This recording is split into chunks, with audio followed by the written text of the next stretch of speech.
check, one, check, check, check.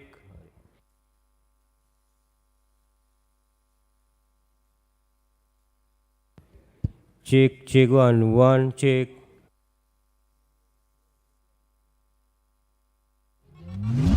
Check, check, check, check, check, check, check.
Plastics take the stage at an international exhibit in Amsterdam. The ingenious alchemy of coal and oil provides the material. Ingenious machinery presses and stamps and molds the material into a wide variety of products, articles for household use, as well as tools for industry. The horizons of plastic are lengthening and strengthening, too.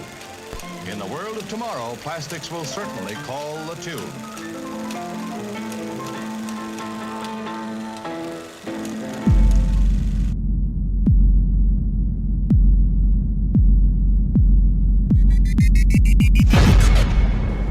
Plastic pollution is one of the biggest problems in the world, and at the same time we in Sri Lanka also facing the same problem. Therefore, ocean pollution is not a simple thing because it creates an array of problems. Ultimately, it start creating problems to us. From my understanding, from the coast up to at least 500 meters, the whole ocean stretch around the country is almost dead in most of the places. For example, Polhina 99, about 95% of corals are dead, it's gone. Hikkadu the same. If you come to Colombo area, the complete coastal waters, the bottom is out of animal life because of the pollution.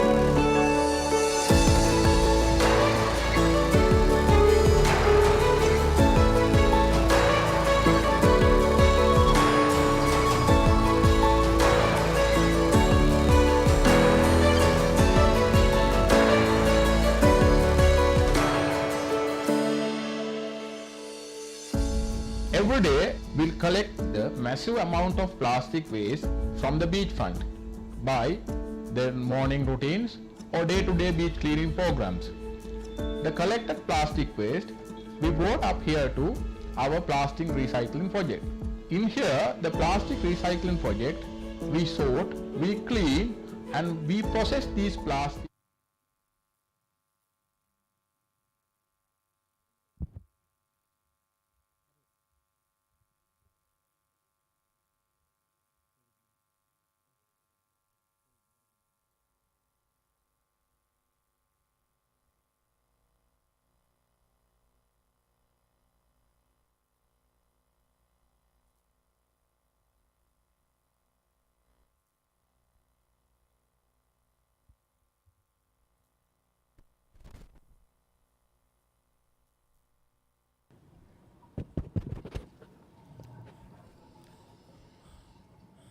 Testing one. Testing one, moderator.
can throw shapes together.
is to act as natural carbon stores. And they are globally significant in that function. Typically, mangroves bury and store far more carbon than terrestrial forests.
Plastics take the stage at an international exhibit in Amsterdam. The ingenious alchemy of coal and oil provides the material. Ingenious machinery presses and stamps and molds the material into a wide variety of products, articles for household use, as well as tools for industry.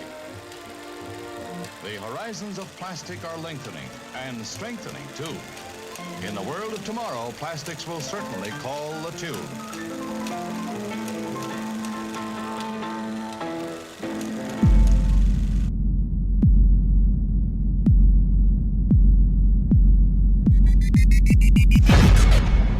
Ocean plastic pollution is one of the biggest problems in the world, and at the same time we in Sri Lanka also facing the same problem. Therefore, ocean pollution is not a simple thing because it creates an array of problems. Ultimately, it starts creating problems to us. From my understanding, from the coast up to at least 500 meters, the whole ocean stretch around the country is almost dead in most of the places. For example, Polhina 99, about 95% of corals are dead, it's gone. Hikkadu the same. If you come to Colombo area, the complete coastal waters, the bottom is out of animal life because of the pollution.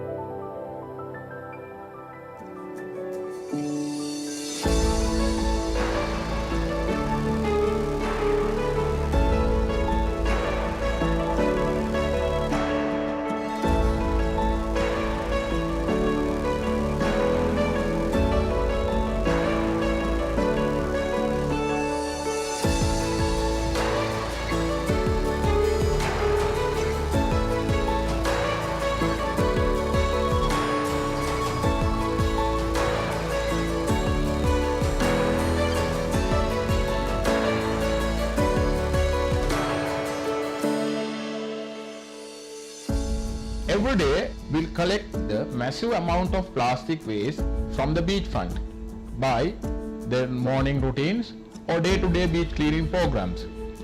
The collected plastic waste we brought up here to our plastic recycling project. In here, the plastic recycling project, we sort, we clean, and we process these plastic to be turned into valuable commercial product. And I'm sure these products will helpful to stop the environmental pollution.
functions of mangroves is to act as natural carbon stores.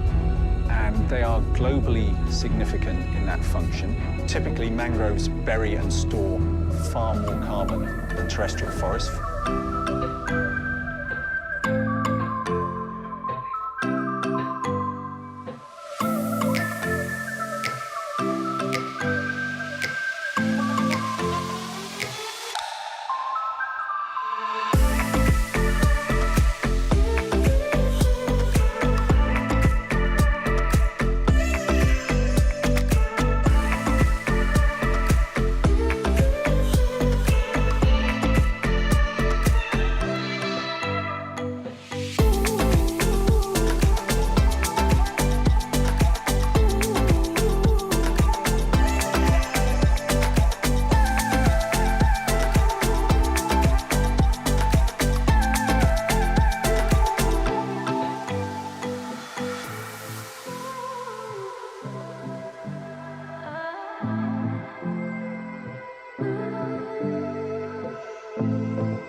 A very good morning, ladies and gentlemen. All dignitaries are kindly requested to be seated as the main proceedings will commence shortly. Meanwhile, several announcements are to be made for your convenience. In case of an emergency, all participants are requested to vacate their seats in an orderly manner and use the emergency exits displayed on the screen to exit the premises, and the hotel's highly qualified safety and security staff shall escort all participants as required.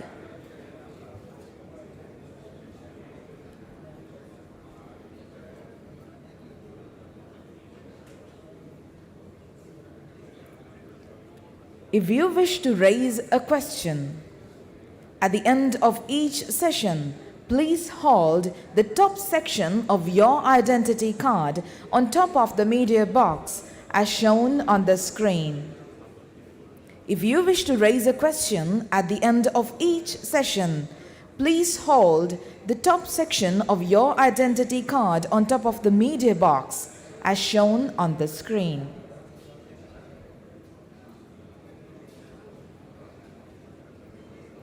Wi-Fi is available throughout the conference premises, and the username and password are displayed on the screen.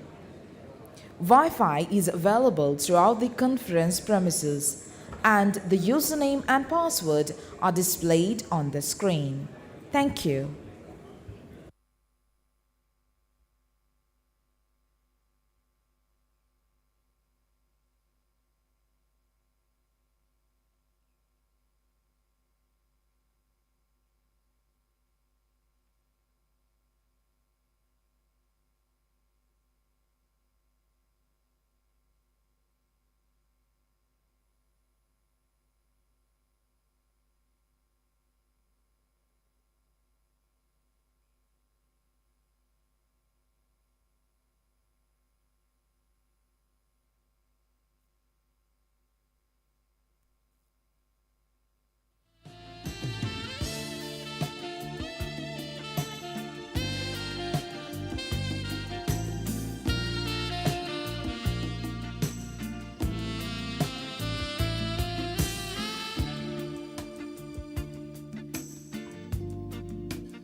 Ladies and gentlemen, may I have your kind attention, please? You are requested to be seated as the session will commence shortly. Thank you very much.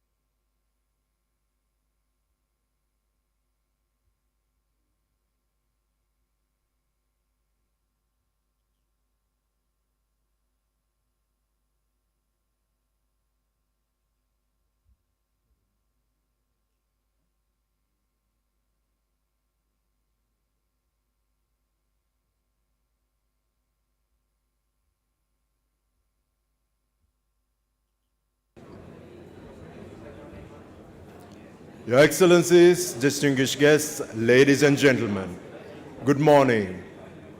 Hope you enjoyed the events of last evening and the trademark Sri Lankan hospitality and feel revitalized and re-energized for the day 2 of the conference.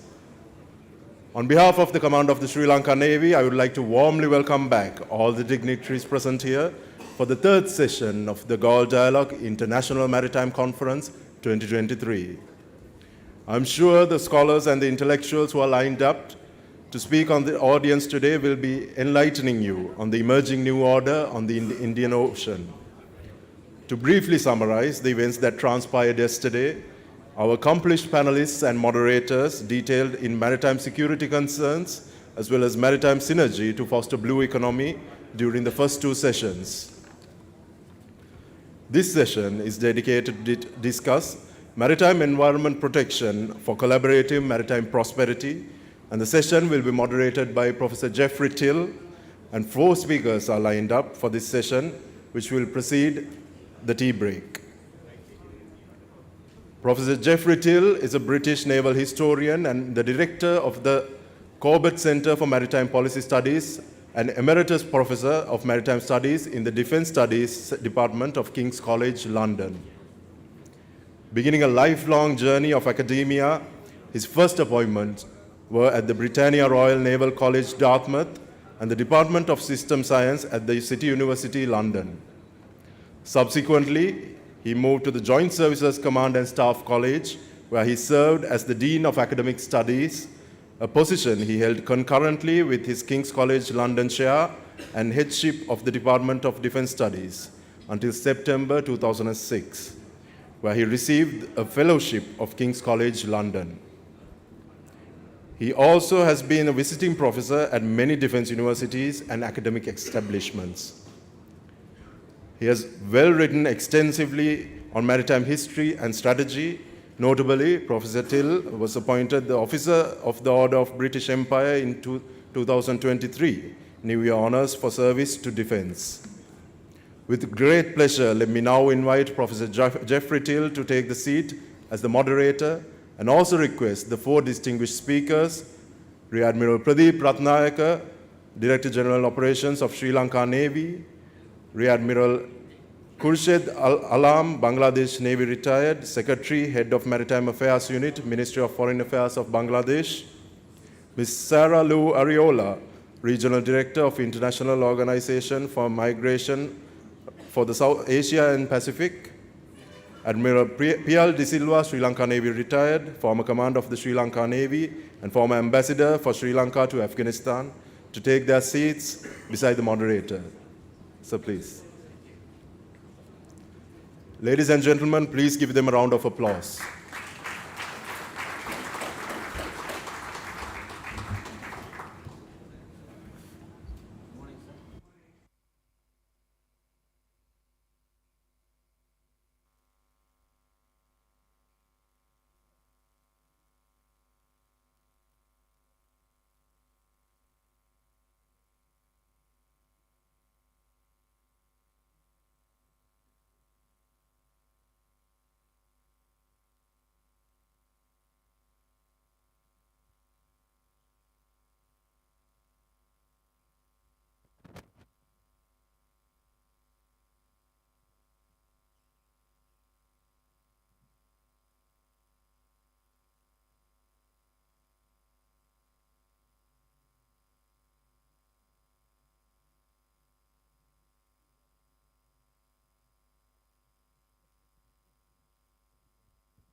Right, good morning, everyone. I hope you've recovered from the excesses of a really splendid dinner and dance routine and all the rest of it that we had last night.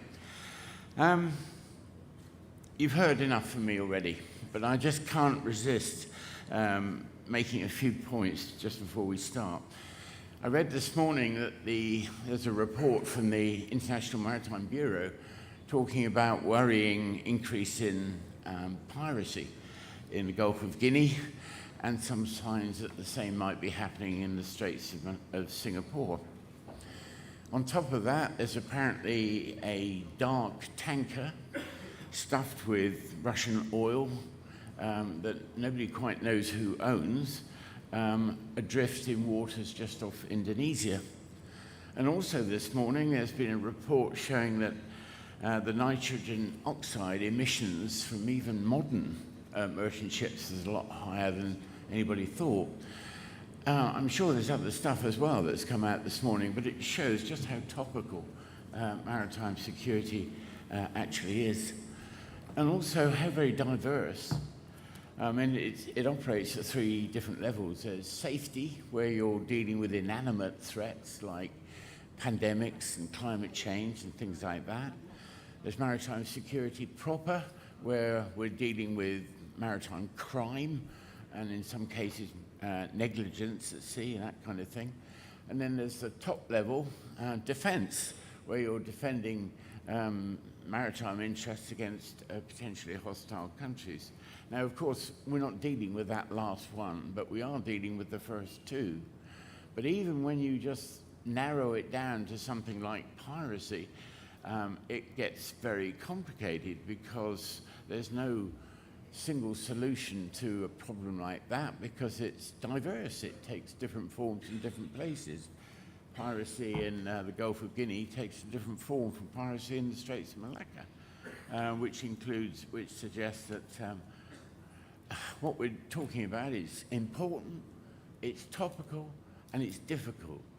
So with that injunction in mind, I'm going to invite the speakers to talk for 20 minutes each on their particular subjects. And since you've got their bios already in your papers, I'm not going to introduce them at any great length. So to save time, I suggest we go straight into topic number 1, the nexus of climate change and maritime security in Sri Lanka, implications for island states in the Indian Ocean area. So, thank you. Rear Admiral.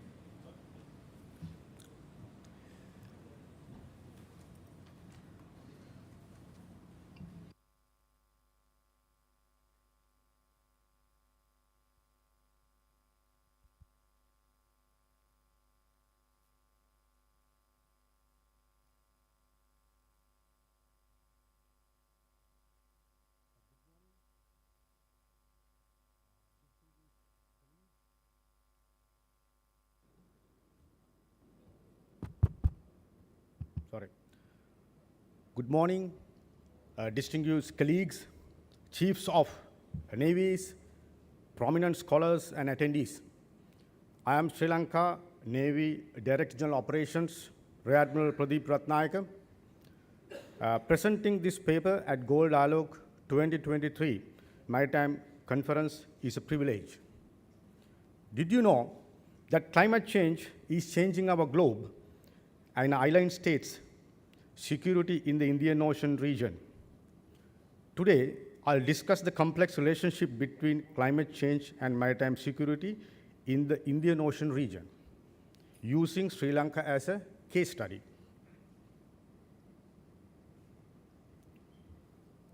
Today, we will examine climate change's impact on maritime security, including risks, problems, Sri Lanka's experiences, and solution for a more resilient future. Island states in the Indian Ocean region have a distinct challenges due to their small size, economic limits, and maritime resource dependence. Climate change increases these vulnerabilities, making this topic very crucial. Before we begin, let me define our presentation's topic. We'll examine climate change and maritime security issues in the Indian Ocean region. Instead of discussing maritime security in general, we will focus on climate-related security issues. Let's explore this intriguing topic. Join us as we examine this issue and map a path to a secure and a sustainable future for IOR island states. The Indian Ocean region is a crucial maritime zone with a worldwide geopolitical importance. In this region, international trade, strategic interest, and environmental considerations overlap in many island and littoral states. We examine the IOR complex importance and its deep consequences for maritime security using Sri Lanka as a case study.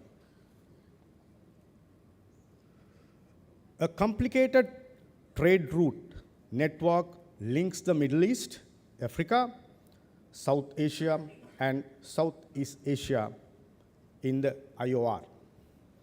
These routes keep global business running by transporting goods, energy, and raw material. The IOR handles 80% of worldwide seaborne oil traffic and 50% of containerized freight, making it an economic hub. It's crucial to energy security and global trade. The region has abundant fisheries, minerals, hydrocarbons. Food security and millions of jobs depend on IOR fisheries. IOR choke points include the Strait of Hormuz, Bab el-Mandeb, and Malacca. These sea routes regulate regional access and are crucial to strategy. Island nations and coastline states in IOR are strategically important. Sri Lanka, the Maldives, Seychelles, Mauritius are geographically significant and crucial for regional stability. The strategic relevance of IOR presents security challenges, which will be detailed later. Now, we will investigate the unique vulnerabilities of island states in the Indian Ocean region due to climate change. These states have limited land, making them highly susceptible to sea rise, leading to erosion and flooding. Their small economies limit their ability to invest in climate resilience, hindering their capacity to respond effectively. These states heavily dependent on fisheries and shipping, but climate impacts can disrupt these vital resources. Their coastal locations make them prone to cyclones and storm surges, causing damage and displacement. Many faces freshwater shortages worsened by climate change, impacting drinking water and agriculture. Island ecosystems are rich in biodiversity, but climate change threatens species on land and in the sea. We'll discuss climate change's major impact on maritime security in the Indian Ocean region. Climate change leads to rising sea level, threatening coastal areas, vital infrastructure, and economic activities in island nations. Excess carbon dioxide in the atmosphere is dissolving into seawater, causing ocean acidification. This affects maritime ecosystems, impacting livelihoods and food security. Climate change causes more frequent and intense extreme weather, threatening coastal communities and infrastructure. These linked issues demand adaptive techniques, sustainable resource management, and international cooperation. In the next slide, we will examine these concerns and Sri Lanka and other governments' proactive responses. Gentlemen, climate change may cause illicit fishing, by changing fish behavior and availability. For their catch, fishermen may use illegal tactics or infringe on protected areas. Illegal fishing depletes fish stocks, harms the environment, food security, and economy. These concerns can cause community tension and crime. Effective maritime security and resource policy requires understanding this link. Rising sea levels and more violent extreme weather threatens coastal infrastructure like ports, naval bases, and surveillance systems due to climate change. Disruption in maritime trade routes can have serious economic and security ramifications for regional and global trade as climate change impact increases. Coastal surveillance systems can be hampered by climate change, making maritime territories harder to monitor and secure. Coastal populations dependent on fishing and agriculture face climate change-related livelihood losses. This can lead to illegal income like drug trafficking. Rising sea level and extreme weather displaces coastal people, causing irregular migration from affected countries. As climate immigrants flood neighboring countries, these displacements might cause instability. Threatening security, climate-induced migration allows maritime crimes like people trafficking and smuggling. Illegal migration surges during post-crisis recovery, showing socio-economic variables impact.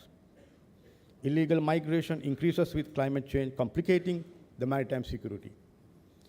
Preparedness to handle climate-induced migration challenges the crucial for maritime security.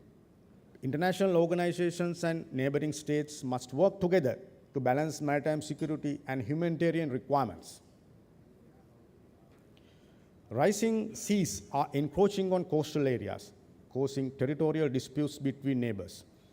The Maldives, vulnerable to climate change, may lose land to rising seas, increasing security concerns. These disputes can lead to security issues like militarization and complicating maritime security. Climate-induced territorial disputes can lead to illegal activities as communities seek other economic sources. Ladies and gentlemen, coastal communities here engaged in trade and navigation centuries ago, showcasing advanced shipbuilding and navigational skills. Sri Lanka was a crucial link in the maritime Silk Road, connecting cultures from east to west. Portuguese, Dutch, British colonial periods left a lasting importance on governance, infrastructure, and trade. Our strategic location on global shipping routes with ports like Colombo and Trincomalee has been instrumental in international trade. Since gaining independence in 1948, Sri Lanka has modernized ports and naval capabilities. Today, climate change poses threats, but our initiatives like mangrove restoration and sustainable policies demonstrate our commitment to maritime resilience. Sri Lanka's coastal areas face increasing sea levels, endangering infrastructure like ports and naval bases. Cyclones and intense monsoon rains have caused flooding, landslides, and considerable damage in recent years. Altered rainfall patterns and rising temperature affects agriculture, impacting livelihood and food security. Warming ocean causes coral bleaching, affecting tourism, a major contributor to GDP. Climate change poses health risks through heat waves and changing disease patterns. Rising sea levels displaces coastal communities, leading to social tension and conflicts. Honorable President Ranil Wickremesinghe highlighted the prediction that Sri Lanka could lose 1.5% of GDP by 2050 due to climate-related issues. These impacts emphasizes the need for holistic strategies, which we will explore shortly.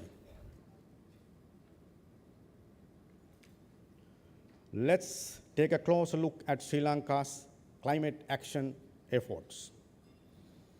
Sri Lanka's 2022 Climate Prosperity Plan promotes green growth and renewable energy. It addresses environmental and economic issues. Sri Lanka collaborates globally through the Climate Justice Forum to solve climate concerns and promote resource fairness. This program helps mitigate global climate change. It promotes sustainability and conservation. Sri Lanka addresses climate change and maritime security. The national defense policy also guides maritime security. In this segment of our presentation, we will highlight the Sri Lanka Navy's extraordinary responses to climate change and maritime security issues. Our preemptive operations demonstrate the strong awareness of Sri Lanka's maritime threats. Sri Lanka Navy has addressed climate change and maritime security issues proactively. As shown, the Sri Lanka Navy has expanded beyond coastal waterways into high seas. This proactive strategy has improved maritime security in the region. This strategy has greatly increased illicit activity, detection, and apprehensions.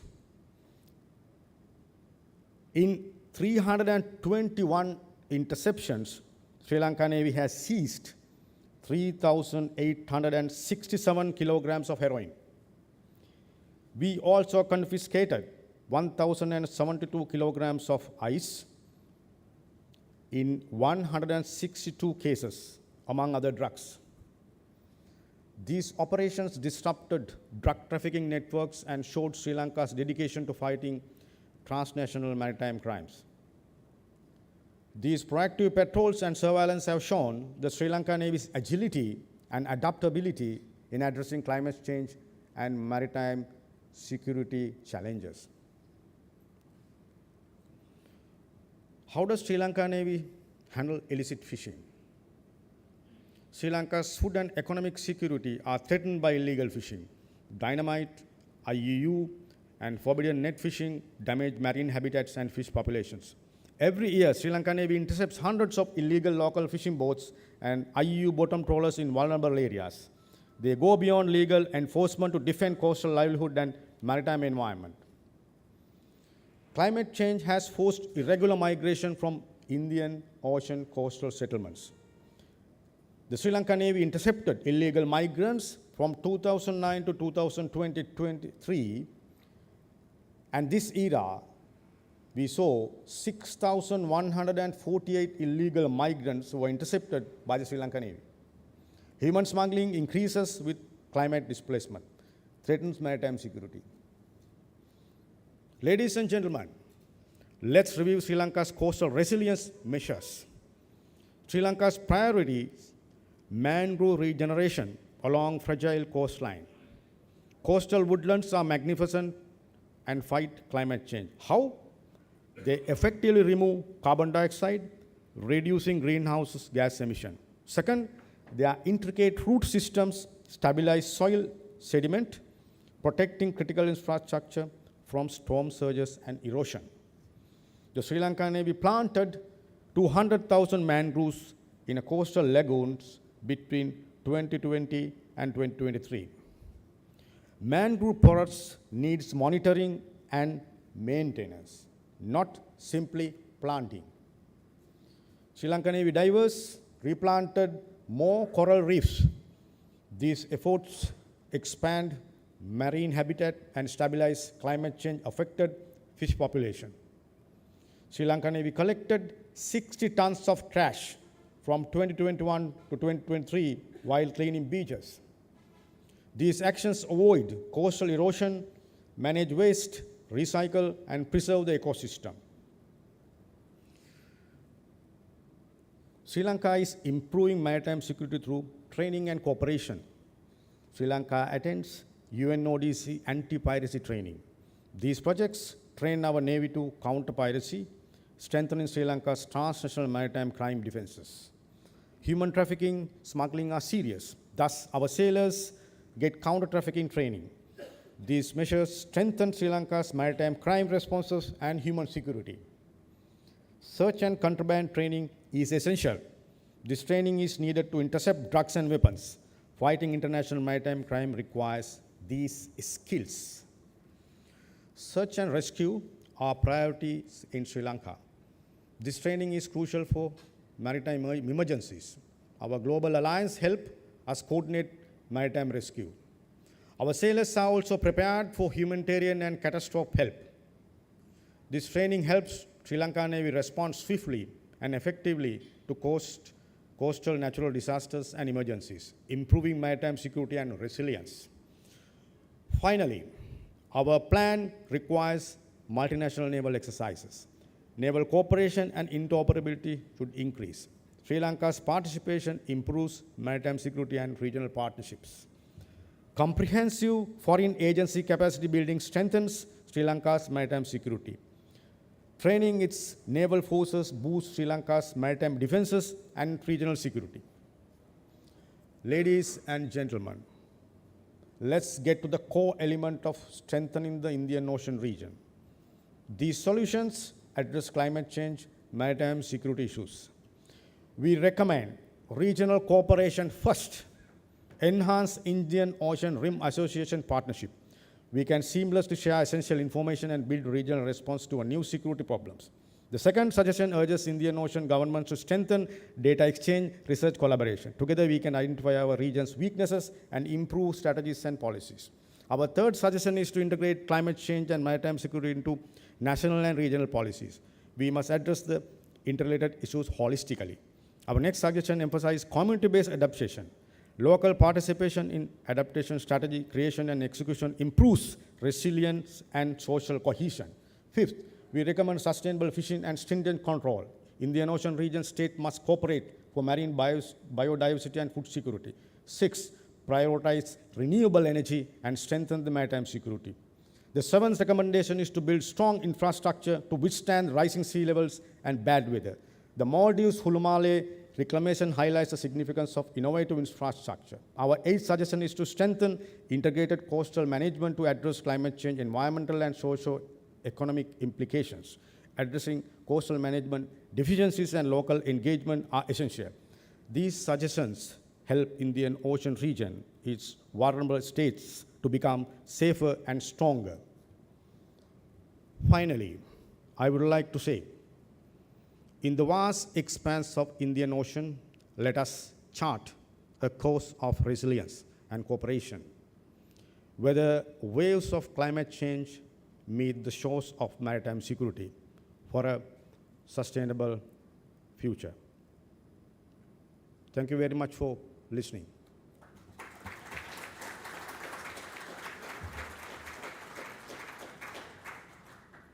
Thank you very much, Admiral, for a splendidly comprehensive review. Many thanks. Our next speaker is Rear Admiral Allam, who's going to talk about incidents at sea and the readiness of coastal states to prevent maritime environmental disasters and recovery. Admiral.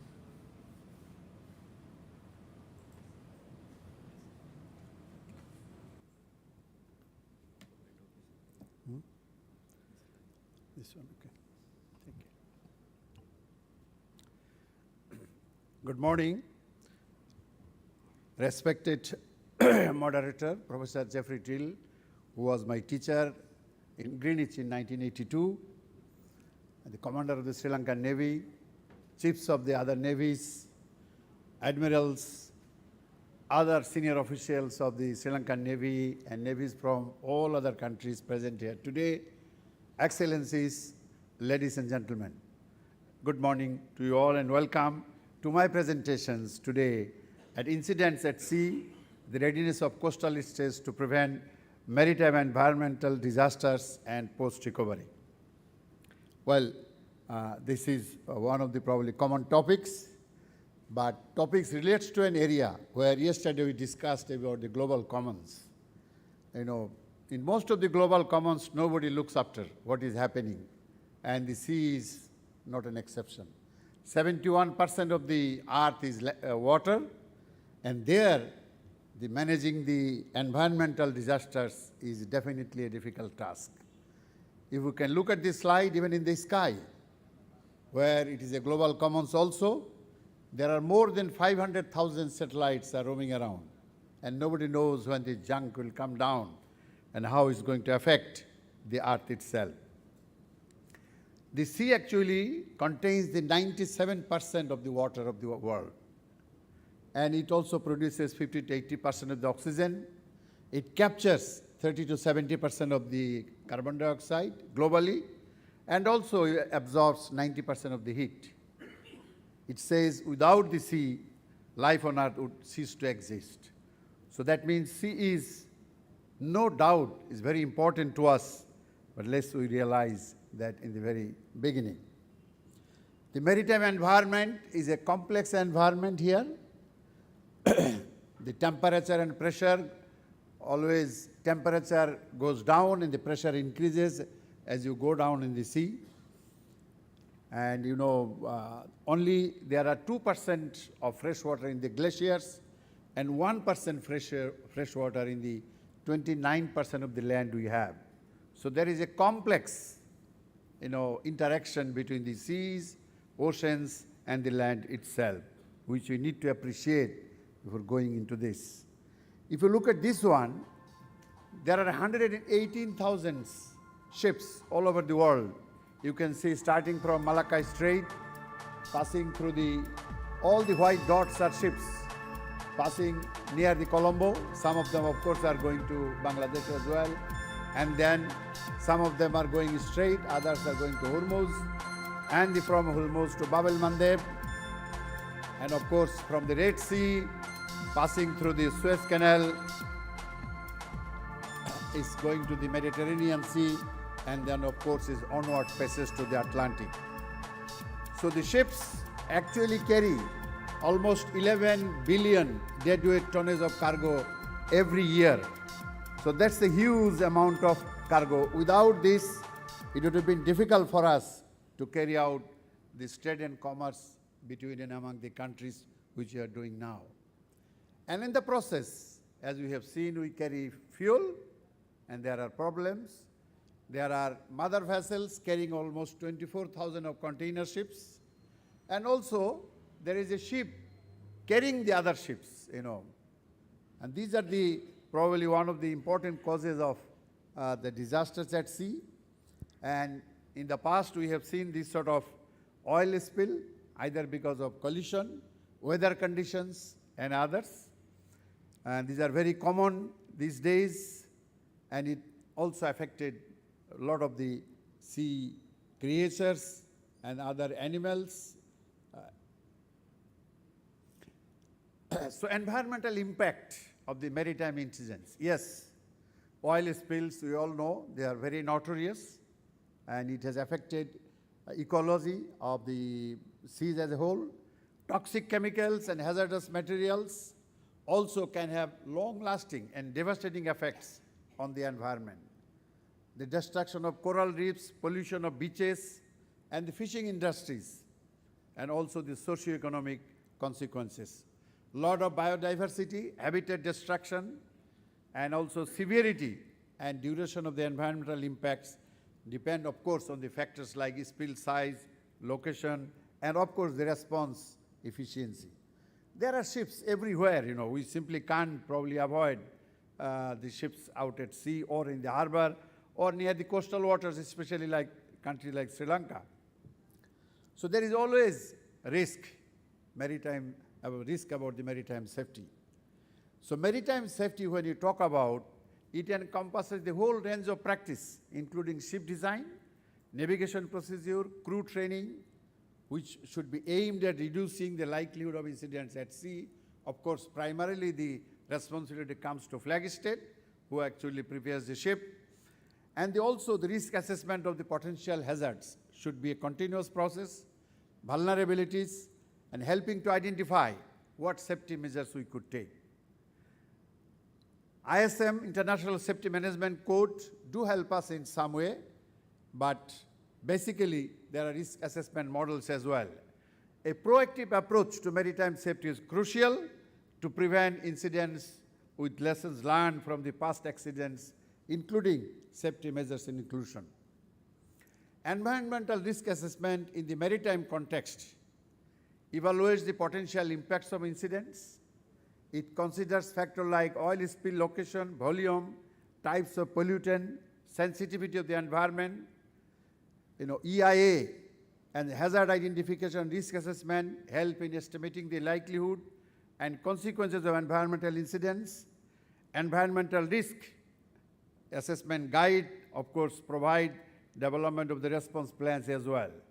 The precautionary principle, which is well known throughout the world, sometimes helps us in taking preventive measures even when scientific uncertainty exists. Coastal state needs to prepare. There is no option because you never know when this disaster will strike at your place. So you have to carry out a risk assessment and identify the potential hazards and vulnerabilities within the maritime territories you have, taking into factors of course vessel traffic, environmental sensitivity, and weather patterns, because these are all going to affect differently the different coastal countries and island states. Early warning systems, the integration of risk assessment and early warning system allows coastal states to probably identify much earlier if it works proactively. These systems are essential for timely response actions, evacuations, and resource deployment in case of the crisis we face. There are 11 threats of marine environment we must know. That is ocean dumping, land runoff, dredging, nitrogen oxide and sulfur oxide, ocean acidification, seawater level rising, and the ozone depleting substances like CFCs. And they are also going down, as you can see, when the containers are found in the bottom of the sea, which are also creating problem for all of us. Submarine cables we have discussed, yes, it can also create a problem. And this morning, the Professor Jeffrey Till also discussed about the piracy. Of course, piracy does not directly deal with the environmental disasters, but think about the tanker, a 200,000 tanker, if it is in the hands of the pirates, what can happen? Either if it is grounded or collided, then of course it can create a serious situation as we have witnessed during the Somali piracy thing. Up to June, incident report we have this year is about 82. About that very serious was only 1 and 21 serious. So that is the figure tells you that we need to prepare ourselves so that we can probably proactively think about these things. Out of these incidents, if you see the collision and grounding almost parallel, 22 or 23%. Then of course there are shipwrecks, bad weather also affects, leak, explosion, ship fault, and another important thing is fire. So all these combined, which are of course human being, if they are careful, some of it can be avoided. Sometime, even though you are careful, these things you can't really avoid, do things come into play. The maritime environmental disasters in coastal waters have more significance on the economic stability and public safety. Of course, rising maritime traffic is adding to that, and the oil spill, grounding, collisions can actually have devastating effects on the economy and the communities living in the coastal waters. So we need a comprehensive framework integrating international convention, national laws, cooperation mechanism, and harmonize them with the other laws we have, especially the IMO as a regulatory foundation for maritime safety, and also UNCLOS do help us on the coastal states' rights, either as a flag state or as a coastal state or even as a port state. So those are very important ones. There are 4 pillars of the IMO, as you can see, the SOLAS, MARPOL, STCW, and MLC, Maritime Labour Convention. These actually help us because they are the 4 pillars of the International Maritime Organization, and through that we can probably try to minimize and take actions as it comes through. But even then, the disasters can happen. State parties always exercise effective jurisdiction and control over ships, either in its territory or even outside. So state parties have a responsibility. That means all of us, whether it is a coastal state or even landlocked state like Mongolia, who has one of the, the registry, open registry, where ships are also registered, although it is a landlocked country. So that means state parties to the IMO or to UNCLOS have responsibility to effectively see. So what we do, we can plan and build resilience beforehand. And when the disaster strikes, well, we have to immediately take action and respond following the disaster. And assess resilience and manage adaptability. That will tell us how we can recover from those things, There are pre-disaster phase, there is disaster phase, then post-disaster phase.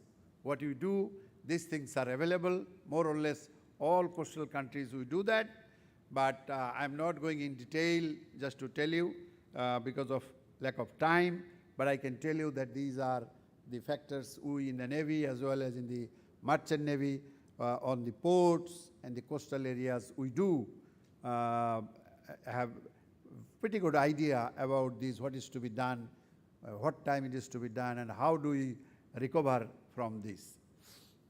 So best thing is the prevention strategy, which it says, preventing disaster, The technology and innovation, they are actually crucial for prevention strategies. So we can invest money, develop advanced systems and equipment, which will help us.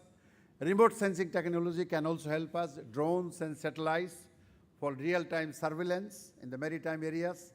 Potential hazards, illegal discharges can help us. Automated identification system and also VTMS also help us in some of the areas. And then in response to any sort of devastation, we can have bioremediation techniques at automatic cleanup vessels. Those also help us. Coastal state must prepare, especially in the training and the capacity building. That's very important. And only capacity building will not help us. We will have to carry out drills more often than not so that we know what is to be done when a disaster strikes at our coast.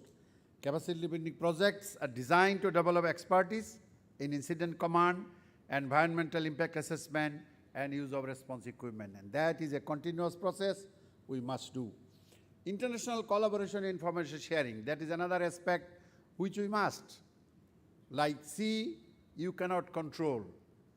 However powerful the commander of the Sri Lankan Navy is, his orders will not be complied or obeyed by the seawater or the disasters taking place even near to the coastal waters of Sri Lanka. So the water will take its own shape. Whether the tide is moving, the devastation will carry forward towards the direction of the tide. So that's what makes it important that we need collaborate. Out at sea in the liquid medium, without collaboration, a single country is not in a position to mitigate or adapt to the requirements, to the changes of the environmental disasters. And also very important is information sharing. Whoever knows it first, please tell us or tell the country concerned that, look, this is what I have seen. Do not hide the information like the Titanic, Response and recovery, incident response procedures are of course given here. But anyway, we need to develop the incident command system.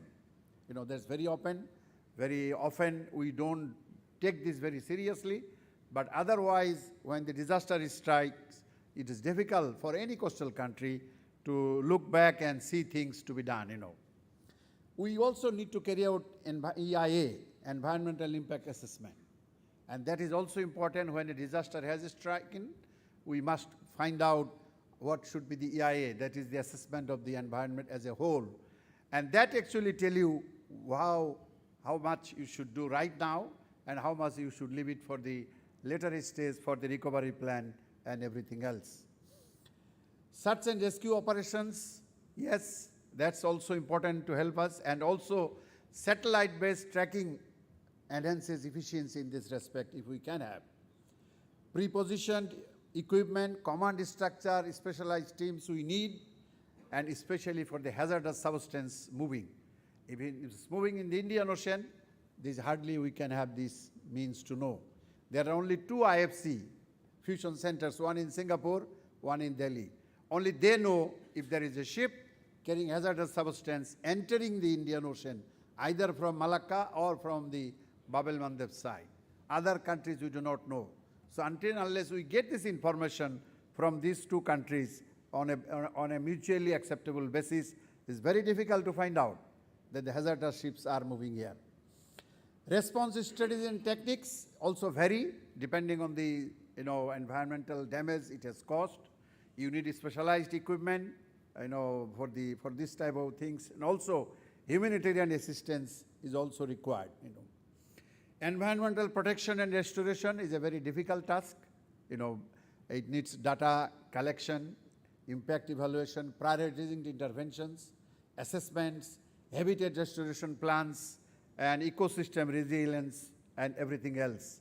Wildlife protection, coordination with rehabilitation centers, post-casualty monitoring, assesses long-term ecosystem effects, and also habitat recovery and adaptive management. These are important issues we cannot just ignore. Humanitarian economic considerations is very, very important one.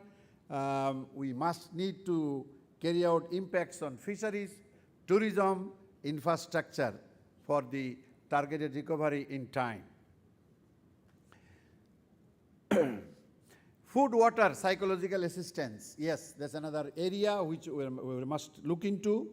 NGOs, community leaders, volunteers help us, but we must place them before when we make this plan so that they are actually in line with the government policies, institutions, stakeholders.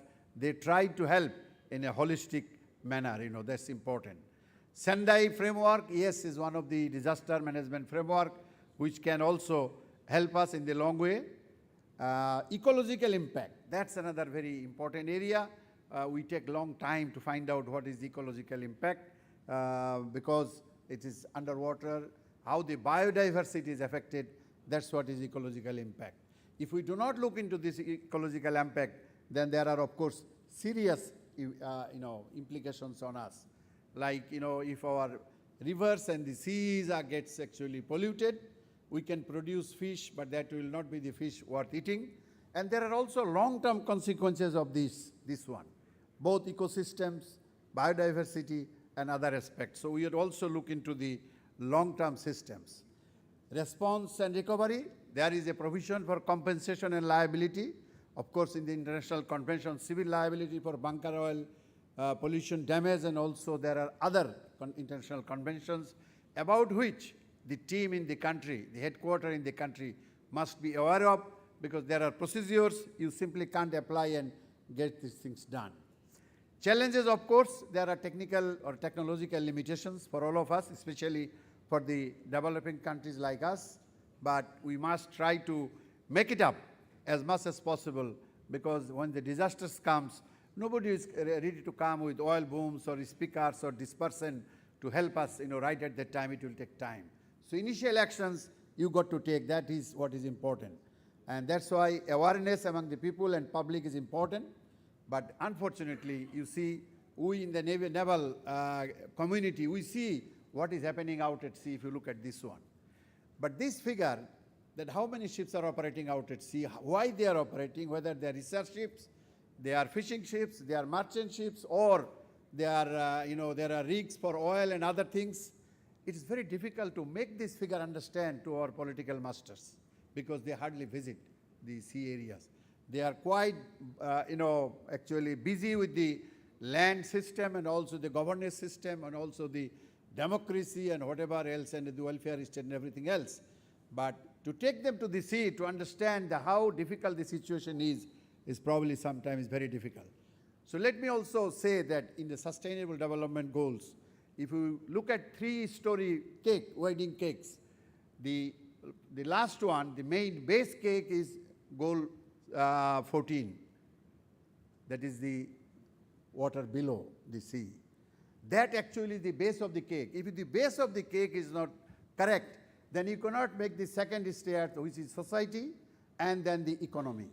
So that means the development of the economy and the development, the livelihood of the society will depend on the sea itself, and for which we should be very, very careful. Unless we take care of the sea, or although there is only one goal 14, I can tell you, as I have shown you in the first slide, that if the sea is not there, if the ocean is not there, if the ocean is not healthy, if the sea is not healthy, if now and then or every now and then they get environmental disasters and they get polluted, I can tell you our society and the economy will never flourish as we want to have it in the case. So there is a national regulatory framework we need to develop for all the countries, all the coastal countries. I will just, shortage of time, I will not probably deal with it. So robust coastal preparedness is essential to prevent and respond effectively to incidents at sea. Prevention must be privatized, that's important, but response and recovery also is required. Collaboration is also required at the international, national level, and ecological and sociological impact must be taken into care of. So thank you very much. Thank you, sir, for patient hearing. Thank you, everybody.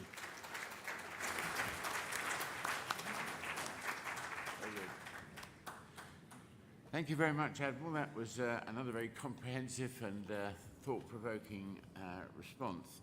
Next, I'm going to call upon you, ma'am, to talk about regulatory and procedural framework of managing maritime casualties in coastal areas. Sarah Lou Ariola. Thank you very much.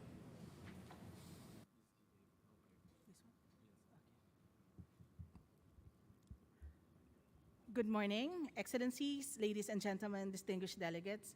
First and foremost, I'd like to take the opportunity to thank the Ministry of Defense and the Sri Lankan Navy for giving the International Organization for Migration, the UN Migration Agency, the opportunity to be able to speak on the regulatory and procedural framework for managing maritime casualties in coastal waters. This is the content of my talk. So we'll start with the background, international frameworks, defining maritime casualties, international law as the guiding principles, a regulatory framework for addressing maritime casualties and missing migrants, and the regional international cooperation partnerships. Let's start with the background. One in every 69 migrants on maritime migration lost their life or went missing in 2018 and 2019. Over 3,000 migrant deaths and disappearances recorded in Asia since 2014. And I think this is the more sensitive and difficult part to discuss, the Rohingya. For those of us who are not aware of who the Rohingya is an ethnic group. They were in Myanmar, or some of them are still in Myanmar, and in 2017, armed attacks against them were happened. So they had to cross through the borders of Bangladesh. Sometimes they had to walk for days, and there's now close to 1 million Rohingya refugees that are being hosted by the government of Bangladesh. They are in Cox's Bazar, and IOM is taking care of 13 camps in Bangladesh. So of course we are very thankful for the government of Bangladesh for giving them shelter. But what is very significant about the Rohingya, they are stateless. And it is often said that they are the most persecuted minority in the world. And of course, later on, we will be talking about some very uncomfortable conversations, especially on the fact that the Rohingyas have been trying to get out of Bangladesh and go to Malaysia. And oftentimes, they use the help of smugglers and human traffickers to be able to get to Malaysia. And sometimes on the way, they get sidetracked and they are, they either go to Thailand or Indonesia, or sometimes there are some of them who land in Sri Lanka. What are the international frameworks and tools on maritime casualties? First is the Global Compact for Safe, Orderly, and Regular Migration, especially Objective 8, 5, 7, and 23. It's very important to reiterate that the Global Compact for Safe, Orderly, and Regular Migration, although it's a non-binding document, was adopted by 152 states in 2018. Most of your countries adopted this, and most of the countries in Asia-Pacific adopted this. Objective 5 is to enhance availability and flexibility of pathways for regular migration. Objective 7 is to address and reduce vulnerabilities in migration. And Objective 23 is for international assistance. And of course, Objective 8 really talks about the pathways. So defining maritime casualties. According to the United Nations Convention on the Law of the Sea, or UNCLOS, maritime casualty is defined as a collision of vessels, standing, or other incident of navigation or other occurrence on board a vessel or external to it, resulting in material damage or imminent threat or of material damage to a vessel or cargo. So what are the risks and challenges faced by migrants? The sea journey is often long and perilous. Of course, for us, like for me, I came from Bangkok. To get here, it took almost 4 hours to get to Sri Lanka. But imagine if you ride a fishing boat trying to get to Malaysia, it's going to be weeks of journey and very perilous journey. And of course, these vessels are overcrowded and unseaworthy. The smugglers, their practices are often unscrupulous, and there are very many instances that families really use all their money and to be able to give their children a better life, they pull that money and they let the children go to Malaysia. I think there's something that has to be also talked about the Rohingya. Most Rohingya women, they have to be the one paying the dowry when they have to get married. So since they do not have money in Cox's Bazar, and there are Rohingyas in Malaysia, they would have a deal to be able to have their future husband in Malaysia, and the future husband will be paying the smugglers to be able to bring the Rohingya woman to Malaysia. But the journey is very, very perilous. Oftentimes, the women who join these perilous journeys are also abused in the boats. Or there are instances, especially some people have mental health problems, they just jump in the waters. Or if the sea journey becomes too perilous, some of them lose it and they just jump. So the impact on families of missing migrants. They are trapped in the loss of family members. Oftentimes, when some tragedy strikes in a family, people blame each other. There are mental health problems. Of course, there's family conflict. And especially if the men are the ones joining the travel, the women are the ones who are left with all the responsibilities for the family. International law as the guiding principle. First, Article 21 of UNCLOS gives states prescriptive jurisdiction in territorial seas to regulate passage, including through laws concerning immigration, fishing, navigational safety, environmental safety, and other issues in line with Article 19. The duty of states to rescue and render assistance to migrants in distress at sea is a well-established principle of customary law. That duty is not negated or diminished based on irregular situation of persons who need to be rescued. I think going back to the issue of the Rohingya, many states really fear having them enter their jurisdiction simply because they are stateless. And so you cannot repatriate them in Myanmar. You cannot repatriate them also in Bangladesh because they are not citizens of Bangladesh, and they are also not citizens of Myanmar. So they are stateless. So oftentimes, we are told by some of the survivors that what happens is some boats see them in the sea, and they just give them provisions. And then what they do is go to another country, go to another jurisdiction. So because while we understand the states that it imposes an extraordinary burden, but then of course this is a state that these people have been in the refugee camps since 2017 with no future in sight. IOM, together with our sister agency, UNHCR, is trying to find resettlement, but it's not that easy to find resettlement for close to 1 million people. And also, of course, they are also competing with resettlements of the Afghans. So the duty to render assistance at sea is consistent with states' duty to respect and protect the right to life under international human rights law. And fourth, states must strike a balance between their powers and interests on the one hand and their duties and responsibilities on the other. This is the regulatory framework for addressing maritime casualties and missing migrants. First, search and rescue systems. I'm sure you might have encountered in CNN or BBC or Al Jazeera what happens to migrants who are, who land either in a country, of course, in different parts of the world. This is the most acrimoniously debated issue, as you can see what happened in Europe and the Mediterranean. But Asia Pacific is not free from this problem.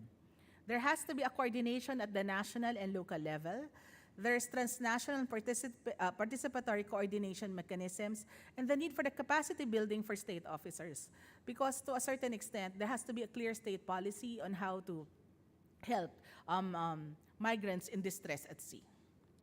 The IOM has a missing migrants project since 2014, and in this volume 2 of Fatal Journeys, we saw that there's a necessity of establishing efficient mechanisms for accurate identification through forensic means, importance of cross-border cooperation and data sharing among states and relevant organizations, and also the need for culturally sensitive approaches that consider the diverse backgrounds of migrants, ensuring their identities are respected in death as in life. Future steps. There is a need in developing a coordinated response mechanism for maritime casualties. Also establishing reporting and communication protocols. And finally, cooperation between states, search and rescue agencies, international organizations, and NGOs. As of now, especially particularly in this region for the Rohingyas, it's usually UN agencies and other humanitarian organizations who are really working very hard to be able to render assistance and also to ask states for search and rescue. And at the same time, the most difficult part is recovering the bodies of those casualties at sea. Finally, as to the regional and international cooperation and partnerships. First, there is a need for creating a platform for information exchange and coordination. Because, of course, we know very well it's easy if the problem is a ship from a country and the ship is a flag carrier of a certain country, and we know very well in diplomacy there is a mutual assistance among states. But in this case, of course, for migrants who are trying to flee persecution, or at the same time they are trying to find a better life, all countries of origin, transit, and destination should join a multi-stakeholders efforts involving both local and national actors. Voices of migrants and engagement of affected families remain central, and the need evidence-based policy making and implementation, and a joint action by state and non-state actors. Finally, there's a need for sharing best practices for humanitarian response and support, because coastal states in the region should possibly look toward countries and regional bodies enhanced maritime capabilities globally for assistance.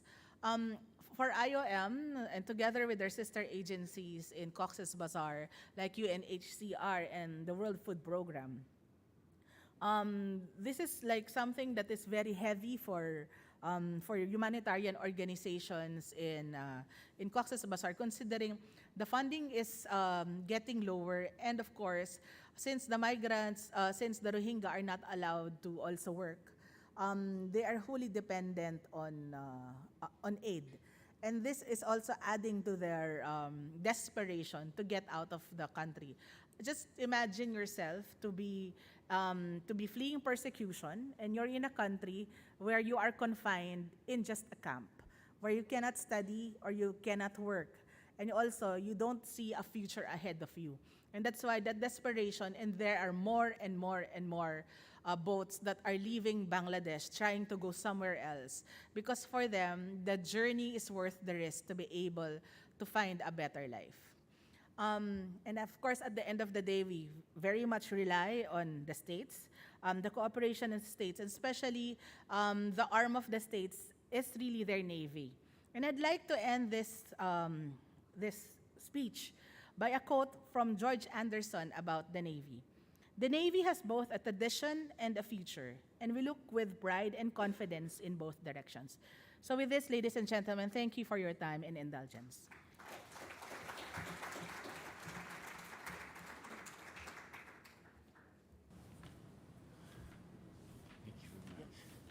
Thank you very much indeed. A really excellent and powerful reminder of the human cost of inadequate preparation for migration issues and maritime security generally. So thank you very much. Lastly, I'm going to call on Admiral De Silva to talk about an issue that's often neglected and of particular interest to me in this region, more or less at any rate, with the plundering of World War II wrecks at sea and the dangers to our shared history that come about through neglect of this particular aspect of maritime security. So, Admiral, over to you. Sorry, wrong direction.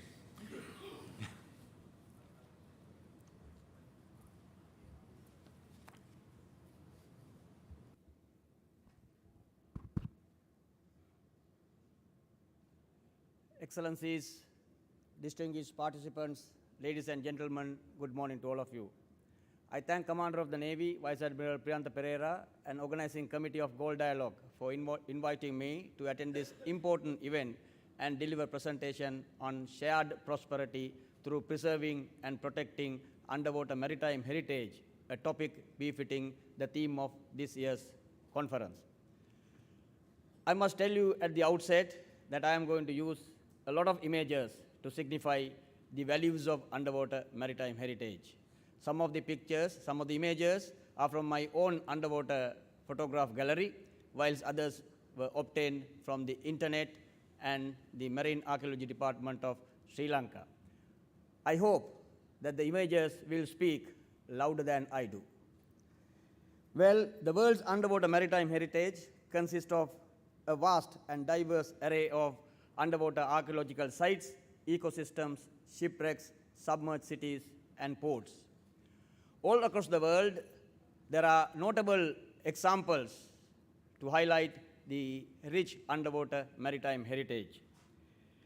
The data extracted from these sites and monuments provide informative information on a variety of subjects, including ancient civilization, proliferation of cultures, propagation of living organisms underwater, historical naval warfare, development of maritime routes for trade and diplomacy, evolution of technologies for maritime industries.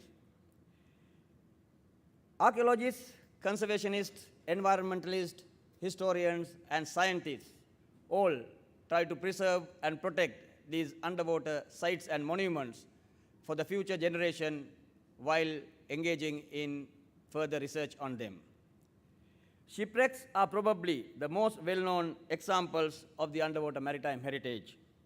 These submerged ships may include galleons, cargo vessels, battleships from various historical periods, as well as underwater graveyards.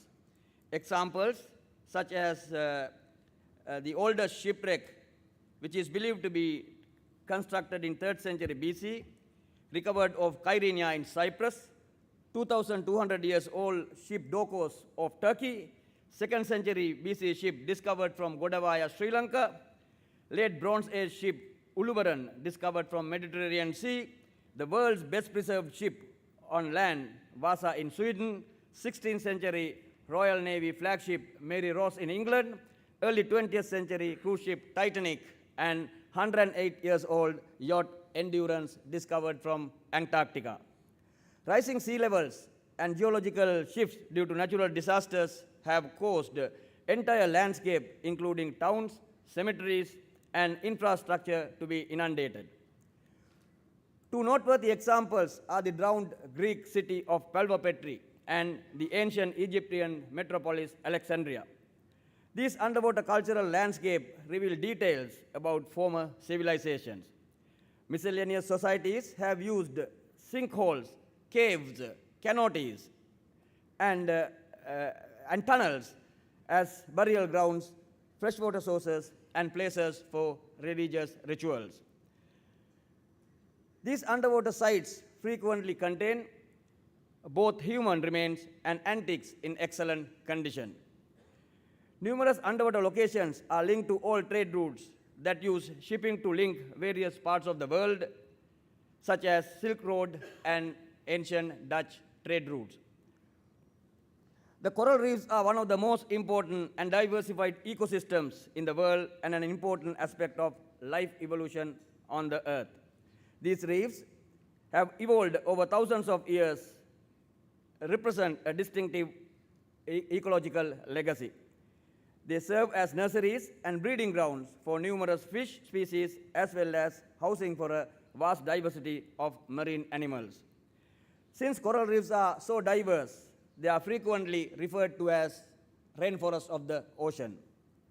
For thousands of years, communities on the coast and those living close to the bodies of water have relied on fish as a food supply and means of subsistence.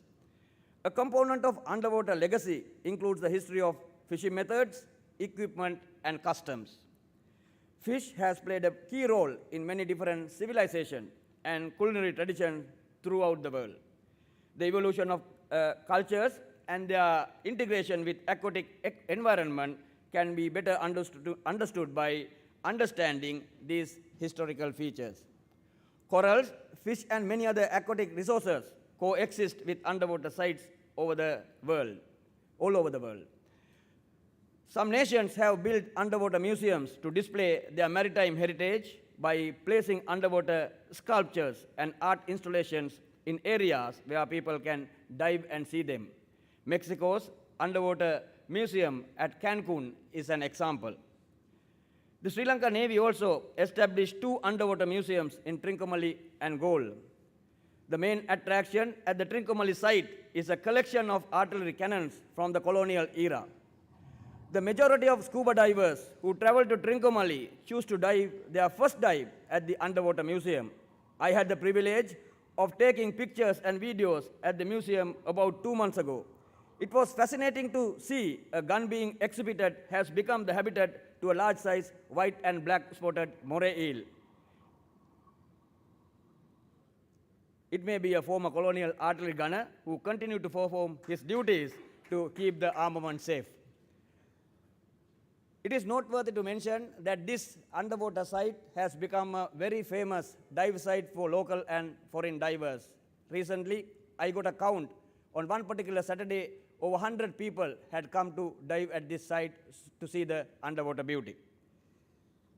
Thanks to development in underwater archaeology, numerous submerged sites have been discovered and excavated, revealing new information about human society and technology. Preserving undersea heritage is a difficult task because of problems including usual decay, natural disasters, looting, development work in harbors, lack of legal protection, commercial salvage operations along the coastline, and marine pollution. Exploring and maintaining the world's underwater maritime legacy is a challenging but an essential and continuous endeavor. It entails the collaboration of archaeologists, historians, conservationists, and governments in order to safeguard and comprehend these priceless relics of our shared history. Some underwater areas have been designated as World Heritage Sites by UNESCO in order to advance their cultural and historical significance. In this context, UNESCO has adopted the Convention on the Protection and Conservation of Underwater Cultural Heritage in 2001 to preserve the priceless underwater remnants of humanity. The conservation stresses that the undersea cultural heritage need exploration, respect, protection, and the preservation. Now, I would like to navigate you through the underwater maritime heritage of Sri Lanka. Before I describe about underwater maritime heritage of Sri Lanka, in particular, I believe that it is appropriate to mention about Sri Lanka's rich maritime heritage from where underwater maritime heritage originated to what we experience in this country at present. Maritime heritage refers to history, practices and cultural components of people's relationship with the sea and other bodies of water. Maritime heritage encompasses a wide range of tangible and intangible aspects of maritime history and culture of the particular littoral nation. Every nation endeavors to boast, preserve, and promote their maritime heritage at large. According to Mahavamsa, a historical text that stretches back to countless years refers to King Vijaya as the first Sri Lankan ruler. The arrival of young King Vijaya to Sri Lanka by crossing the Indian Ocean using boats is a legendary moment in our maritime history. The next significant historical event that linked to our maritime heritage was the arrival of Sanghamitta Theri, who was a Buddhist nun and the daughter of renowned Emperor Ashok of India. Her arrival to Damakula Patuna, then northern port in Sri Lanka from the northeastern part of India, crossing the sea, is a crucial event in the history of Buddhism in our country. Such maritime movements are the testimony for the historical, strong cultural link between Sri Lanka and India. Legendary ruler Parakram Bahu I commanded an impressive maritime fleet in the 12th century AD. He understood that the strategic value of a strong navy in order to defend its island nation and increase his influence in the region. The island nation of Sri Lanka has long been a significant hub for port calls, maritime trade, commerce, and diplomatic missions due to its excellent location in the Indian Ocean.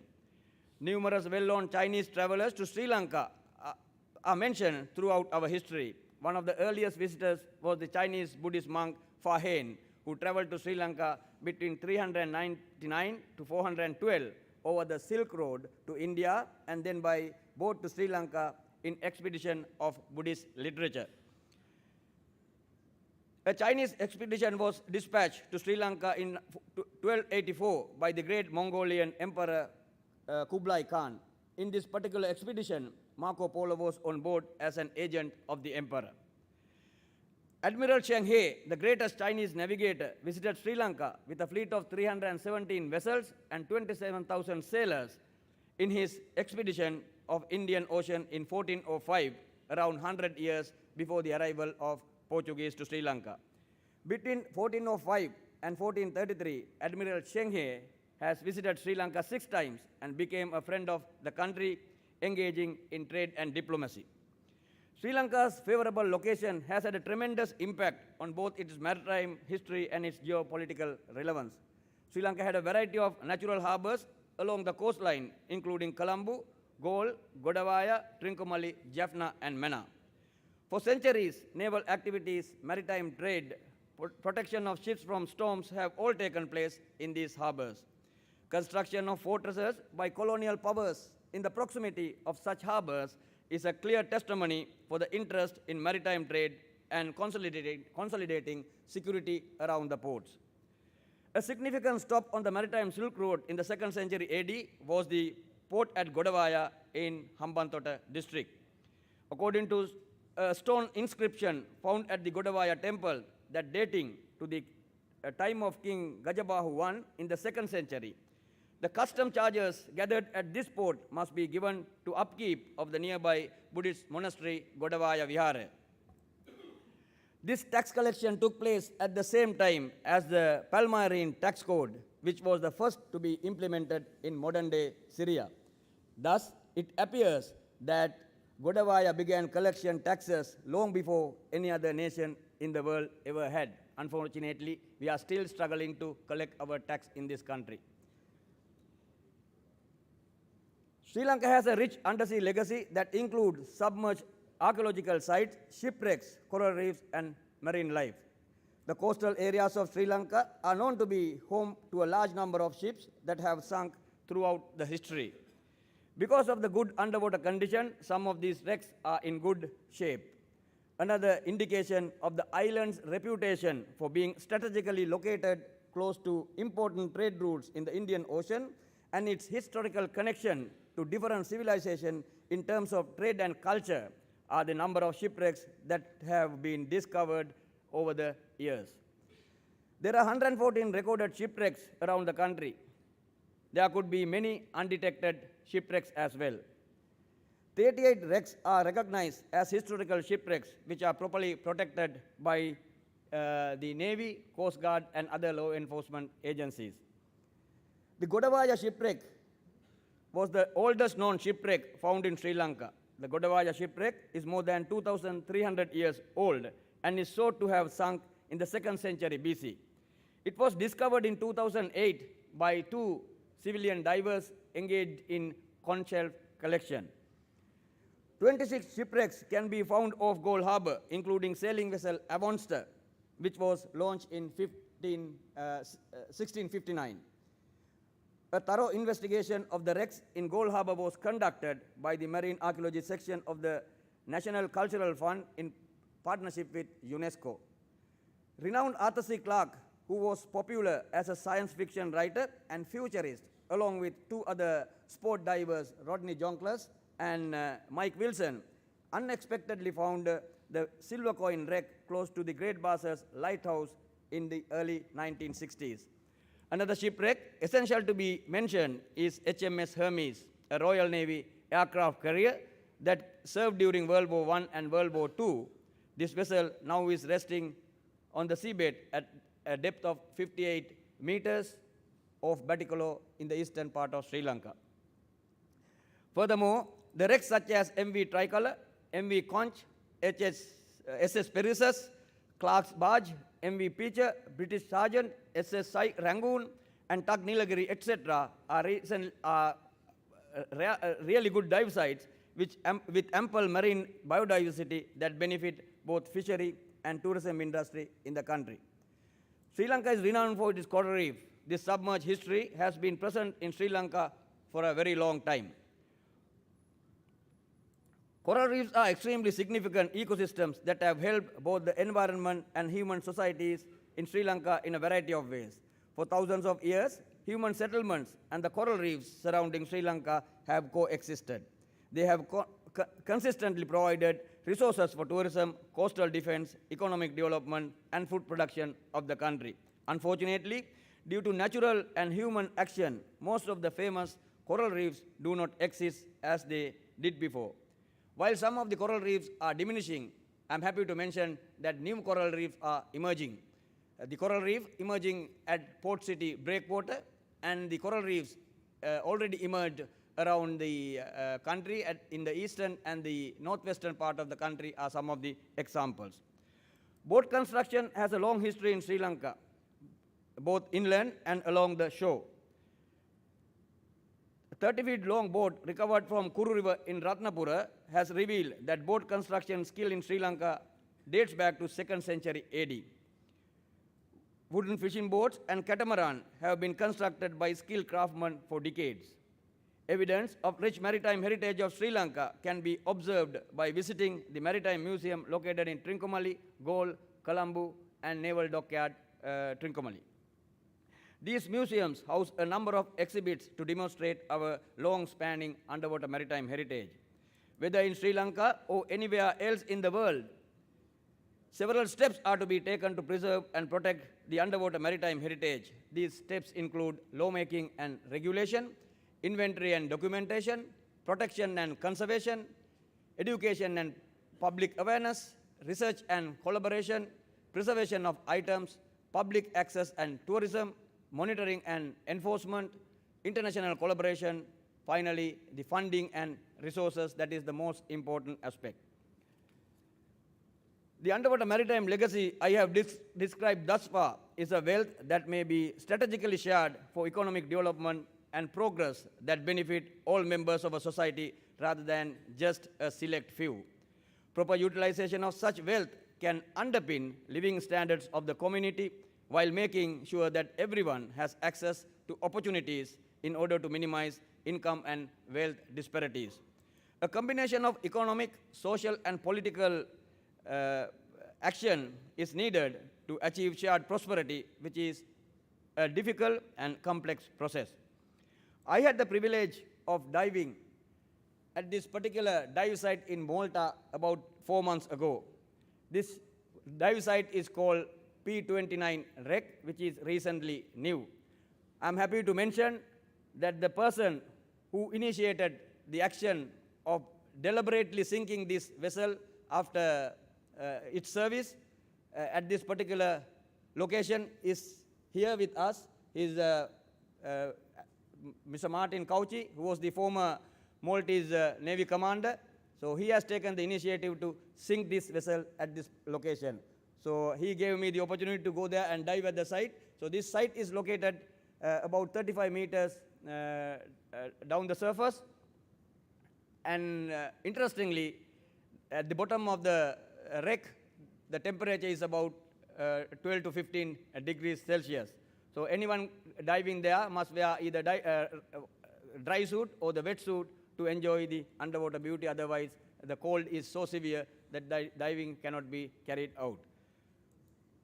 So interestingly, so the location is so crowded to take an underwater picture. You know, everyone today in this, the trend is to take a picture and, you know, send to friends through Facebook or whatever the social media application that they have. So everyone there is trying to take a picture while holding the gun. I had to stay about 10 to 15 minutes underwater to get the opportunity, spending my valuable bottom time for this purpose. But it is interesting that people line up to take the picture underwater. So after completing the dive, I had the opportunity to stay at one place and count number of people coming out of the water within a period of 2 hours. Believe me, I counted 125 divers coming out of the location. So that indicates the importance of keeping or preserving an underwater heritage for the benefit of people for recreational purpose and education purpose. And I met a couple while coming out of the water and had the opportunity to have an impromptu discussion with them. So incidentally, the gentleman in this picture is 73 years old and his partner is 65 years old. So there is no barrier, age barrier to enjoy the underwater beauty. So they have been happily coming to this place frequently to see the underwater beauty. Right, then there are tens of thousands of divers who like devoting time and money to explore the beauty and treasures of the oceans. They like touring the world in their free time and discovering new diving experiences, provided the underwater maritime heritage of those countries is made accessible for dive. Governments of respective countries must provide the facilities these divers require while also generating economic benefit. There are many substantial benefits for society, economies, and the environment from promoting shared prosperity through the preservation and protection of undersea maritime heritage. Nevertheless, it is a difficult and time-consuming task that typically requires combination of international cooperation, legal provisions, social initiatives, and cultural improvements in order to be successful. In conclusion, I wish to emphasize that the process of achieving shared prosperity through preserving and protecting underwater maritime heritage is continual and ever evolving. Therefore, it is imperative to preserve and maintain undersea maritime heritage, not just for cultural and historical reasons, but also for reasons related to science, recreation, the economy, and environment. Governments, international organizations, NGOs, industry, and the general public all have the responsibility for ensuring that these unique undersea resources are explored, respected, preserved, and protected for the benefit of present and future generations. Thank you very much for being patient and listening to my presentation and also engaging with me on a virtual dive. Thank you.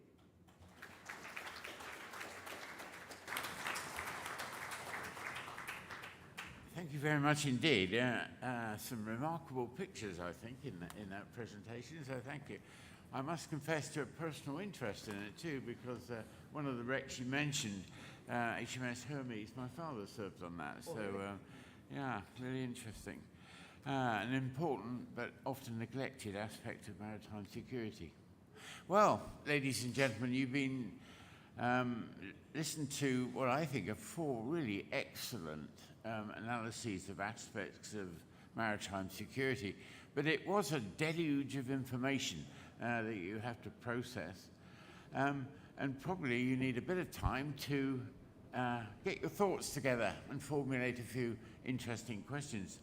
And to give you the time to do that, I thought I would exert Chairman's privilege and ask all 4 of the panelists to identify what they think is the single biggest obstacle in dealing with the threats to maritime security that they talked about. And I'll ask them to do it in the same order as they originally spoke. So, Admiral, what was the biggest single obstacle to dealing with the problem that you were talking about?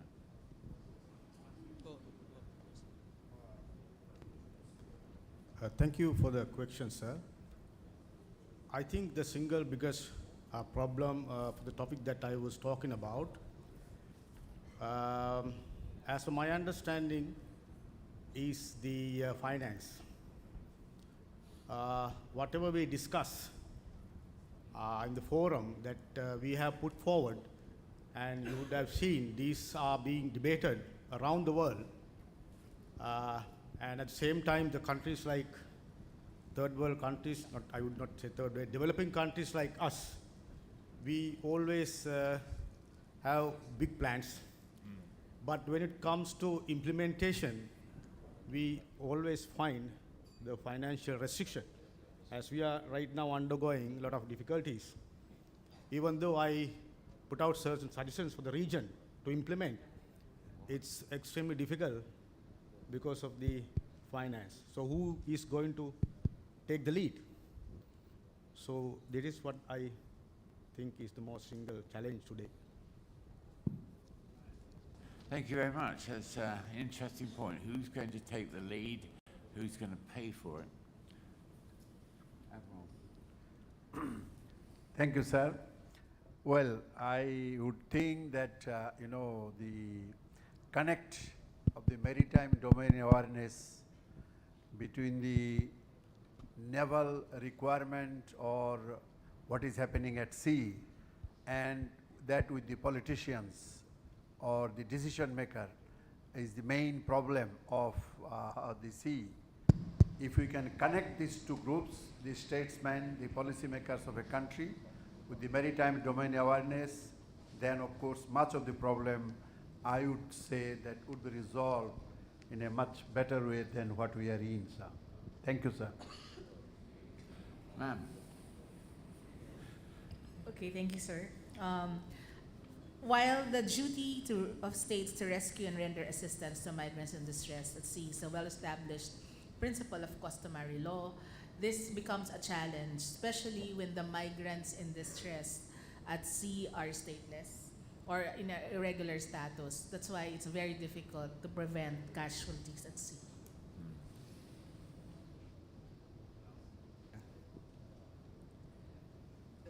We widely talk about sustainable blue economy today. In many of the forums I have attended, blue economy is a topic to be discussed. So the topic that I presented today is also related to blue economy. It's actually a niche market in blue economy. So having visited Malta, even before that, I came up with a concept of development of tourism in Sri Lanka through scuba diving. And I prepared a concept paper and submitted it to the government about, now it is 10 months old. So about 10 months ago, and having reminded them number of times, I am still waiting to implement it. So that is the situation. So I believe that the support of the government is the most important, government officials is the most important aspect in going ahead, and these are the challenges that we have. Thank you. Thank you very much. Good. Okay, right. Well, over to you, please, for challenging questions. And can I remind you of the procedure? Don't forget to tap the little box in front of you with your card. When I point at you, please wait for the microphone to arrive. And then also, please identify yourself so we all know what particular axe you might be grinding. So over to you for questions, please. Yes, the lady in the front here.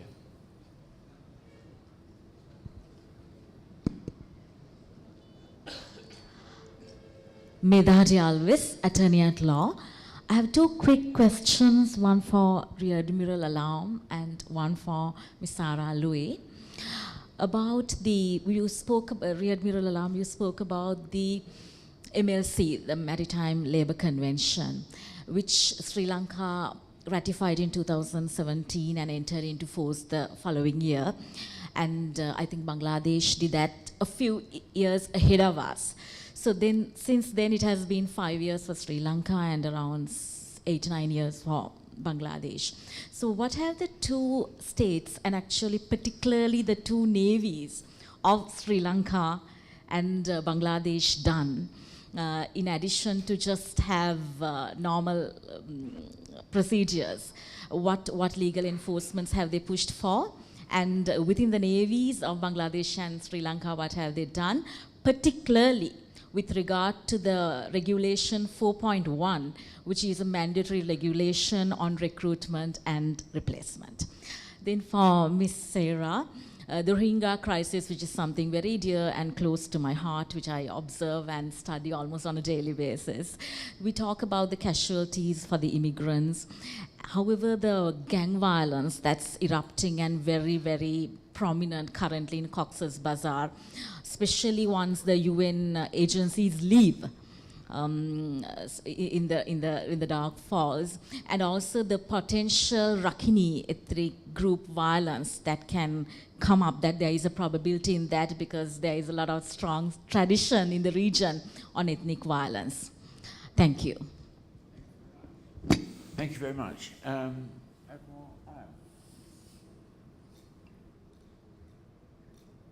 Thank you. Thank you very much for the very important question. Yes, we have ratified the Maritime Labour Convention a little bit earlier, and we have also made the rules. But very honestly speaking, what you said is recruitment, the aspect of the recruitment is actually looked after by the Labour Ministry. So that's the problem. Either it is by the Labour Ministry, sometimes it is also done by the Director General of Shipping. So Navy as a whole probably can't participate in a policy making level, you know, in our sort of scenario. Yes, if they are given some responsibility to implement some of the aspects, whether the ships are actually following it or not, then of course they come into play, especially for the disasters, the flag state rule, the coastal state, if somebody is spilling oil and everything, Navy comes into play, or unauthorized fishing, this and that. But on the Maritime Labour Convention, the provisions are such that right now it's very difficult for the naval people as a whole to come into exercise some sort of control over the recruitment or even some sort of say over the control, because it is at the ministerial level it has been done and it is being also implemented by them. I hope that answers. Thank you. Okay, thank you very much, Madam, for that question. Of course, IOM and of course the rest of the United Nations is not denying that there are problems inside the camps. In any camp that you have close to 1 million people, there will always be problems, and I think the fact that they've been there since 2017 and they're not allowed to work, they're not allowed to study, and with no hope in sight, it's easily really to have some gangs. And I think in our conversations with them, I went to Cox's Bazar. One of the reasons also that's why people want to leave is because there are gangs inside. So they want to find, to live a more comfortable and a peaceful life outside, and that is something that we see, and in fact that is a very big cause of concern. Nevertheless, the fact remains that they are stateless, and they are the most vulnerable migrants of all. I mean, being irregular is one thing, but being stateless, because there's no state that has the responsibility to protect and to ensure where you are going to return. It's true that there's ethnic violence. As everybody knows, that there is a very complex problem in Myanmar, and most of the Rohingyas come from the Rakhine state, and of course there is an Arakan army.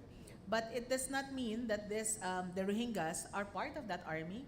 They are most of them are civilians who just want to live a normal life, and this aggravates the situation in the camps. The UN, of course, is trying to find a durable solution to be able to find a solution to this humanitarian crisis of this magnitude that we are facing, because it's the biggest refugee camp in the world. However, it remains that we have to depend on the generosity of states when it comes to stateless individuals. Thank you. May I add something, if you allow? Thank you. Thank you. If I may take on, because I have been dealing with this issue since 2015. You see, there are 1.1 million Rohingya refugees living in a very small area, compact area.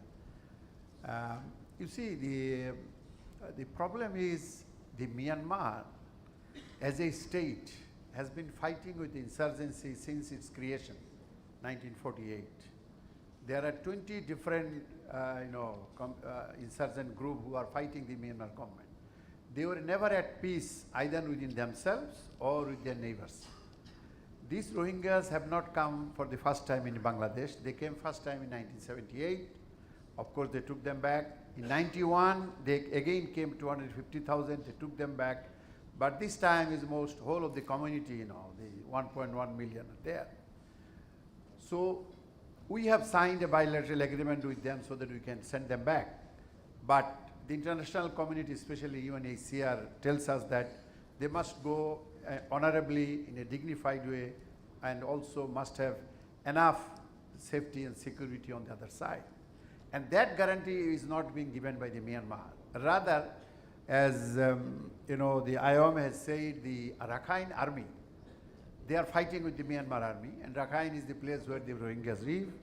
And Myanmar army has a proxy army called ARSA, Arakan, ARSA. So they are actually coming in and creating problem within the Rohingya camps. Whoever among the Rohingyas are very loud about the problems in Myanmar, they are being killed, like Mr. Muhibullah. He was killed in broad daylight by the ARSA, which is a proxy of the Myanmar army. Now it's a porous border, we simply can't do it, and also Myanmar is producing a lot of drugs. These drugs has become a big business for either for the Rohingyas or for others, and they are also coming into the camps. We can't really hold it.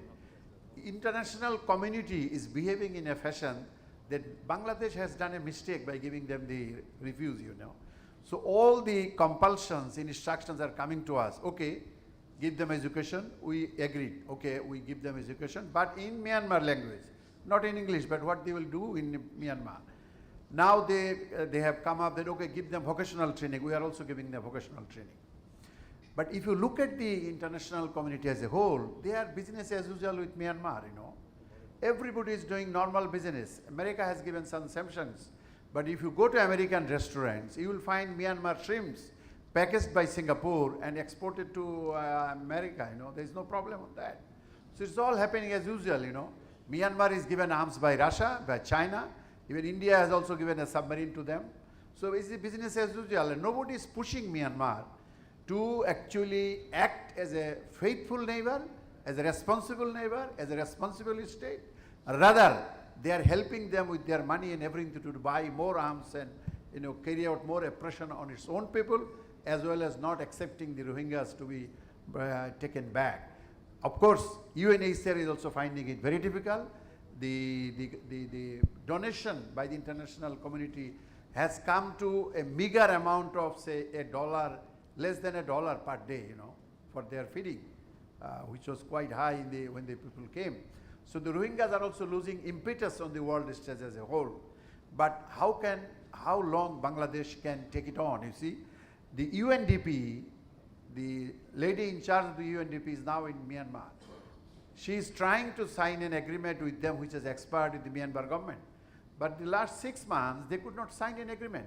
And neither there is a pressure from the world community to do likewise. We approached ASEAN countries, okay, help us, but hardly we could get any help, There are some Rohingyas also in India. There are about 40,000 of them. But some of them are finding their ways from Kashmir to Bangladesh, they are also coming into this fold. Now we have given some barbed wire, and also built, with spending our own money, $256 million, a sort of, in an island, But the New York Times made it a headline. This is a floating island. I never heard that New York Times could make such a claim that is there any island, I don't know all these Navy's people, their island could be floating, with the tide and this and that. So you see, even if you do some good, it is taken in a different light, So the pressure is on Bangladesh that you have done some very bad job by giving them. So you now have to look after everything, and nobody will going to say to the other side, look, you have to improve upon the situation so that the Rohingyas can get back. Rohingyas themselves want to get back because that is their place. They know their future children will not be living in Bangladesh and will not allow it to happen so.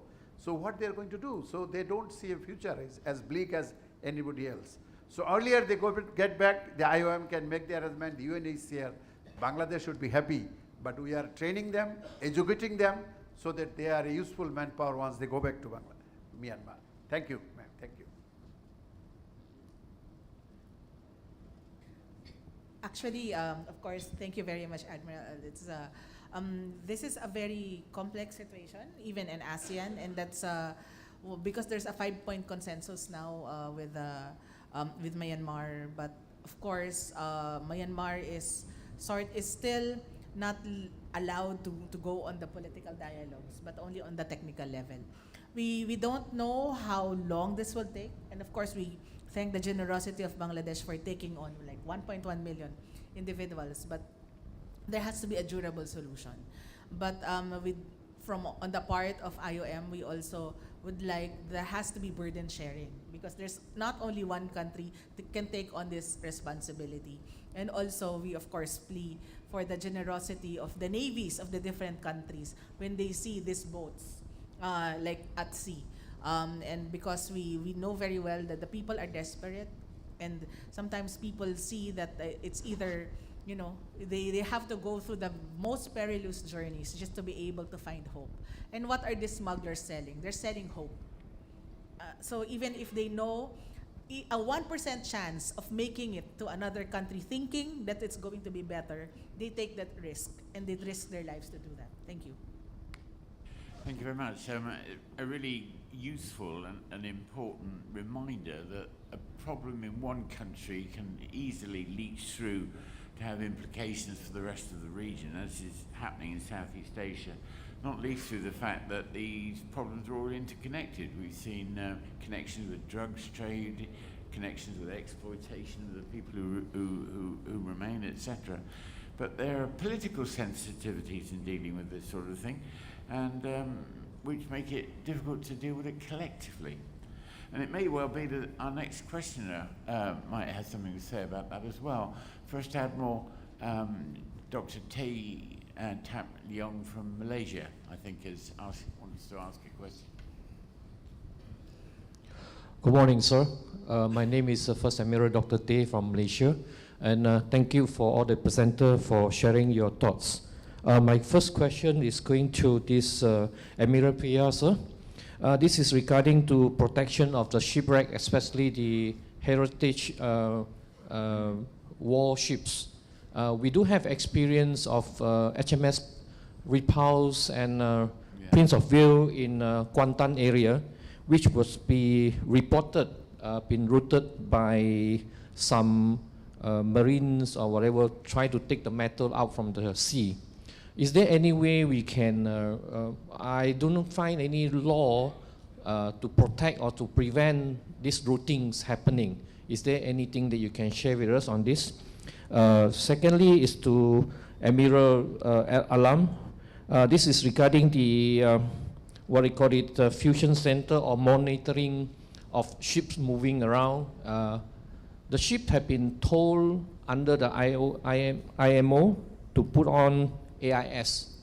The challenge is that if the ship's following the order to switch it on or activate the system, if not, is there anything we can do to forcefully or so-called ask them to do it by law or to make sure that they switch on because they can just simply switch off the system. Thank you, sir. Thank you very much. First of all, a question on the protection of wrecks. Thank you very much for your question, Admiral. Interesting question. in Sri Lanka, there are 38 shipwrecks which have been declared as protected shipwrecks under the Marine Archaeology Act. So the mandate is given to the law enforcement agencies like Navy, Coast Guard, and also wildlife for the protection of these wrecks. Those are gazetted wrecks. What do we do about ships that don't turn on their AIS?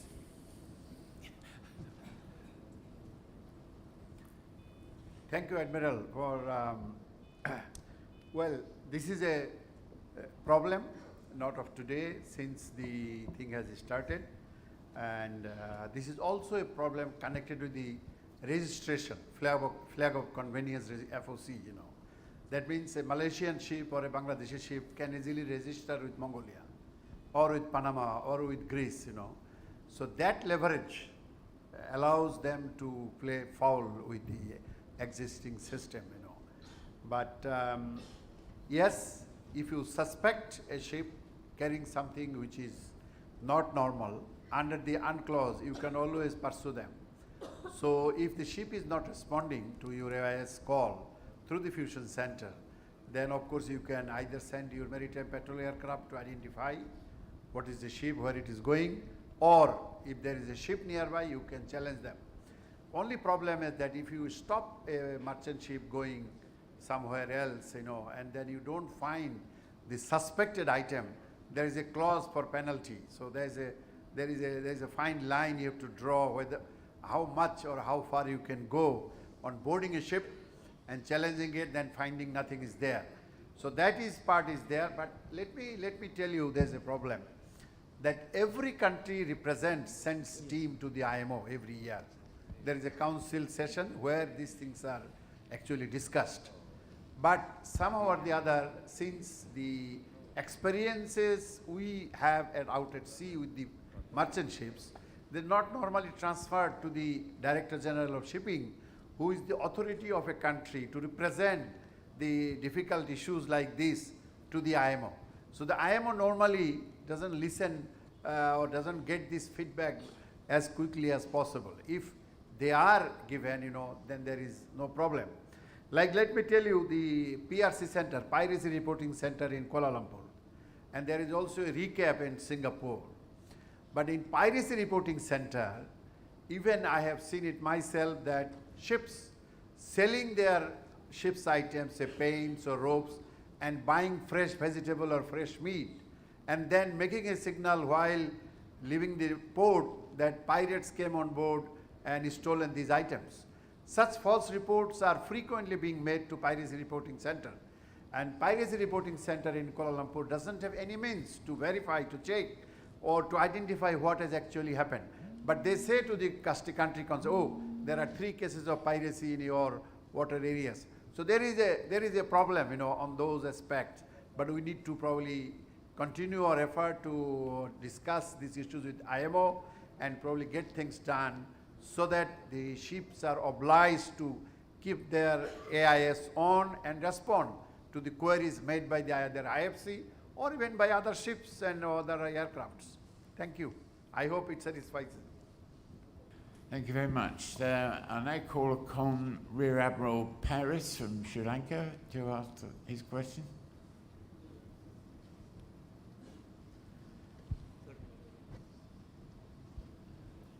The microphone for the Admiral.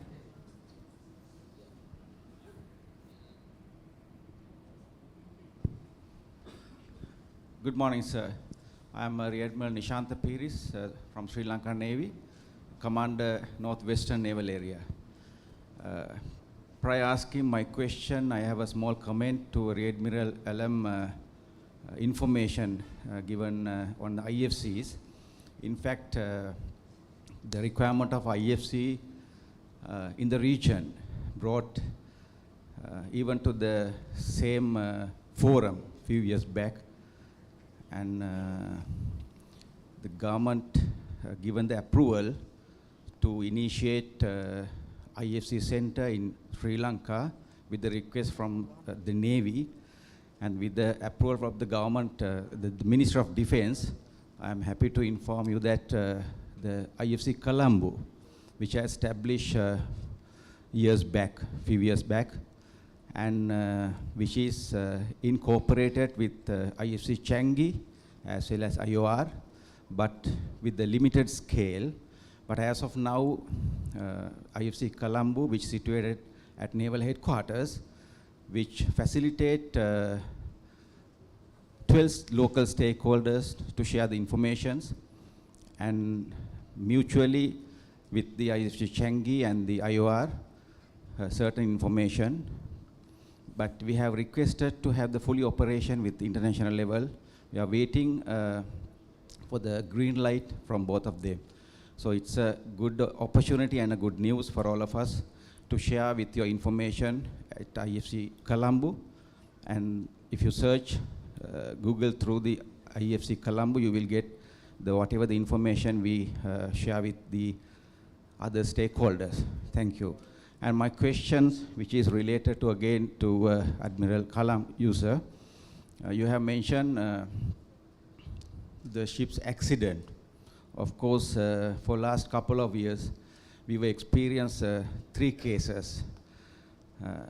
All are closer to region as well as close to country, where starting from Daniela, which is about 100 miles west of Sri Lanka, and the New Diamond, which is south eastern coast of Sri Lanka. It's a tanker. And the latest one, Express Pearl, which was burned and sunk in front of our naked eyes, just off Colombo Harbour. So all these 3 cases, maritime accidents, and we were managed to extinguish up to certain level, and unfortunately Express Pearl we could not, and it was burned and sunk. And all 3 cases, our neighbor Indian Navy assisted us in a certain ways. But only issue with this one, so we are not worried about the action initiated or action taking place during the incident, but aftermath, or maybe after the incidents, the country alone has to pay a lot of issues like compensations, legal issues. So when the incident happened, there's so many organizations and information sharing here and there. But when the country fight for the compensation and for the legal aspects, nobody, or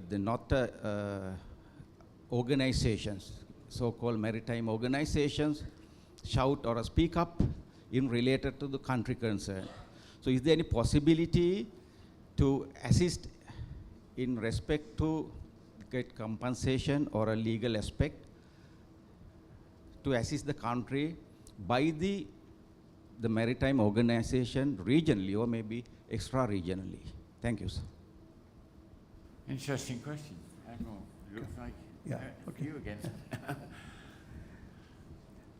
Thank you very much. First of all, let me also congratulate you for the IFC, what you have informed us, because we deal this issue in the IORA, Indian Ocean Association, of which you are the chair now. Sri Lanka is chair from this October. But so far our information was given that is the Seychelles has a limited one, India and Changi has the full-fledged IFC IOR. That is what we knew, but you told me yesterday also. But today, since formally you have told us, it is good. We will record it. That and we hope that IFC Colombo, is in a position, because you are in such a good position to monitor ships either from Malacca as well as from the other side. So if you do develop, then it will bring at least relief to some other countries nearby. But most of all, even if you have IFC, what I would say that there is a need for cooperation on the white shipping. If we need to come up on a white shipping level, then of course it is going to help us a lot. There is no actually cooperation among the white shipping. And also another issue, let me just flag it here, because the commander of the Sri Lankan Navy was here previously. We have IONS, Indian Ocean Naval Symposium. All the naval ships meet every year in all these countries, maybe 26 countries or so, and they decide what is to be done between the navies. But those things are not, transferred or are not sent to the Ministry of Foreign Affairs. As a result, I didn't find much input from the IONs to the IORA or to the Foreign Minister of each country to be complied with. As you know, that the navies can't make decision, policy decision. They can make decision among themselves. For policy decisions to be complied, you need to go to a level, higher level, which is either Ministry of Defense should send it to the Foreign Ministry or vice versa. Only then these things can be probably improved upon, even the collaboration within among the navies. So that is one part. The other part is, that's why I have said, you have to, the convention on the compensation is very clear and distinct. It says how you can apply, what should you do, how would you maintain the log of the incidents from plus 1 minute to the last minute you are applying. These are all given in the convention. So that's why, since you need to prepare somebody on the law of the sea experts, you need to prepare also on from the DG shipping side, somebody who is good in all the conventions, who pays convention. There is no other maritime organization which can actually help you, sir, because the convention does not allow any other body to go for anything to be supporting the country which has suffered. It is the country which has to make its documentation as per the convention, from as when it happened, how it happened, and then what is the implication, how have you carried out the survey for compensation. All these things are required, and if you do according to convention, I don't think there is anything that you can't get the compensation. Of course, the country is also needs to be party of that convention. If you are not a party, sometime you don't get the convention compensation rightly as it is. So my submission to you, sir, will be that, just like that we prepare an expert for the UNCLOS, we should also need to prepare an expert on the various conventions of the IMO. There are lots of them, hundreds of the conventions of the International Maritime Organization, which is looked after by the DG Shipping. Unfortunately, the DG Shipping, who is supposed to be the head of all the maritime shipping in all the countries, they lack manpower, they have no time, but they have time to visit London, where every year there is a meeting and everything. But without much of the substance being carried by the country, by the various departments which are facing the real challenges which needs to be brought into the fore, like the switching of IAS and other things to the IMO concern. It is only the IMO and the convention seeker which can probably help you in that respect. Other maritime authorities can probably assist you with giving you guidance and other things, but that's it. But ultimately it is the country concerned which has to probably go by with the laws as well as the convention. Thank you, sir. I hope I have been able to clarify some of it. No, thank you very much. Thank you very much. And Captain Kang from Myanmar has been patiently waiting to make an intervention.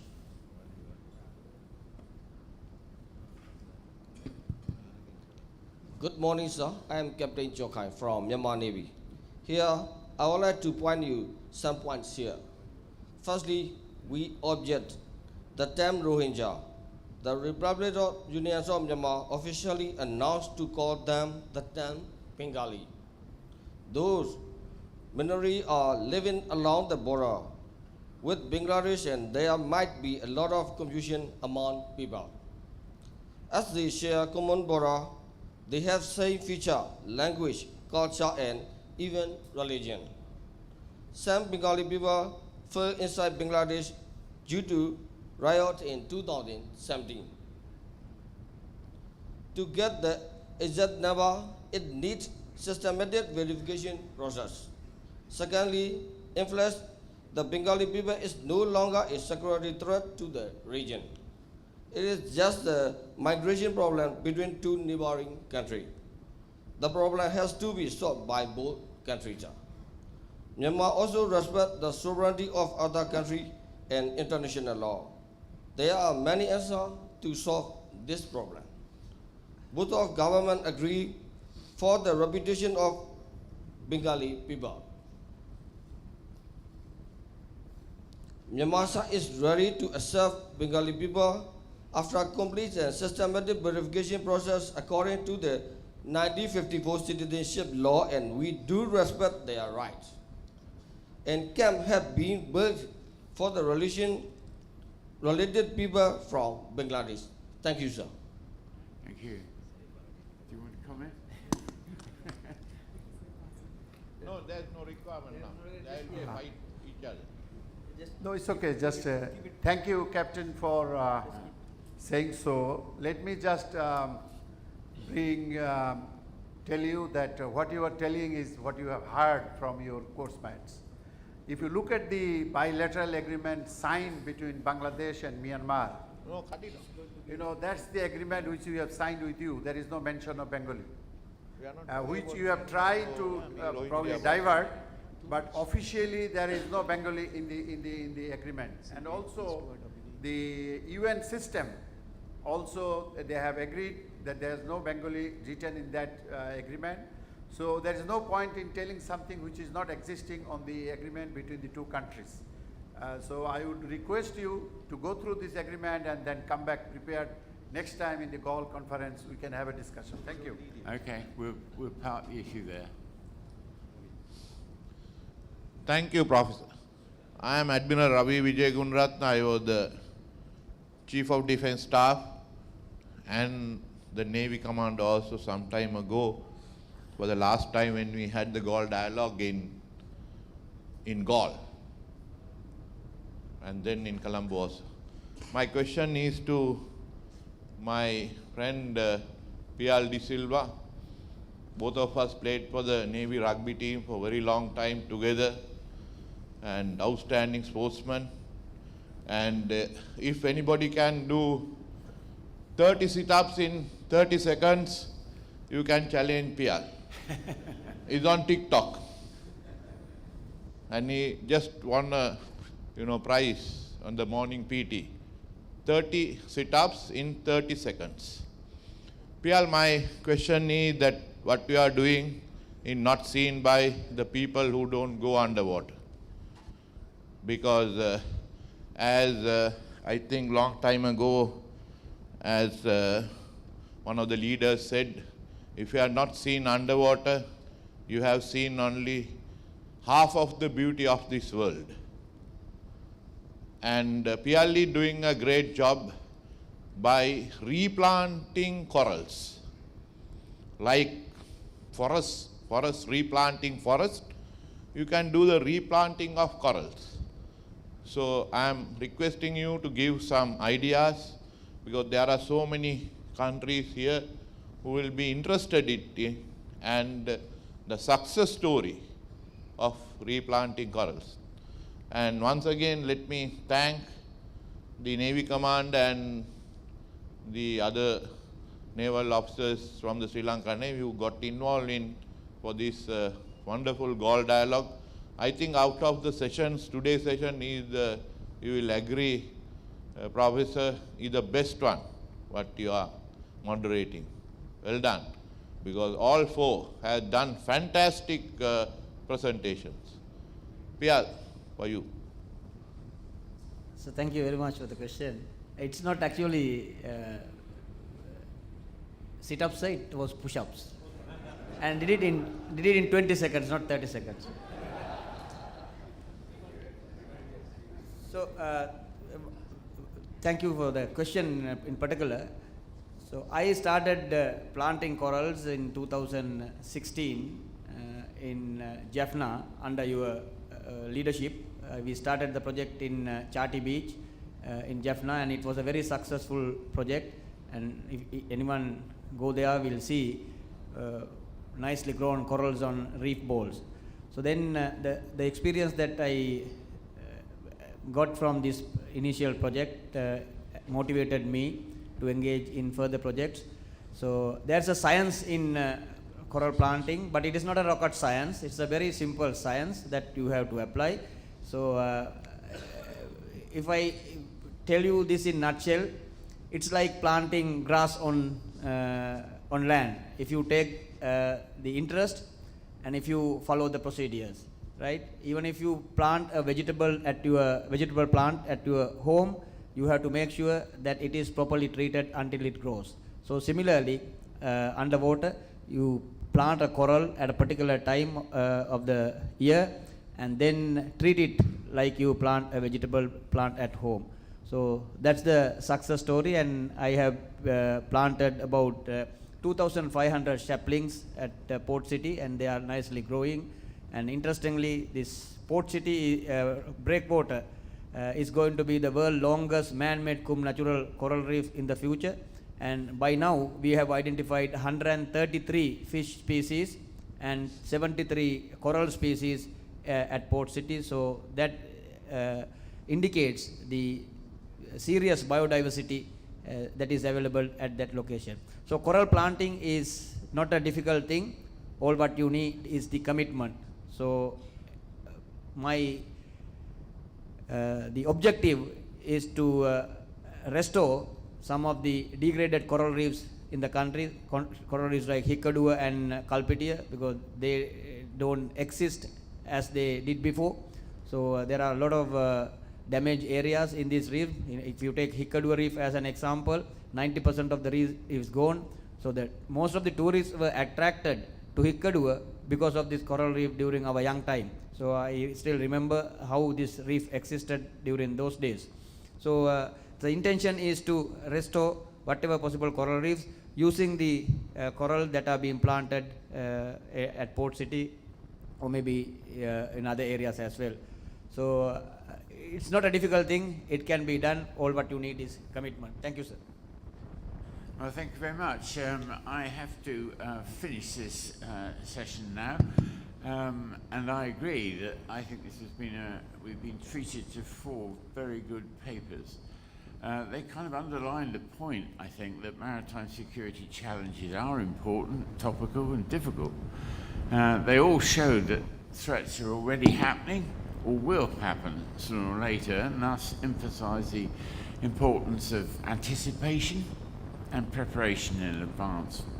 I also asked the question of what was the biggest problem, and I think in the discussions what came out was, of course, finance and the essential issue of who's going to pay for it, identifying responsibilities for dealing with these issues, awareness of the problem when the perpetrators are able to conceal it, or try to at any rate, and siloed and uncoordinated governance. They all kind of summarized by the old English phrase, out of sight, out of mind.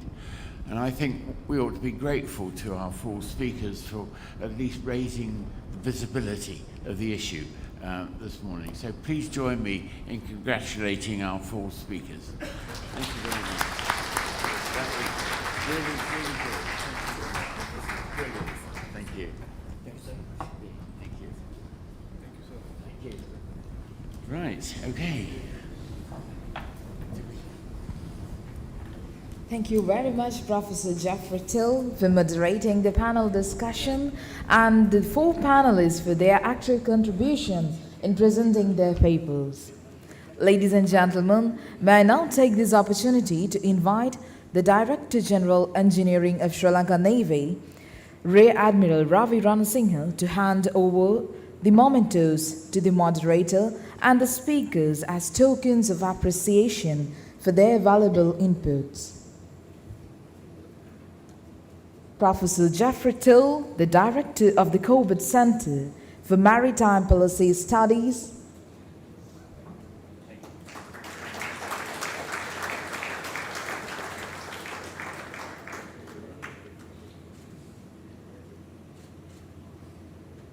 Rear Admiral Pradeep Ratnayake, Director General Operations of Sri Lanka Navy,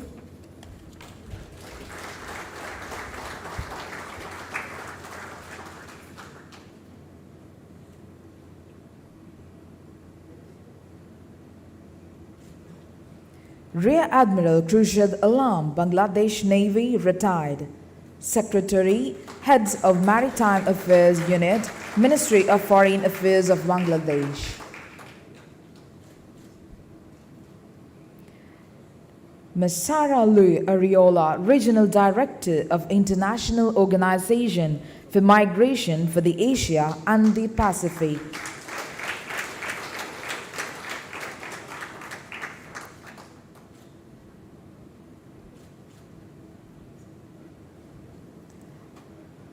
Admiral Pial de Silva, Sri Lankan Navy retired, former commander of Sri Lankan Navy and the former ambassador for Sri Lanka to Afghanistan.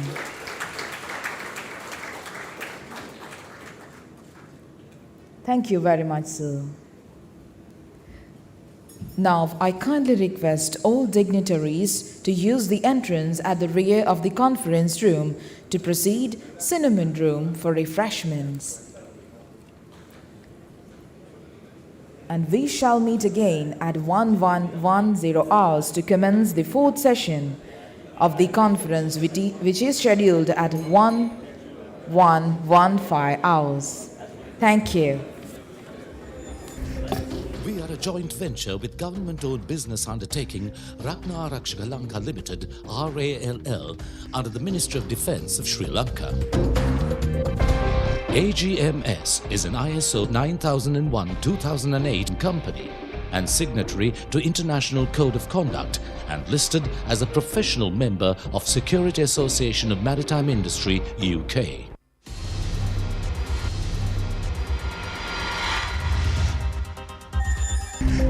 We are a joint venture with government-owned business undertaking Ratna Arakshaka Lanka Limited, RALL, under the Ministry of Defence of Sri Lanka. AGMS is an ISO 9001-2008 company and signatory to International Code of Conduct and listed as a professional member of Security Association of Maritime Industry, UK.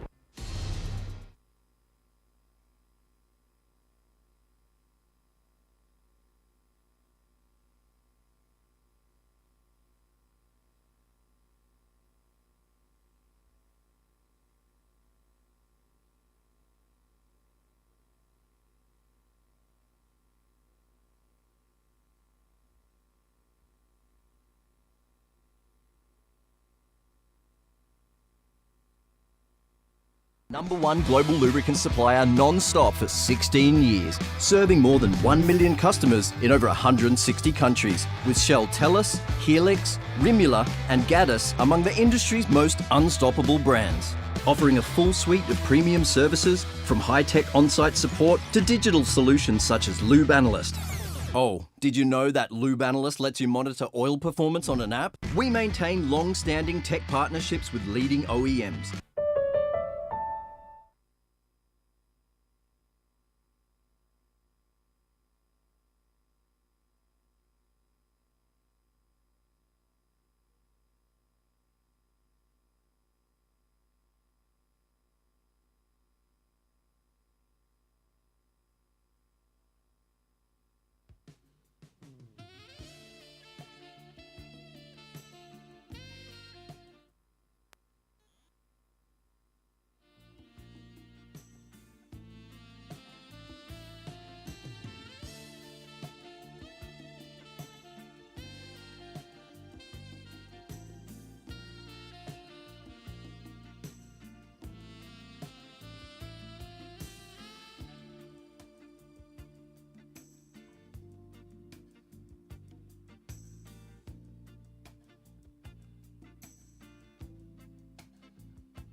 මිස්ගේ තාත්තයියගේ සතුටිනිමේ නේද? අපේ තාත්තා මේ හිස්රාක්කවලට කැමති නෑ. තාත්තගේ කාමරේම පොත්වලින් පිරිලා. පුතේ තාත්තේ? එතකොට තාත්තගේ රාක්ක හිස්නේ?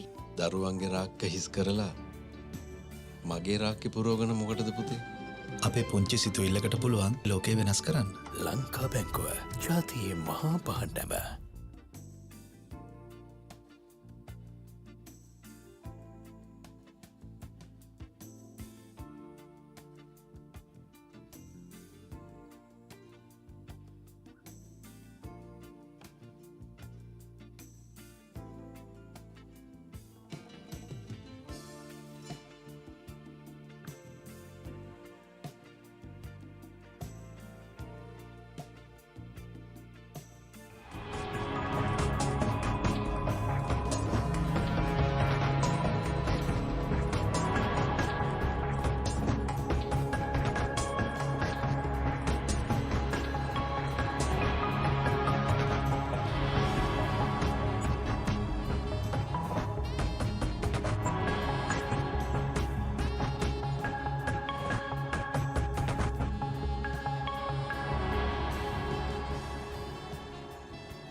#1 global lubricant supplier non-stop for 16 years, serving more than 1 million customers in over 160 countries, with Shell Tellus, Helix, Rimula and Gaddis among the industry's most unstoppable brands.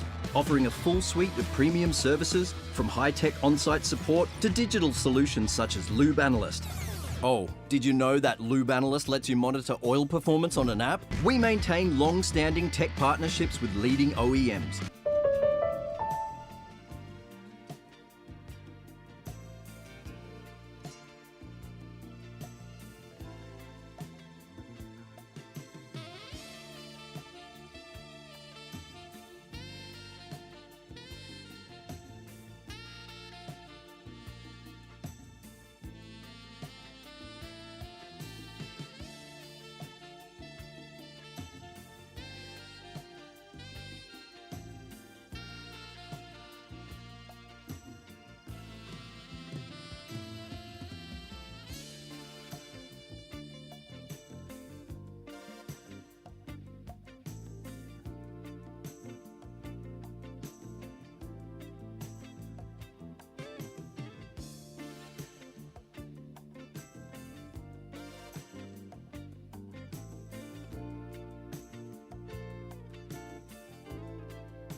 මිස්ගේ තාත්තයියගේ සතුටින් නෙමේ නේද?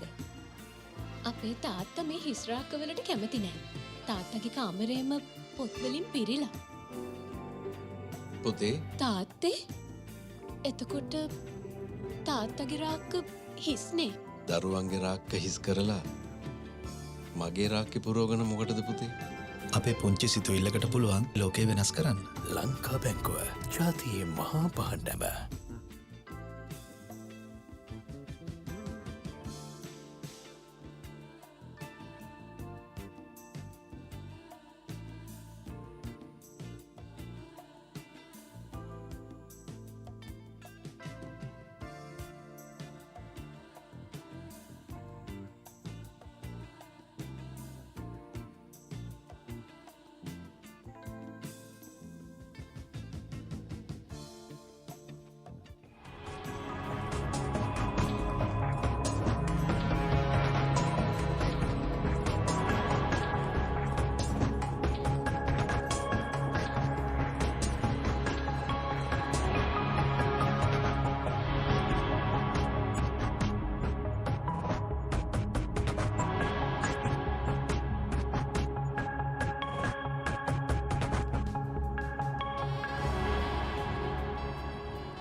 We are a joint venture with government-owned business undertaking Ragnar Rakshaka Lanka Limited, RALL, under the Ministry of Defence of Sri Lanka. AGMS is an ISO 9001-2008 company and signatory to International Code of Conduct and listed as a professional member of Security Association of Maritime Industry, UK.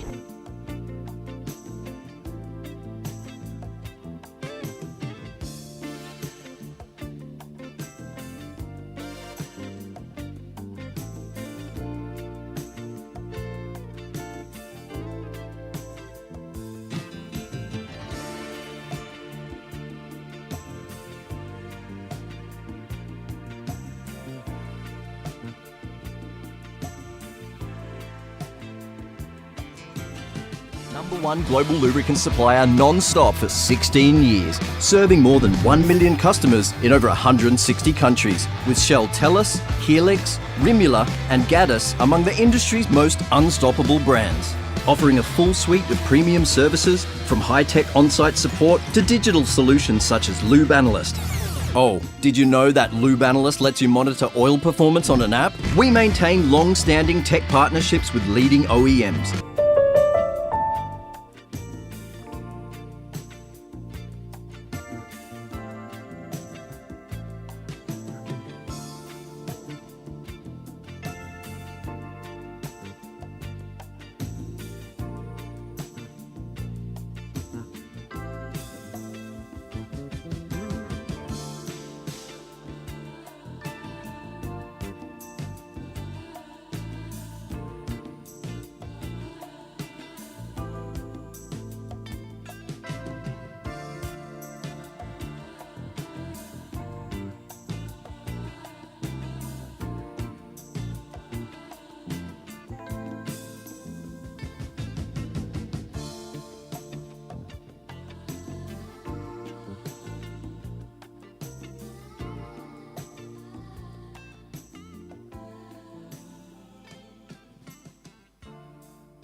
We are a joint venture with government-owned business undertaking Ragnar Rakshagalanka Limited, RALL, under the Ministry of Defence of Sri Lanka. AGMS is an ISO 9001-2008 company and signatory to International Code of Conduct and listed as a professional member of Security Association of Maritime Industry, UK.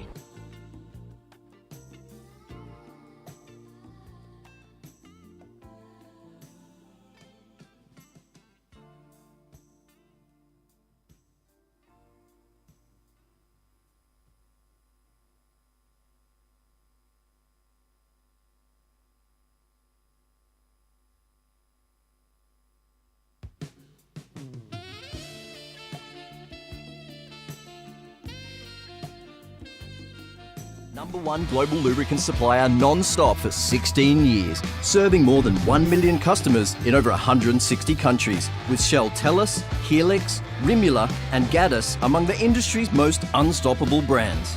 Offering a full suite of premium services, from high-tech on-site support to digital solutions such as Lube Analyst. Oh, did you know that Lube Analyst lets you monitor oil performance on an app? We maintain long-standing tech partnerships with leading OEMs.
මිස්ගේ තාත්තා අයියගේ සතුටු නෙමෙයි නේද?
We are a joint venture with government-owned business undertaking Ragnar Rakshaka Lanka Limited, RALL, under the Ministry of Defence of Sri Lanka.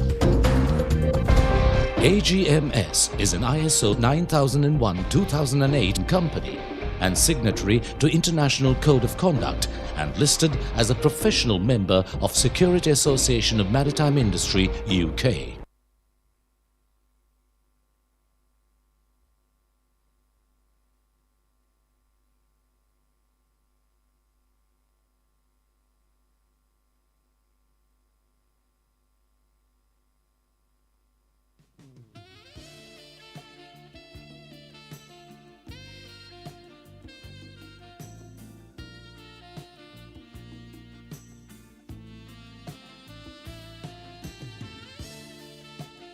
#1 global lubricant supplier non-stop for 16 years, serving more than 1 million customers in over 160 countries, with Shell Tellus, Helix, Rimula and Gaddis among the industry's most unstoppable brands.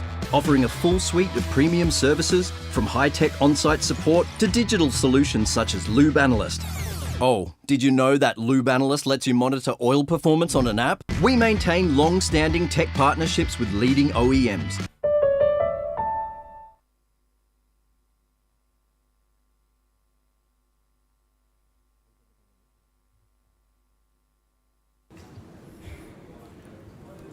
Your Excellencies, distinguished guests, ladies and gentlemen, on behalf of the Commander of the Navy, I warmly welcome all dignitaries present here for the 4th session of Galle Dialogue International Maritime Conference 2023. The focal point of the 4th session will be maritime domain awareness. This session will be moderated by Mr. David Terwold, and 2 speakers are lined up in this session, and the session shall precede the lunch break. Mr. Wade David Terwold joined the Asia Pacific Center for Security Studies as the Dean, Admissions and Business Operations in June 2019, ending a 30-year-long illustrious career as a captain in the United States Navy. Mr. Terwold graduated with merit from the U.S. Naval Academy, Maryland in 1989, where he earned a Bachelor of Science degree, and he graduated with distinctions from the U.S. Naval War College in the year 2000, where he earned a Master of Arts degree. He served as a naval flight officer during his career and has extensive experience in undertaking a number of flying assessments and in flying various aircrafts. Mr. Terwold participated in combat operations in Somalia, Kosovo, Iraq, Afghanistan, and the Philippines. Mr. Terwold, an avid academic, has published a number of defense-related publications as well. With great pleasure, let me now call upon Mr. Wade David Terwold to take the seat as the moderator, and also the distinguished speakers, Mrs. C.G. Song, Team Leader for Global Maritime Crime Program, South Asia Team, the United Nations Office on Drugs and Crime, as well as Mr. Martin Kaushi Inglot, Project Director, Cremario 2 Team, to carry on with the session. Over to you, sir. Thank you very much. Ladies and gentlemen, it's my honor today to lead panel number 4, and I'm joined by two distinguished speakers who are going to enlighten us on the subject of maritime domain awareness. Maritime domain awareness is about acquiring knowledge of the sea because knowledge is power. But it's a little bit more complicated than that, and in about 3 minutes I'm going to talk a little bit before I turn it over to our speakers. MDA is not a static thing or a static act, but it's a process. It's a process that starts with the question why. Why do we want to invest in doing maritime security? And I think the most primary answer is that it is in the state's interest and it is in the interest of the international community, because it improves our security, it improves our safety, it protects resources, it develops our economy, especially the blue economy that you've heard so much about. And so the process involves a few steps. First, it involves gathering information, then analyzing it, then sharing the information, and then finally acting on the information. And in acting on the information is where we start to transform the information into knowledge and then finally into power. But MDA also requires investment. It's expensive, it takes time. You have to train crews, you have to buy ships and aircraft. It involves institutions, and so it shouldn't surprise you that our speakers today represent institutions, the UN, ODC, and the European Union. And then finally, you have to build maritime fusion centers like the ones that have been mentioned so far today, both in India and Singapore, that serve the Indo-Pacific region. Our first panelist, Ms. CG Song, is the program coordinator of the Indian Ocean East team at the UN ODC. She is a lawyer in human rights. And then our second, Mr. Martin Cauchi-Inglet, former head of the Malta Navy, is the program director at Cremario 2, which is a European Union effort at maritime domain awareness. It shouldn't surprise you that our two panelists are representing both law and technology, two primary facets that make up maritime domain awareness. So with that, I'd like to ask CG, Ms. Song, if you'd go to the microphone, if we could bring up Ms. Song's presentation, please. And she's going to talk to us about the basics of maritime domain awareness and some of the law aspects of maritime domain awareness. CG, over to you. Thank you. Thank you very much for the introduction, and then we're still in the morning. Good morning, everyone. And thank you very much for the Sri Lankan Navy and the Galle Dialogue Secretariat for inviting UNODC Global Maritime Crime Program. So my name is CG Song, as was introduced. And then I will talk about the maritime domain awareness on the MDA. And I think it's great that from the previous discussion, there were points that was raised related to the AIS and how we should monitor those ships that turned out the AIS. So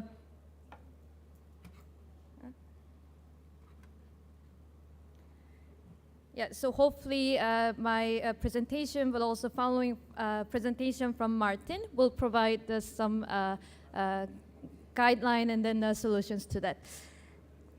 Before I start, I would like to briefly explain about the UNODC Global Maritime Crime Program for those who haven't heard about our organization. So the United Nations Office on Drugs and Crime, the Global Maritime Crime Program, was established in 2010 in response to the UN Security Council resolutions calling for the concerted international response to address the piracy of the Horn of Africa.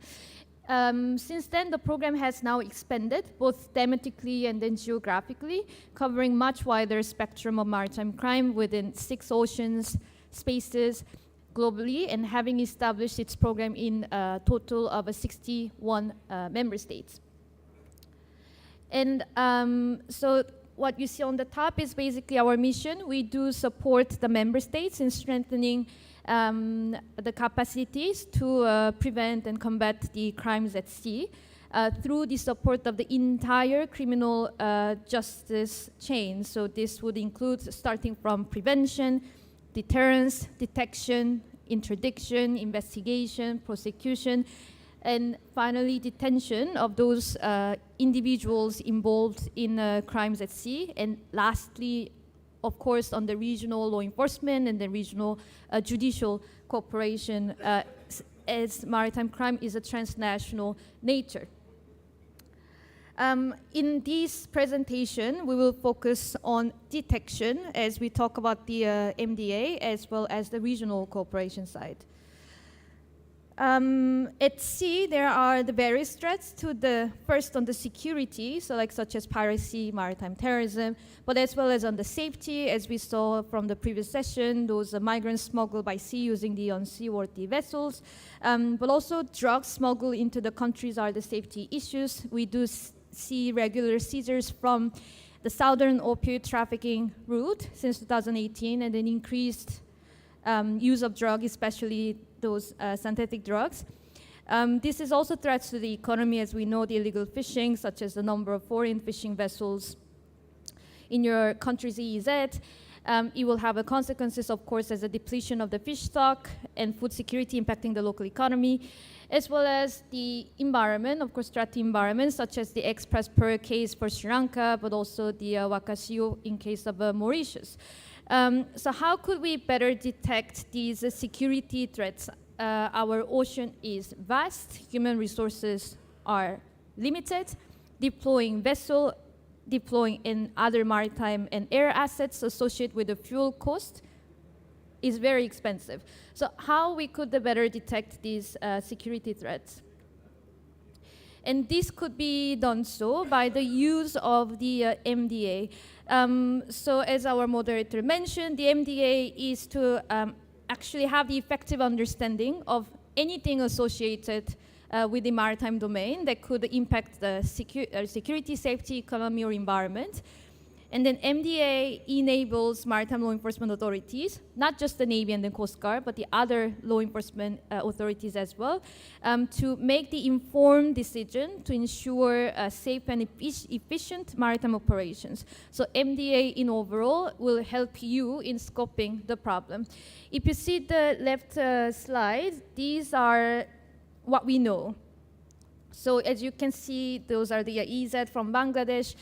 There are 7 vessels that are visible at sea. So these are what we know from the passive detection, relying on the reception and interpretation of the existing signals, such as AIS. So it requires the compliance from the master, as we discussed also from the previous session. However, what we don't know is on the right side, these are the exactly same maritime zone from the picture, but utilizing the different MDA tools. And this picture has been taken, and where we can see more than 700 invisible vessels in that sea. And this was done through the active detection methods and then technologies, and we could receive and analyze the real-time data on those vessels that are not in compliance. And this is thanks to the use of the AI that analyze the large volume of the data to identify the patterns, anomalies, and threats in the maritime domain. There are multiple information centers, as we already mentioned in the last presentation, the IFC IOR in India, the IFC in Singapore. We also do have in the Indian Ocean the RMIFC that is in Madagascar, the RCOC, which is more on the coordination of the operation in Seychelles. We also talked about the IFC in Sri Lanka. And this is all interconnected also up to the Gulf of Guinea, the Yaoundé architecture system. And then within this area of a responsibility, we could see what is normal and then what is not normal via the MDA tools. So it learns the pattern of the life of the vessel. It recognizes the patterns of the suspect behaviors. And this is AI technology detecting those suspicious behaviors.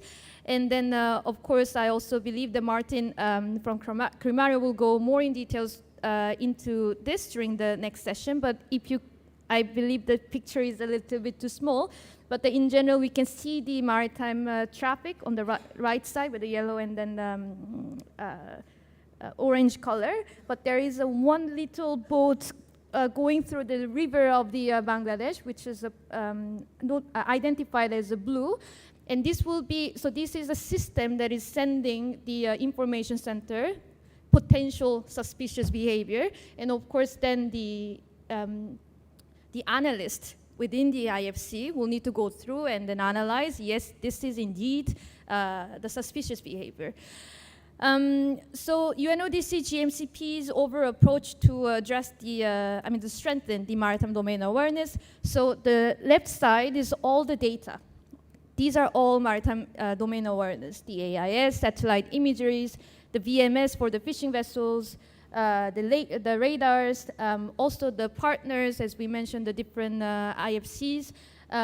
So these are all the data which will be fused into the MDA integration system, where there are different platforms. And then this will provide the analysis through the machine learning technology, the AI, the algorithm, but of course from the person itself, operators' inputs to identify and detect the illegal behavior of the ship. So the next slide is just the brief, the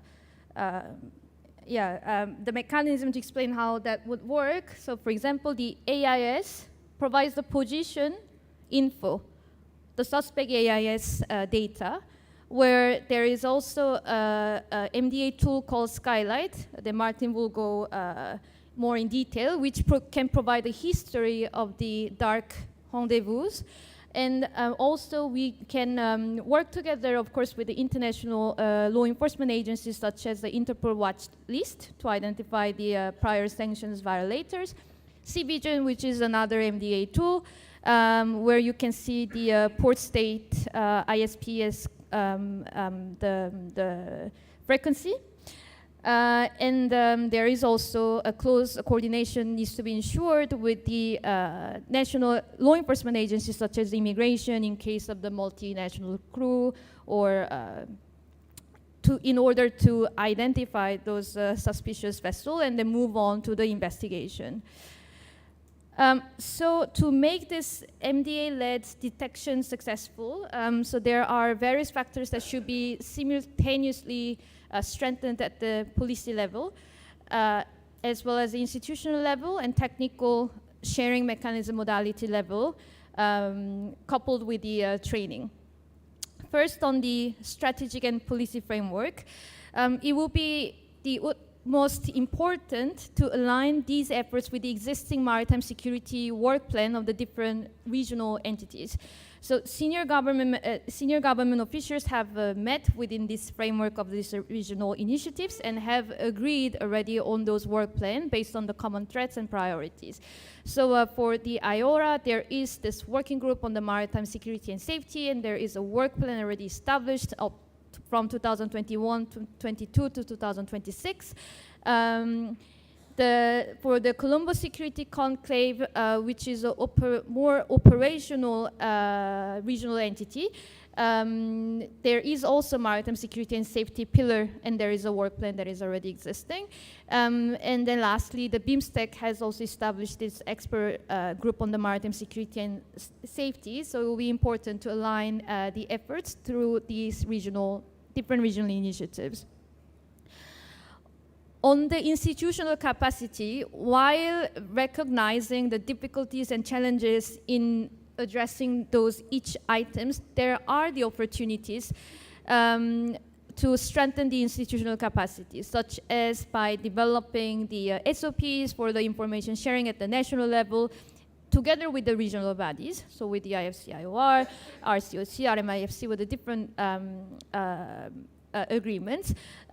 Also, we would like to promote to establish a joint task force comprising the other law enforcement agencies such as police, customs, immigration, ports, and fisheries within the national IFCs in order to have a maximum effects in coordinating the maritime law enforcement efforts. And of course, the use of a diverse MDA system using the AI tools with the new technology.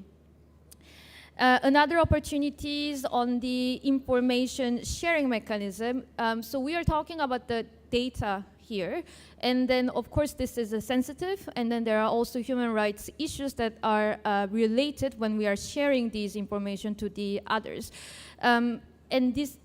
For example, in the criminal proceedings, the intelligence itself doesn't have any power, but the information it does. So there is also, it is important to distinguish what is intelligence and what is information. But in general, this is the reason why the countries need the legal agreement in order to share those informations. And I believe that's where we are having lots of difficulties to make our MDA system work. So we could envisage developing the reciprocity agreements or MOUs for the MDA information sharing at the bilateral, but also can be at the regional level, especially like linking into the regional initiatives. But at the same time, we also would like to promote the interagency cooperation at the national level through the harmonized standard operating procedure. in order to clarify the mandates, duties, and responsibilities of each maritime law enforcement agency in addressing different crime types altogether. And then lastly, all these efforts couldn't be done without the appropriate training. It is, of course, important to continuously develop and deliver the multi-level capacity building training on the MDA collection and how to fuse the information, how to analyze those information, and how to share these MDA informations. And also, of course, the separate specific program on interagency coordination and the interregional coordination would be also important. And then it is important also to deliver the training on the digital electronical evidence, because that can contribute to the legal finish of the maritime crimes. So like when I say legal finish, this is not only the apprehension of the suspects at sea or just the disposal of the drugs at sea, but up to the prosecution, to bring criminals to justice. And on the last point, so just would like to highlight that the MDA serves as a valuable tool for the maritime law enforcement and nations in securing digital evidence to bring the criminals to justice. So by continuously monitoring and collecting data from various maritime sources, including the vessel tracking systems and satellite imageries, the chat log, the MDI provides a digital trail of the maritime activities. And this digital evidence can be critical in investigation and helping the authorities to identify and then track vessels involved in the illegal activities. So let's remember that the MDA not only enhances the situational awareness, but also helps in gathering the real-time and historical information and supporting the effective law enforcement operation and up to the legal judicial proceedings. So ultimately, the MDA contributes to the successful prosecution of the criminals involved in the maritime crime, ensuring greater security and the rule of law in the maritime domain. So that is it for my presentation. Thank you very much. Thank you very much, CG, for that excellent presentation on the process of maritime domain awareness. As promised, now it's time for Martin Cauchi-Inglet to talk about the Cremario 2 project that the European Union is leading. So we're going to bring up Martin's presentation, and then he'll have time to talk to us.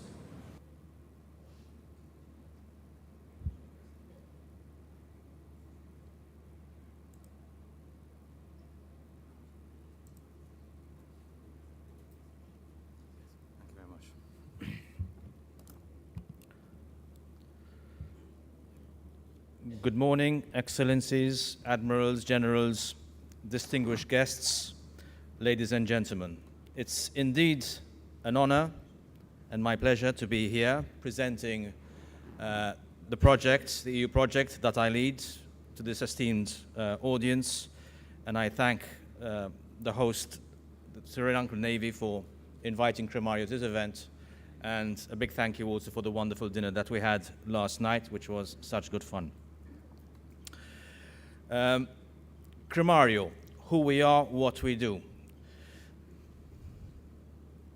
So Cremario is a EU-funded project which has benevolent ambitions in mind.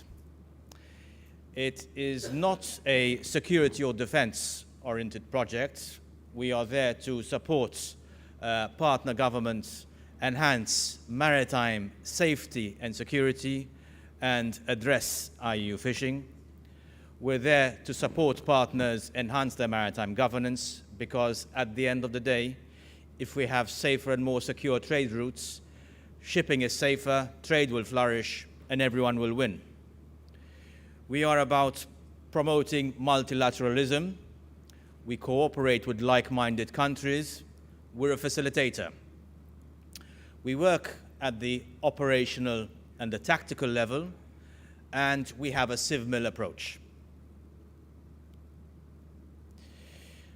What tools have we got in our basket? First of all, we are primarily retired experts, Coast Guard and Navy, from all countries across the Indo-Pacific. So, from Africa we have Kenyans, we have Seychellois, South Asia we have Sri Lankans, Pacific we have got US and Australians with us. So we're a very multinational team. We promote our cooperation through software systems. There is one which I will go into some depth, which is called IORIS, and through another initiative, which is Share It, where we aim to interconnect systems.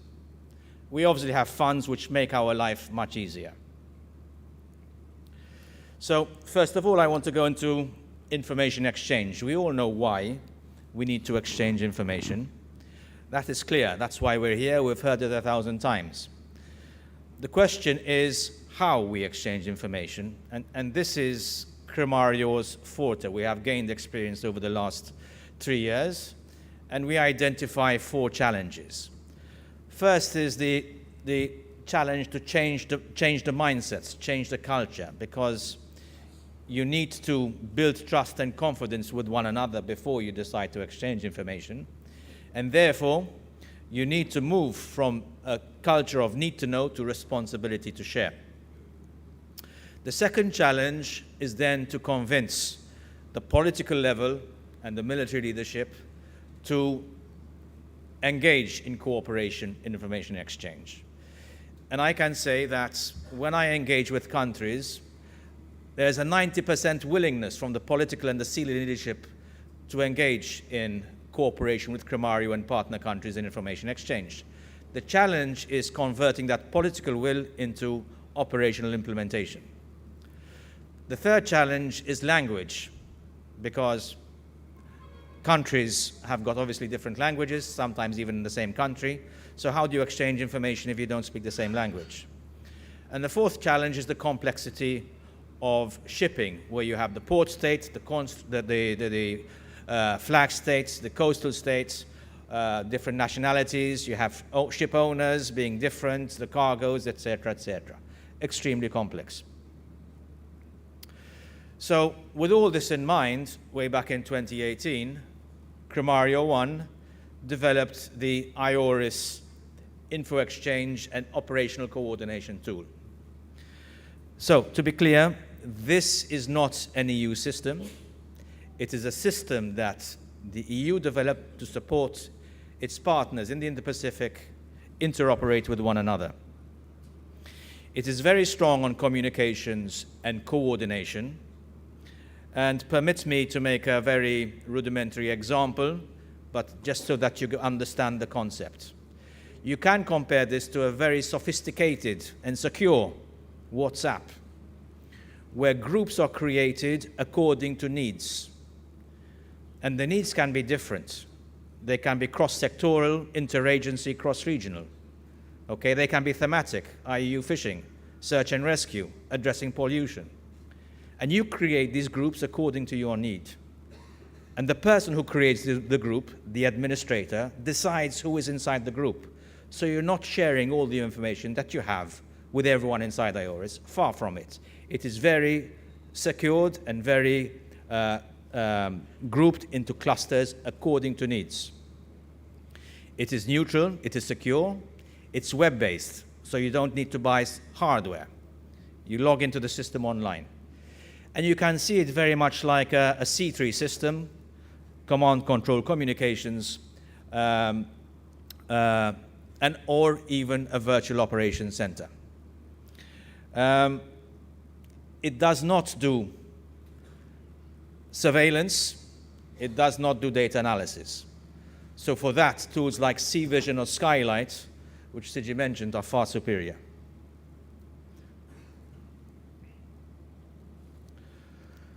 So we developed this platform because we felt that partners needed a system which they trusted, and they needed to feel that they owned the system. And we have worked towards this governance structure, and I'll touch on it at the end.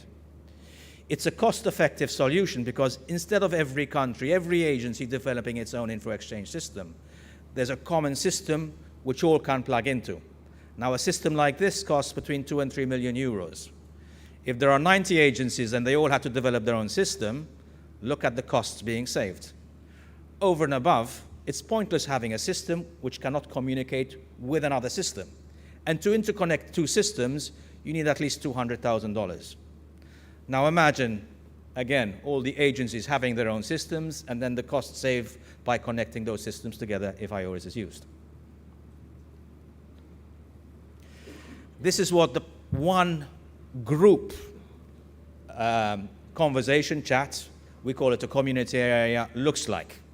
On the left-hand side, you have a map. You can zoom in and zoom out. What is important is that if you zoom in on land, you have the streets and the roads. So the platform is very useful in the littoral if you have humanitarian assistance and disaster relief missions, because you can deal with both land and sea at the same time.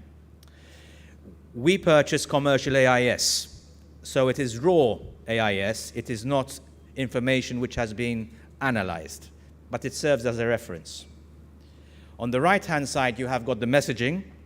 Now, what's important is that any language can be used. So you can type in your own language, Arabic, Somali, Swahili, Bahasa, and the recipient will translate it into his own language and send back in his own language, and it's retranslated, all inside the system.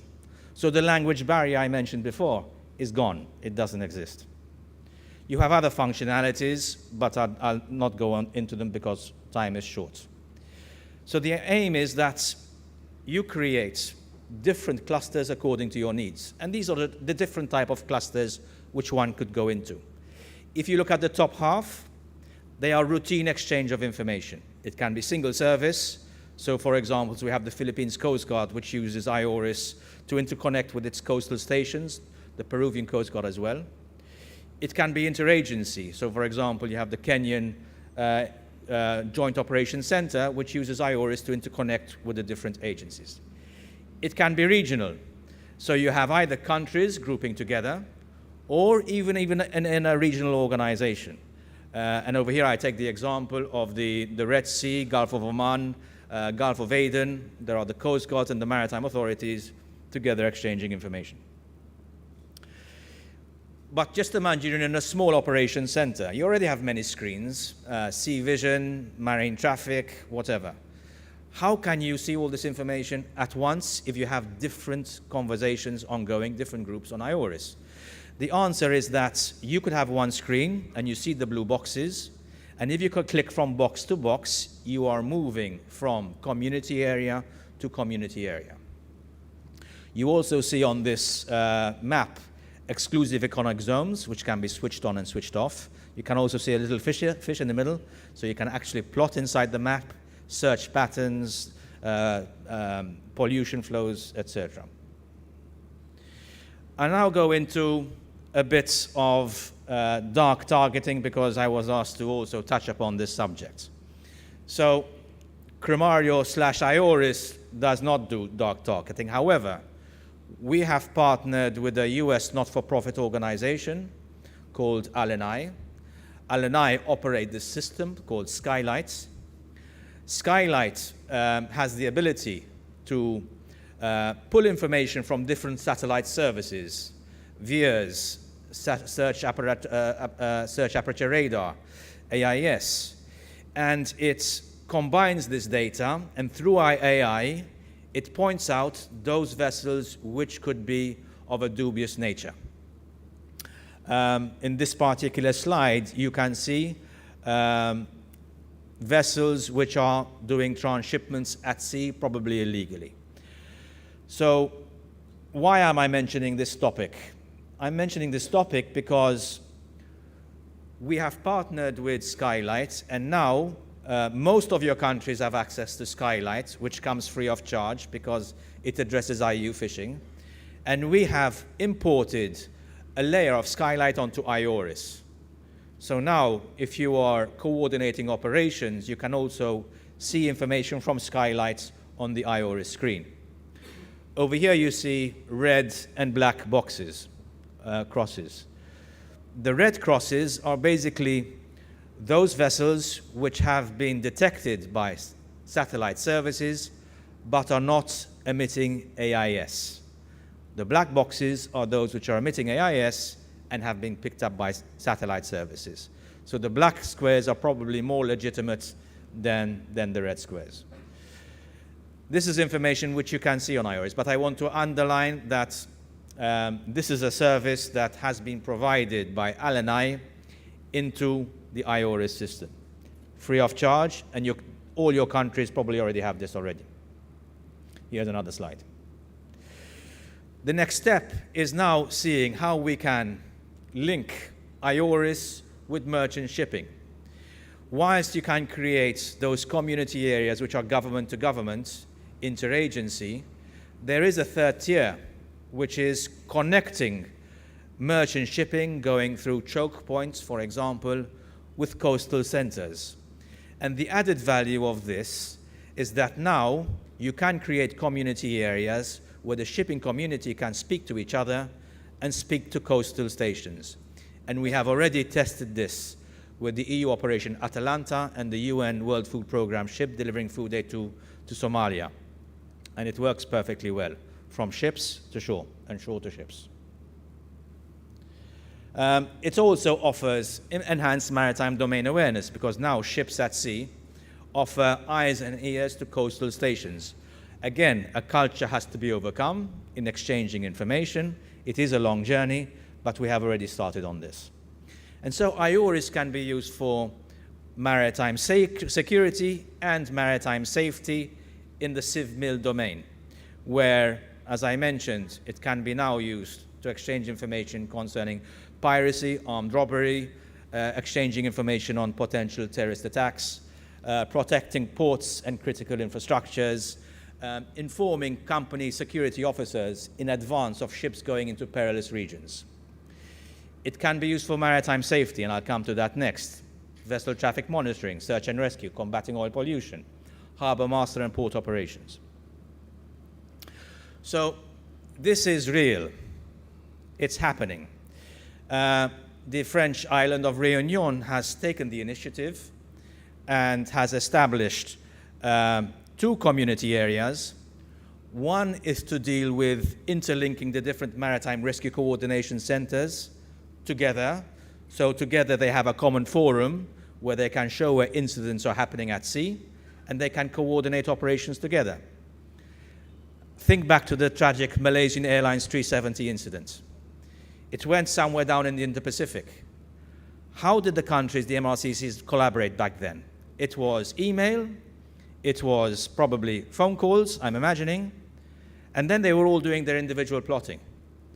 So now through IORIS, you can overcome that because you have common messaging, you have a common plot, everyone who is inside the particular group can see where the different assets are operating in their search missions, so you have a comprehensive approach to doing business. So that's the MRCC cluster in the Western Indian Ocean. We also have another community area which now deals with monitoring vessels carrying hazardous cargoes in the international trade routes between South Africa and the Malacca Straits and in the Mozambique Channel.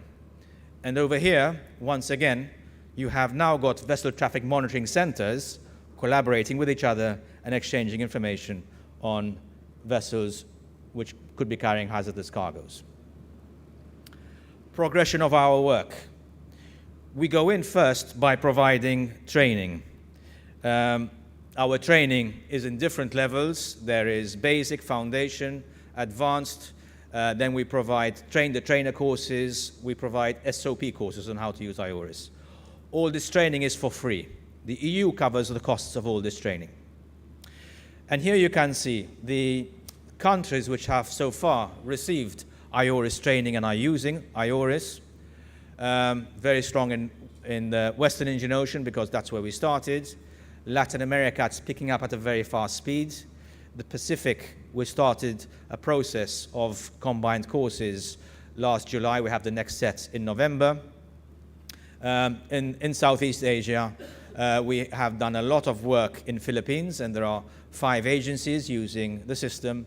And Indonesia, we have provided a lot of courses, around 25 courses so far. You will see EU member state flags down there. Why? Because if an EU naval platform goes to the region, we train them on the system, so now they can organize passing exercises with their partners, and worst case scenario, they can even coordinate search and rescue operations or any kind of operations with those countries using the system. Why? Because, as I mentioned, IORIS can be used from on board ships. You can switch off the map and you have low bandwidth version. So, that is the IORIS system.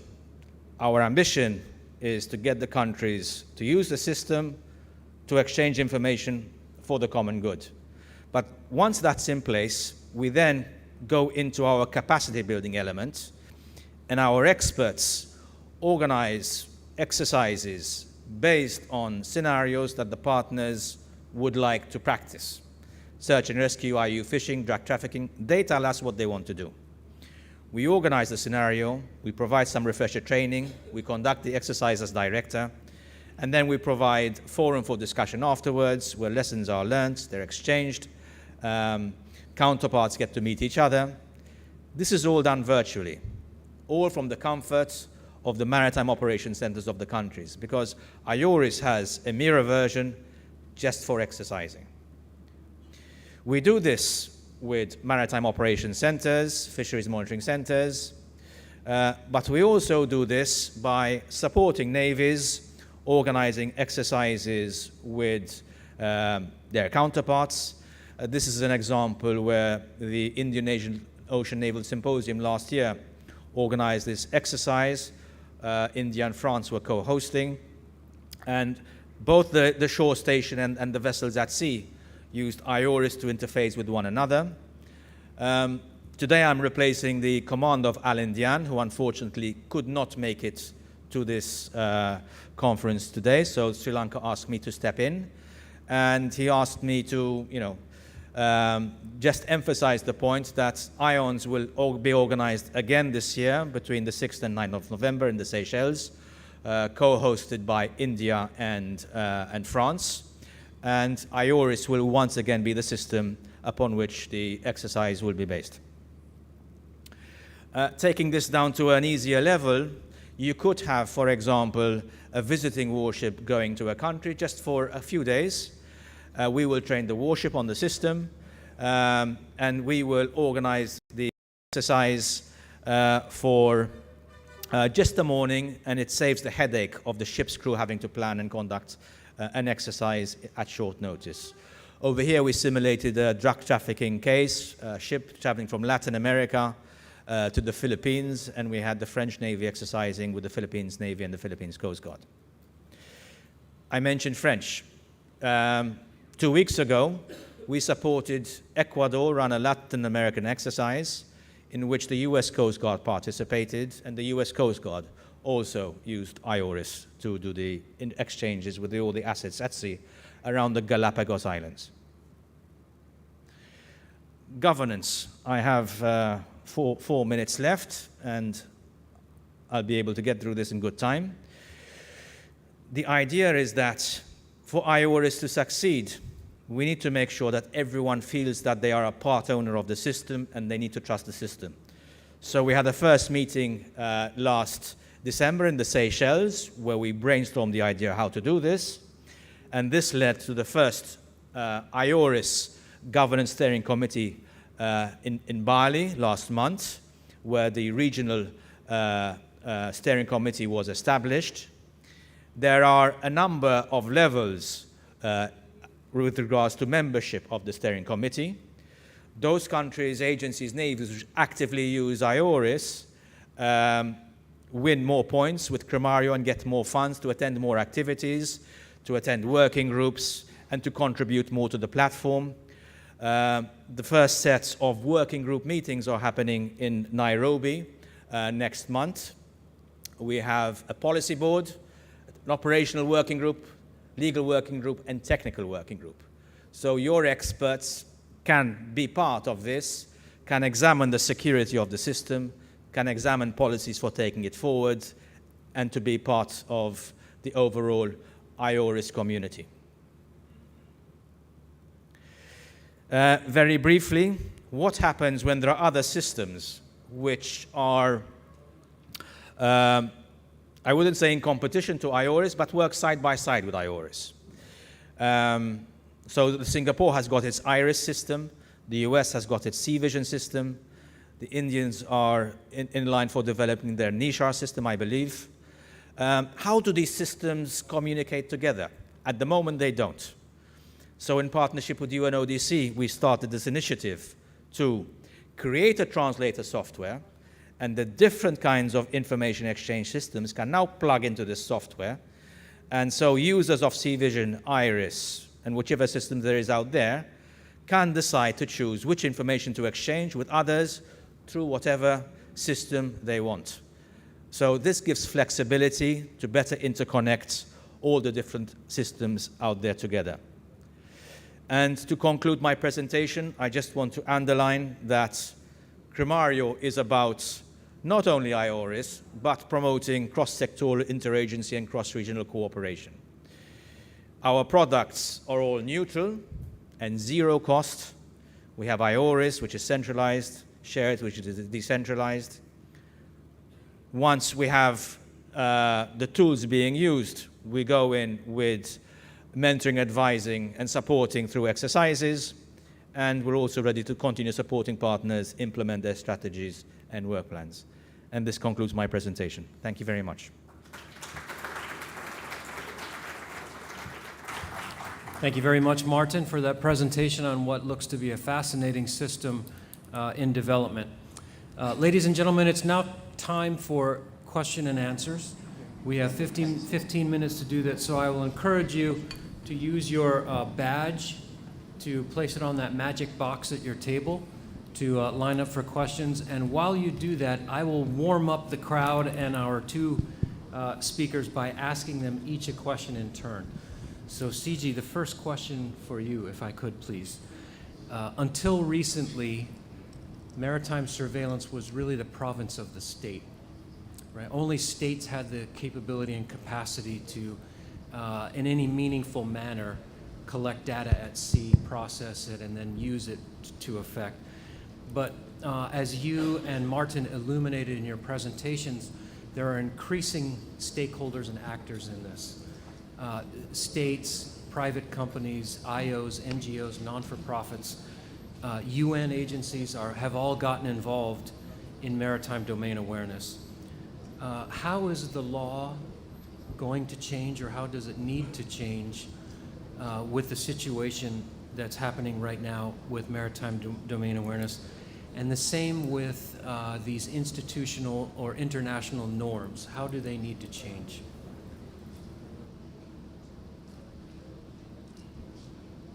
Sorry, yeah. Thank you. Yeah, first on the, when we involve so more than one state, so like when we talk about two states or at the regional level, since we are talking about the data, it is indeed necessary to have a legal agreement between two member states. So normally an MOU or other forms of agreement is required for the member states to share the information. And then we could also see lots of countries have started signing the MOUs, but also the regional IFCs as well started signing the MOUs with the member states. So I believe that is a very welcomed and positive initiative. But the one recommendation we would like to give is actually having the regional MOU, so that the countries that would like to share the information, since we have the common threats here. So that would be one of the easiest way of dealing with the problems of the information sharing.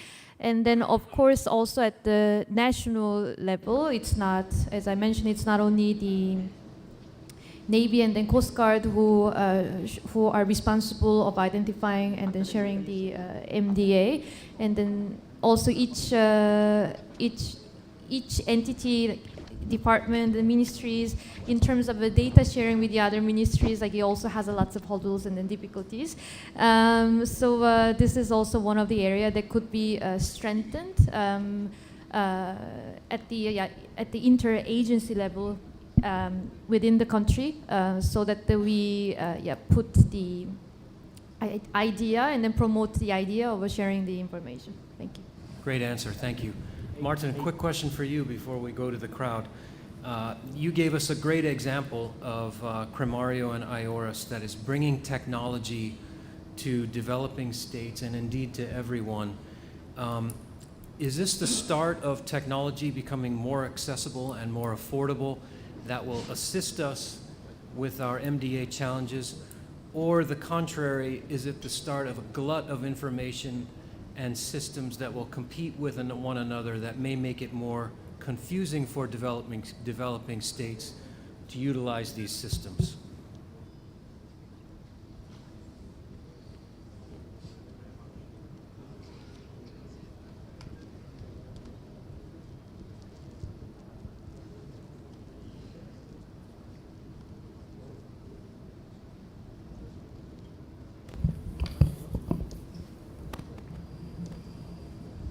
Thanks. Thanks, Wade, for the very interesting question. The area of information exchange is, as you're all aware, extremely sensitive. Yet Crimario decided to embark on this ambitious endeavor. We decided because, the EU genuinely believes that for seas to be safer and more secure, the countries need to speak to each other. So there are no two ways about it, that to assure for safety and security, there has to be conduits through which, trusted conduits through which information can be exchanged. And the EU is contributing through this effort by having developed the technology. I have to say it was contracted out to a project outside the European Union, which is Crimario. And once the technology was developed, the task is to convince you, the decision makers, or the advisors to the policy makers, the decision makers, to become familiar with the system, to trust the system, to understand the concept, and to try and become part of this great project we're leading. Because together so far, we have amassed 55 navies, coast guard, and agencies across the Indo-Pacific. Obviously, information does not simply flow all the time. There have to be incidents at sea. There have to be suspicious vessels. Trust and confidence has to be there. But for that to happen, you have to have a network in place. So through Crimario, we're developing the network. Through IORIS, we're offering the technology. And it's up to you, the partners, to make the best of it and to become part of this great endeavor that we have embarked on. Now, it is true that there are many options out there to exchange information. And I'll be blunt. If you don't use IORIS, what are you going to use? Email and WhatsApp. So through IORIS, you have an info exchange system which offers you secure communications plus a common operational picture. But you also have to be selective in which system to use and when. And yes, you should use more than one system because every system comes with its added value. IORIS is not strong in maritime surveillance, is not strong in data analysis. But once you have the information and you need to exchange it with partners and you need to coordinate an operation, then you need a system like IORIS. So this is the value of IORIS. And I can say that most systems out there, when it comes to operational coordination, are not as good as IORIS. And so this is the value that IORIS brings. Skylight, Sea Vision, other systems, they all have their very good strengths, which IORIS does not have, to be frank. So it's important that the operators learn the differences in the systems. And I can say from my side, I did my best. We did our best to make IORIS compatible with Sea Vision so that partners don't see both platforms as competing with one another. Thank you. Thank you very much. Both of those answers, I hope, are illuminating the new world that confronts us here with maritime domain awareness. We have our first question from the crowd. Swadikap, Admiral Tongsard from Thailand. Could we get a microphone here in the middle for the Admiral, please? Yes, my name is Admiral Chachai Tongsard. Commander-in-Chief Royal Thai Fleet. My first question is asking Ms. Siji Song. Okay. As we know that in Indian Ocean and Southeast Asia and Pacific, we have several information fusion center for example, in India, in Singapore, and Sri Lanka. Okay. Do you have any information that much those information fusion centers exchange their information and share information to other center? This is my first question. My second question is asking Mr. Ingott that as we know that each center had their own system and software, something like that. Okay.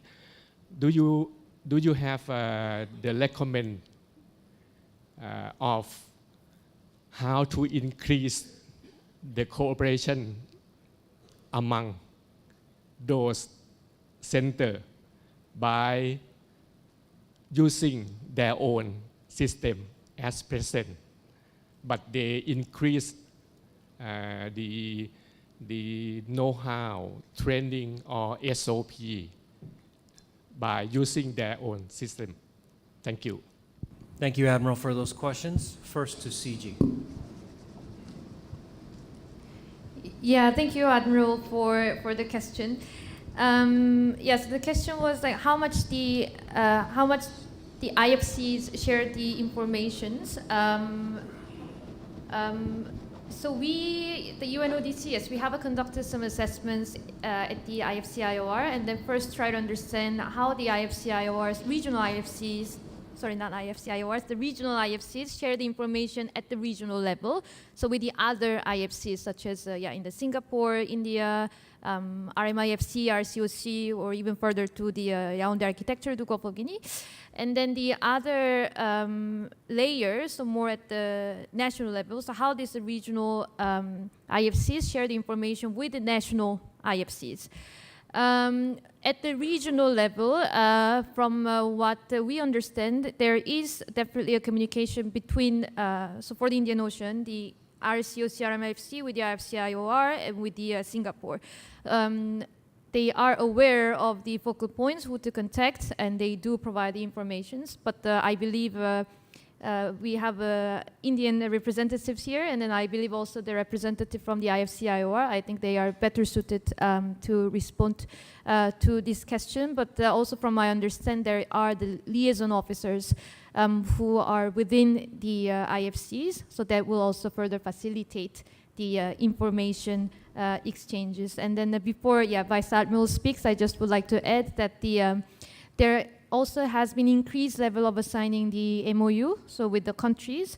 For example, the IFC-IOR signing the India signing the MOUs with the other countries, but also, for example, IFC-IOR, India signing the MOU with the RCOC. So there are definitely more and more cooperation that are expected in terms of information sharing, but also from what I heard that the more and more cooperation for the maritime exercise operations that are also being expected. Over to you, Admiral. Yeah, Admiral Sabti, can we go to you first, and then we'll go to Martin to answer the second part of the question. So I just want to kind of add to the answer that Ms. Sichi gave. The IFC-IOR, which is based in India, and say the RCOC, which is based in Singapore, what we are doing is that at least India has got a liaison officer positioned at the RCOC. Similarly, we have an officer from Singapore who is based in the IFC-IOR. I'm not very sure whether he's here just now. Oh, he's there, very much. And these become the points of contact. So the Indian liaison officer feeds information to the IFC-IOR from the RCOC, and I'm sure our Singaporean ILO also is feeding information, who's resident in IFC-IOR, is feeding information to the RCOC. That is how the regional information fusion centers are cooperating amongst each other. This is just one example. Thank you, Admiral Sapti. Let's go to Martin now to answer the second part of Admiral Tongsar's question.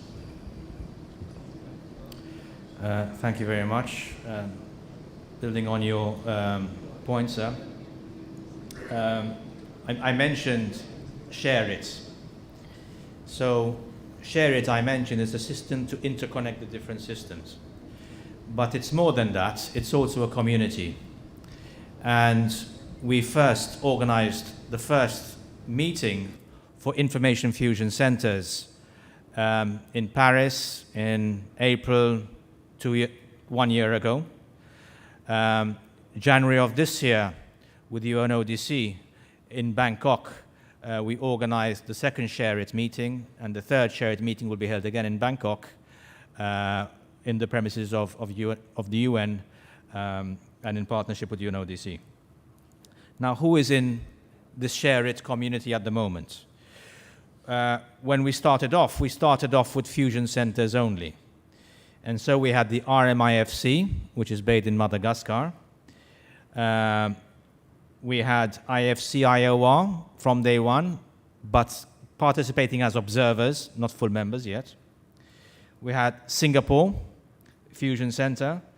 We have the Pacific Fusion Center, which is cooperating as an observer. The Latin American Fusion Center, which is a full member. And we have the ICC Center in the Gulf of Guinea, which is participating as an observer. So these are the IFCs which have come together to make a pathway forward for information sharing in the future. And the idea is that, like I said, they interconnect through a common technology.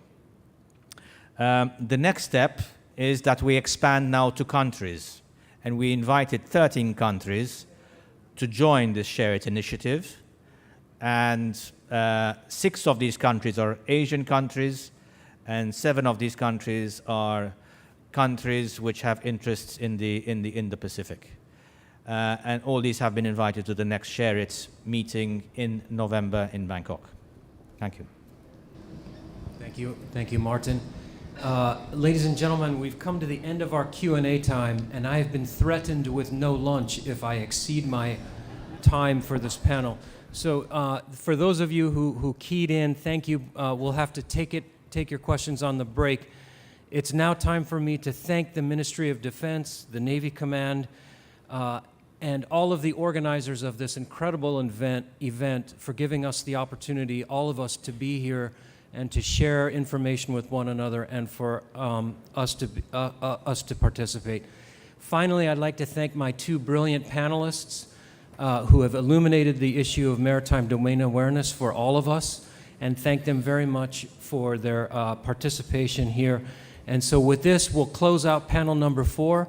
I'll turn it out over to the organizers who will do the final talk before we go to lunch. Thank you.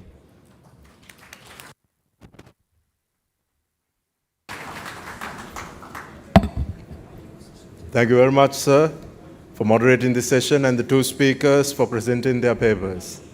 Ladies and gentlemen, may I take this opportunity to invite the Commander Eastern Naval Area of Sri Lanka Navy, Rear Admiral Suresh De Silva, to hand over mementos to the moderator and the 2 speakers, please.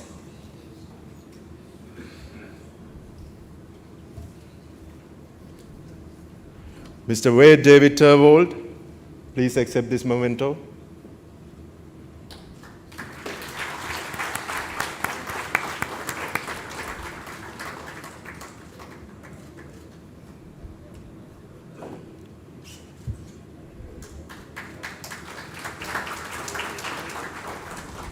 Mrs. C.G. Song.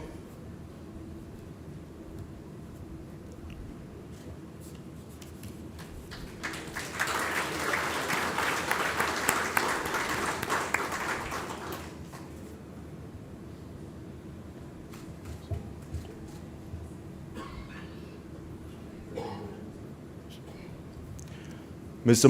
Martin Kaushi Inglot.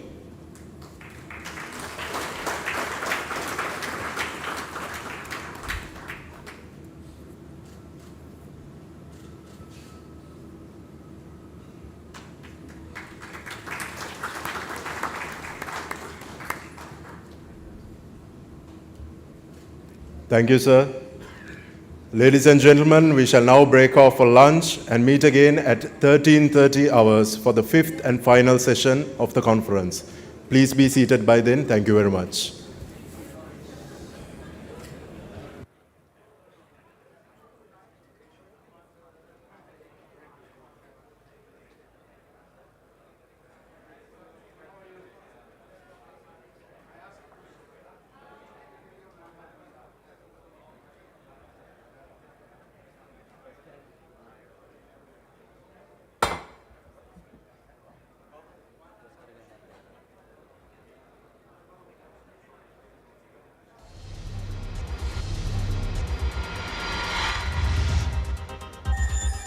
We have created a network of facilities in strategic locations to enable maritime security companies to obtain weapons and associated items for passage through high piracy risk areas in just-in-time basis. We also undertake sea and air transportation of weapon on behalf of PMSCS anywhere in the world in support of their operations.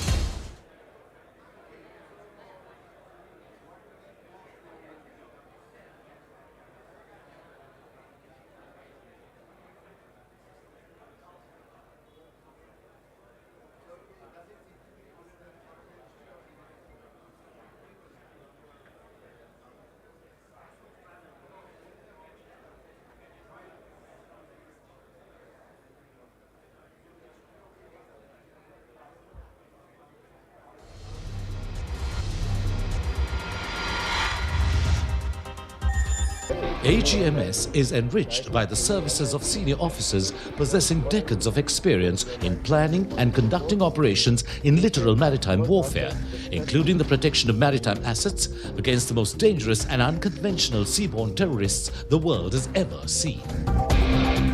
Sea marshals come from a variety of countries and backgrounds.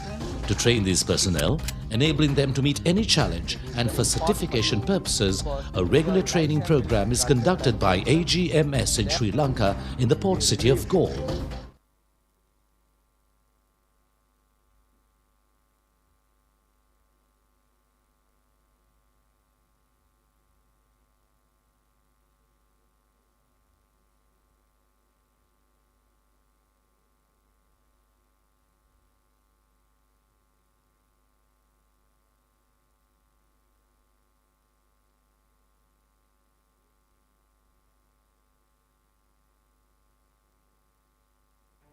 The experience and track record of Colombo Dockyard over the past 3 decades has created brand excellence, placing Sri Lanka on the world map of elite shipbuilders and ship repairers, and a leading engineering service provider in offshore engineering and heavy engineering. With technology, innovation and competent design and engineering capabilities, Colombo Dockyard has designed, constructed and delivered more than 224 vessels. Over the years, Colombo Dockyard has offered repair and assistance to more than 9,000 ships for both local and international clients. Further strengthening its position in the region, Colombo Dockyard will continue to expand its horizons, set the trends, and lead by example, making it truly an odyssey of excellence.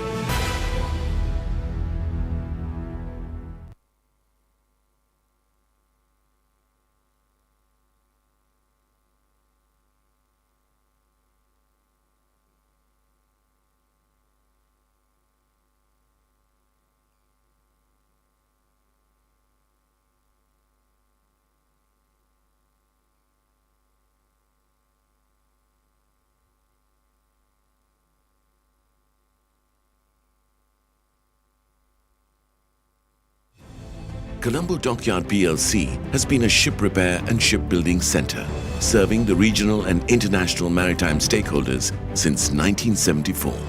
Colombo Dockyard PLC has evolved into one of the region's leaders in shipbuilding, ship repairs, heavy engineering and offshore engineering, building on a record that's been tested and proven time and again. Over the past 4.5 decades, Colombo Dockyards have proven its capability by successfully handling over 10,000 ship repair projects and more than 250 shipbuilding projects to a multitude of local and international players. Colombo Dockyard PLC, an odyssey of excellence.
#1 global lubricant supplier non-stop for 16 years, serving more than 1 million customers in over 160 countries, with Shell Tellus, Helix, Rimula and Gaddis among the industry's most unstoppable brands. Offering a full suite of premium services, from high-tech on-site support to digital solutions such as Lube Analyst. Oh, did you know that Lube Analyst lets you monitor oil performance on an app? We maintain long-standing tech partnerships with leading OEMs.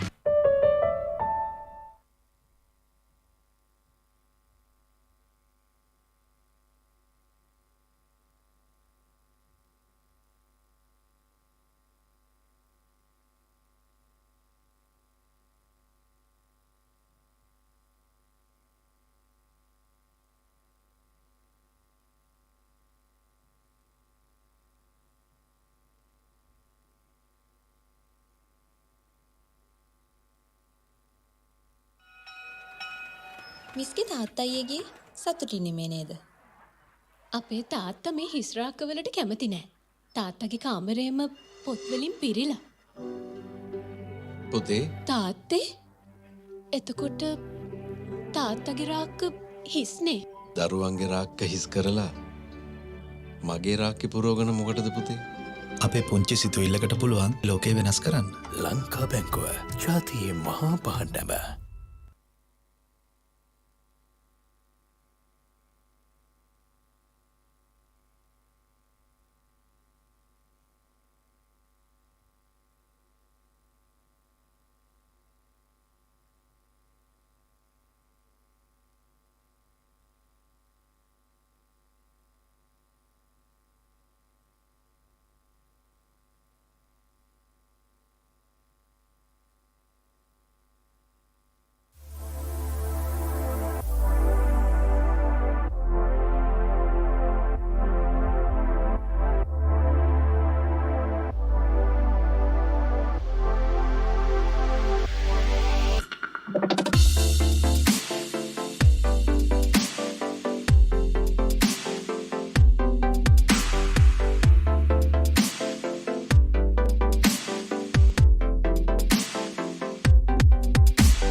The Banker Magazine UK names Bank of Ceylon as the only Sri Lankan bank to be listed in the top 1000 World Banks listing in 2023. We thank you for your continued loyalty. Bank of Ceylon, bankers to the nation.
We have created a network of facilities in strategic locations to enable maritime security companies to obtain weapons and associated items for passage through high piracy risk areas in just-in-time basis.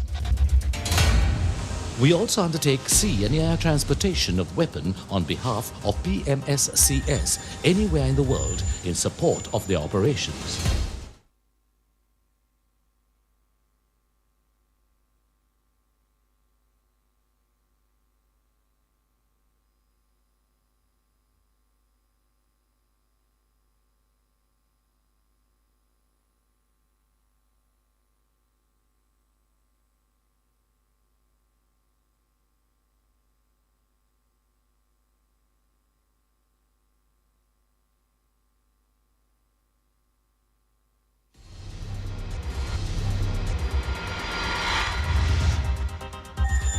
AGMS is enriched by the services of senior officers possessing decades of experience in planning and conducting operations in littoral maritime warfare, including the protection of maritime assets against the most dangerous and unconventional seaborne terrorists the world has ever seen. Sea marshals come from a variety of countries and backgrounds. To train these personnel, enabling them to meet any challenge, and for certification purposes, a regular training program is conducted by AGMS in Sri Lanka in the port city of Galle.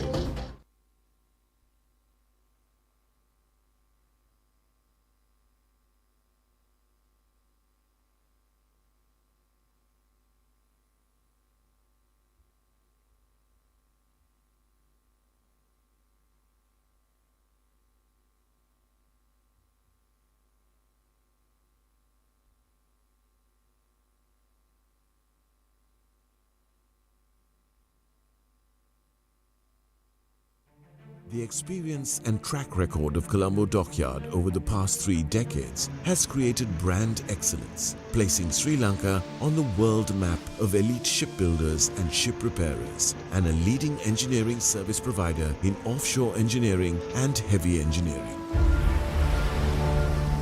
With technology, innovation and competent design and engineering capabilities, Colombo Dockyard has designed, constructed and delivered more than 224 vessels. Over the years, Colombo Dockyard has offered repair and assistance to more than 9,000 ships for both local and international clients. Further strengthening its position in the region, Colombo Dockyard will continue to expand its horizons, set the trends, and lead by example, making it truly an odyssey of excellence.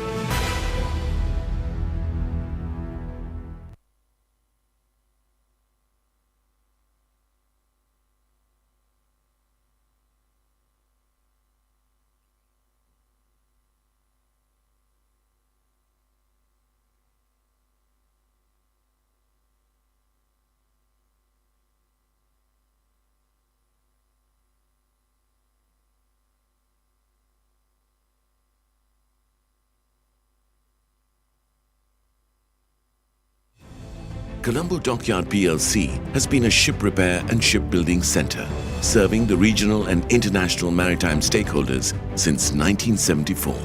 Colombo Dockyard PLC has evolved into one of the region's leaders in shipbuilding, ship repairs, heavy engineering and offshore engineering, building on a record that's been tested and proven time and again.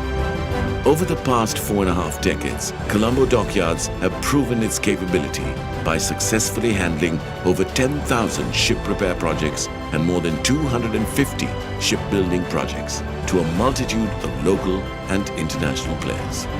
Colombo Dockyard PLC, an odyssey of excellence.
#1 global lubricant supplier non-stop for 16 years, serving more than 1 million customers in over 160 countries, with Shell Tellus, Helix, Rimula and Gaddis among the industry's most unstoppable brands.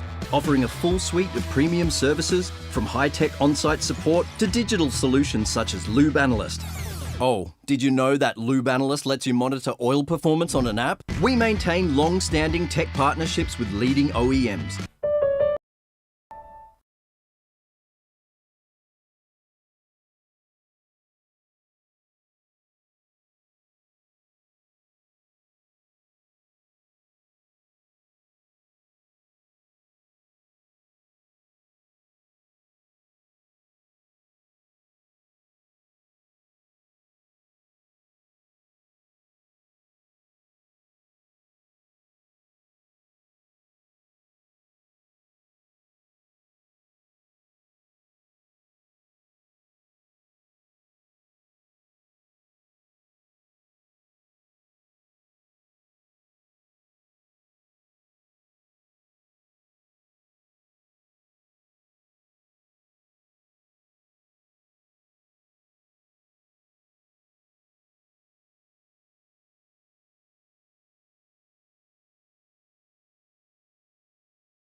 #1 global lubricant supplier non-stop for 16 years, serving more than 1 million customers in over 160 countries, with Shell Tellus, Helix, Rimula and Gaddis among the industry's most unstoppable brands.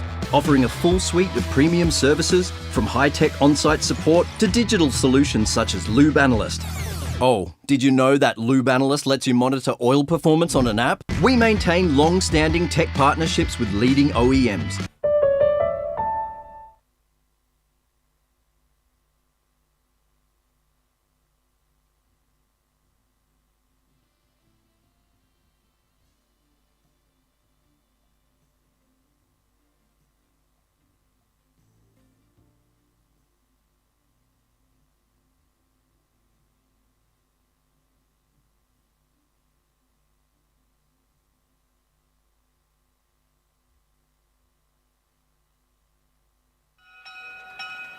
මිස්ගේ තාත්තයි ඒ සතුටින් නෙමේ නේද? අපේ තාත්තා මේ හිස්රාක්කවලට කැමති නෑ. තාත්තගේ කාමරේම පොත්වලින් පිරීලා. පුතේ තාත්තේ? එතකොට තාත්තගේ රාක්ක හිස්නේ. දරුවන්ගේ රාක්ක හිස් කරලා මගේ රාක්කේ පුරවගෙන මොකටද පුතේ? අපේ පුංචි සිතුවිල්ලකට පුළුවන් ලෝකේ වෙනස් කරන්න. ලංකා බැංකුව ජාතියේ මහා පහඬැබ.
The Banker magazine UK names Bank of Ceylon as the only Sri Lankan bank to be listed in the top 1000 World Banks listing in 2023. We thank you for your continued loyalty. Bank of Ceylon, bankers to the nation.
We have created a network of facilities in strategic locations to enable maritime security companies to obtain weapons and associated items for passage through high piracy risk areas in just-in-time basis. We also undertake sea and air transportation of weapon on behalf of PMSCS anywhere in the world in support of their operations.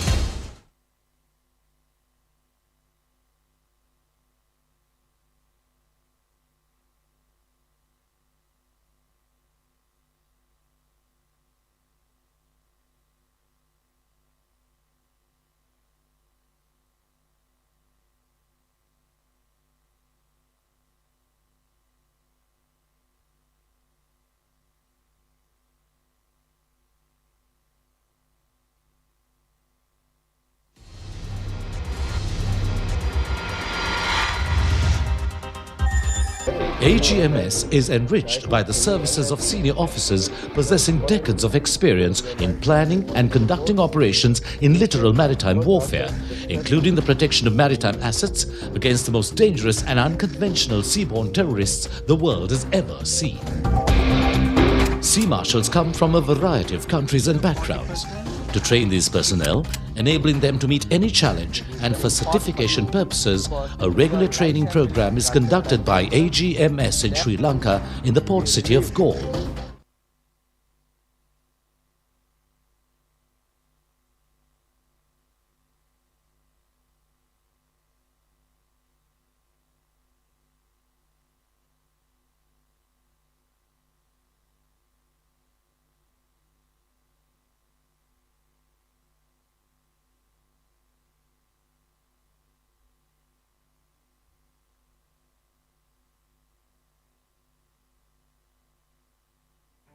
The experience and track record of Colombo Dockyard over the past 3 decades has created brand excellence, placing Sri Lanka on the world map of elite shipbuilders and ship repairers, and a leading engineering service provider in offshore engineering and heavy engineering. With technology, innovation and competent design and engineering capabilities, Colombo Dockyard has designed, constructed and delivered more than 224 vessels. Over the years, Colombo Dockyard has offered repair and assistance to more than 9,000 ships for both local and international clients. Further strengthening its position in the region, Colombo Dockyard will continue to expand its horizons, set the trends, and lead by example, making it truly an odyssey of excellence.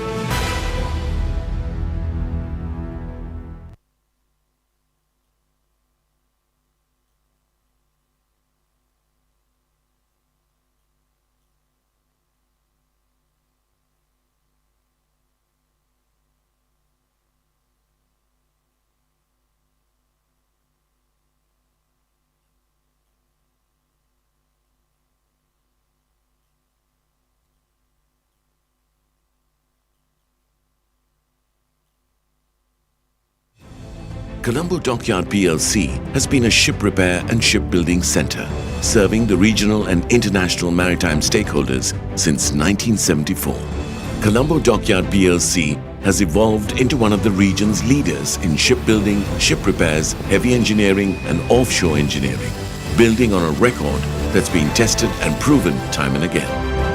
Over the past 4.5 decades, Colombo Dockyards have proven its capability by successfully handling over 10,000 ship repair projects and more than 250 shipbuilding projects to a multitude of local and international players. Colombo Dockyard PLC, an odyssey of excellence.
#1 global lubricant supplier non-stop for 16 years, serving more than 1 million customers in over 160 countries, with Shell Tellus, Helix, Rimula and Gaddis among the industry's most unstoppable brands.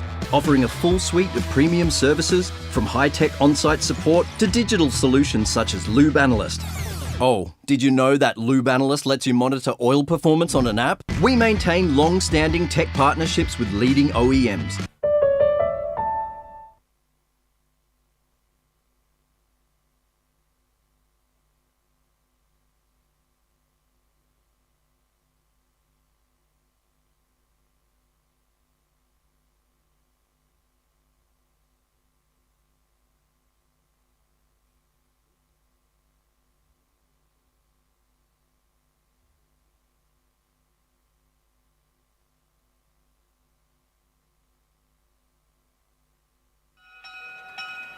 මිස්ගේ තාත්තයි ගියේ සතුටින් නෙමේ නේද? අපේ තාත්තා මේ හිස්රාක්කවලට කැමති නෑ. තාත්තගේ කාමරේම පොත් වලින් පිරීලා. පුතේ තාත්තේ? එතකොට තාත්තගේ රාක්ක හිස්නේ. දරුවන්ගේ රාක්ක හිස් කරලා මගේ රාක්කේ පුරවගෙන මොකටද පුතේ? අපේ පුංචි සිතුවිල්ලකට පුළුවන් ලෝකේ වෙනස් කරන්න. ලංකා බැංකුව ජාතියේ මහා පහඬැබ.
The Banker magazine UK names Bank of Ceylon as the only Sri Lankan bank to be listed in the top 1000 World Banks listing in 2023.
Test.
Assets against the most dangerous and unconventional seaborne terrorists the world has ever seen. Sea marshals come from a variety of countries and backgrounds. To train these personnel, enabling them to meet any challenge, and for certification purposes, a regular training program is conducted by AGMS in Sri Lanka in the port city of Galle.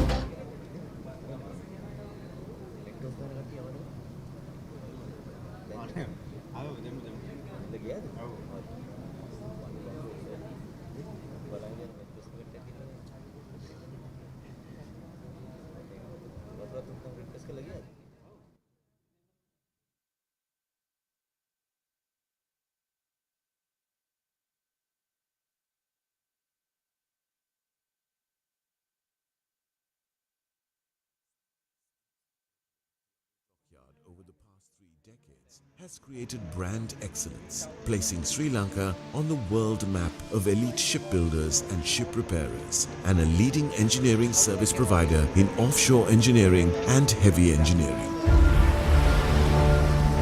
With technology, innovation and competent design and engineering capabilities, Colombo Dockyard has designed, constructed and delivered more than 224 vessels. Over the years, Colombo Dockyard has offered repair and assistance to more than 9,000 ships for both local and international clients. Further strengthening its position in the region, Colombo Dockyard will continue to expand its horizons, set the trends, and lead by example, making it truly an odyssey of excellence.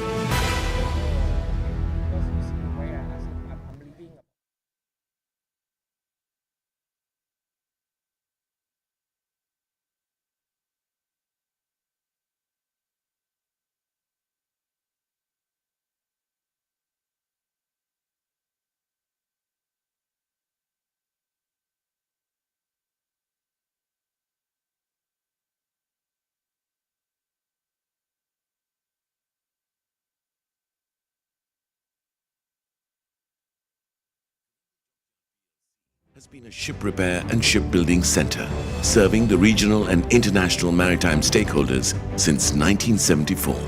Colombo Dockyard PLC has evolved into one of the region's leaders in shipbuilding, ship repairs, heavy engineering and offshore engineering, building on a record that's been tested and proven time and again. Over the past 4.5 decades, Colombo Dockyards have proven its capability by successfully handling over 10,000 ship repair projects and more than 250 shipbuilding projects to a multitude of local and international players. Colombo Dockyard PLC, an odyssey of excellence.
#1 global lubricant supplier non-stop for 16 years, serving more than 1 million customers in over 160 countries, with Shell Tellus, Helix, Rimula and Gaddis among the industry's most unstoppable brands.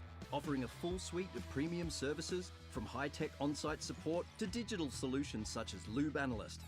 Oh, did you know that Lube Analyst lets you monitor oil performance on an app? We maintain long-standing tech partnerships with leading OEMs.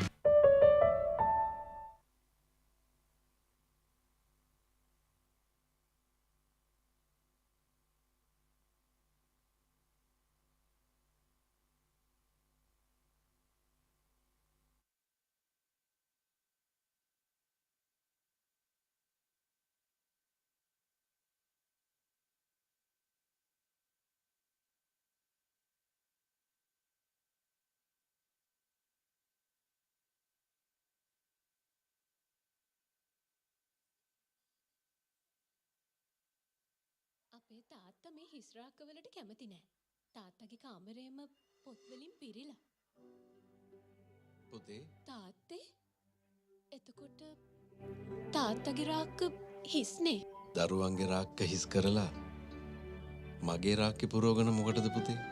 අපේ පුංචි සිතුවිල්ලකට පුළුවන් ලෝකේ වෙනස් කරන්න. ලංකා බැංකුව ජාතියේ මහා පහඬැබ.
To be listed in the top 1000 World Banks listing in 2023. We thank you for your continued loyalty. Bank of Ceylon, bankers to the nation.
AGMS is enriched by the services of senior officers possessing decades of experience in planning and conducting operations in littoral maritime warfare, including the protection of maritime assets against the most dangerous and unconventional seaborne terrorists the world has ever seen.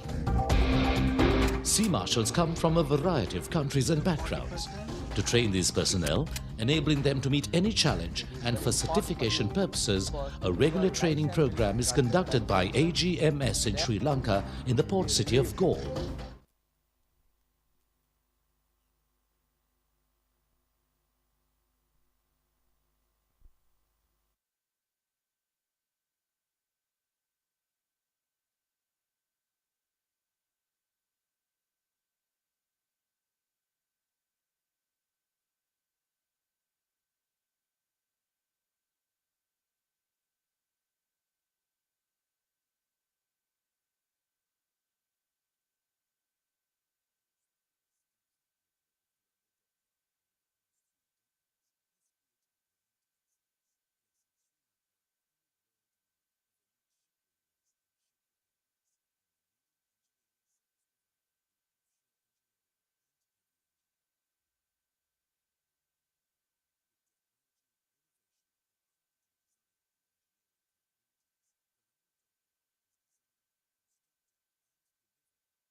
Your Excellency,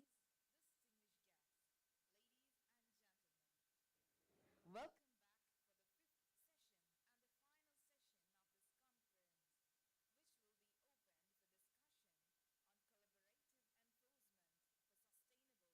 Ocean Governance. The session will be moderated by Admiral Professor Jayanath Columbage, Sri Lanka Navy retired, and consisted of 3 speakers which will run until the coffee break. Admiral Professor Jayanath Columbage has served the Sri Lanka Navy for 36 years and retired as the 18th Commander of the Sri Lanka Navy, and has been decorated for gallantry and commended for exceptional and unblemished service to the Navy. He is a graduate of Defence Services Staff College in India and Royal College of Defence Studies, United Kingdom. He holds a PhD from General Sir John Kotalawala Defence University, Sri Lanka, and also MSc on Defence and Strategic Studies from Madras University, and Masters of Arts on International Studies from King's College, London. A Fellow of Nautical Institute, United Kingdom, Admiral Professor Columbage is a visiting lecturer at several prestigious universities locally, as well as a guest professor in several key universities and research institutes in China, Bangladesh, India, Japan, and Pakistan.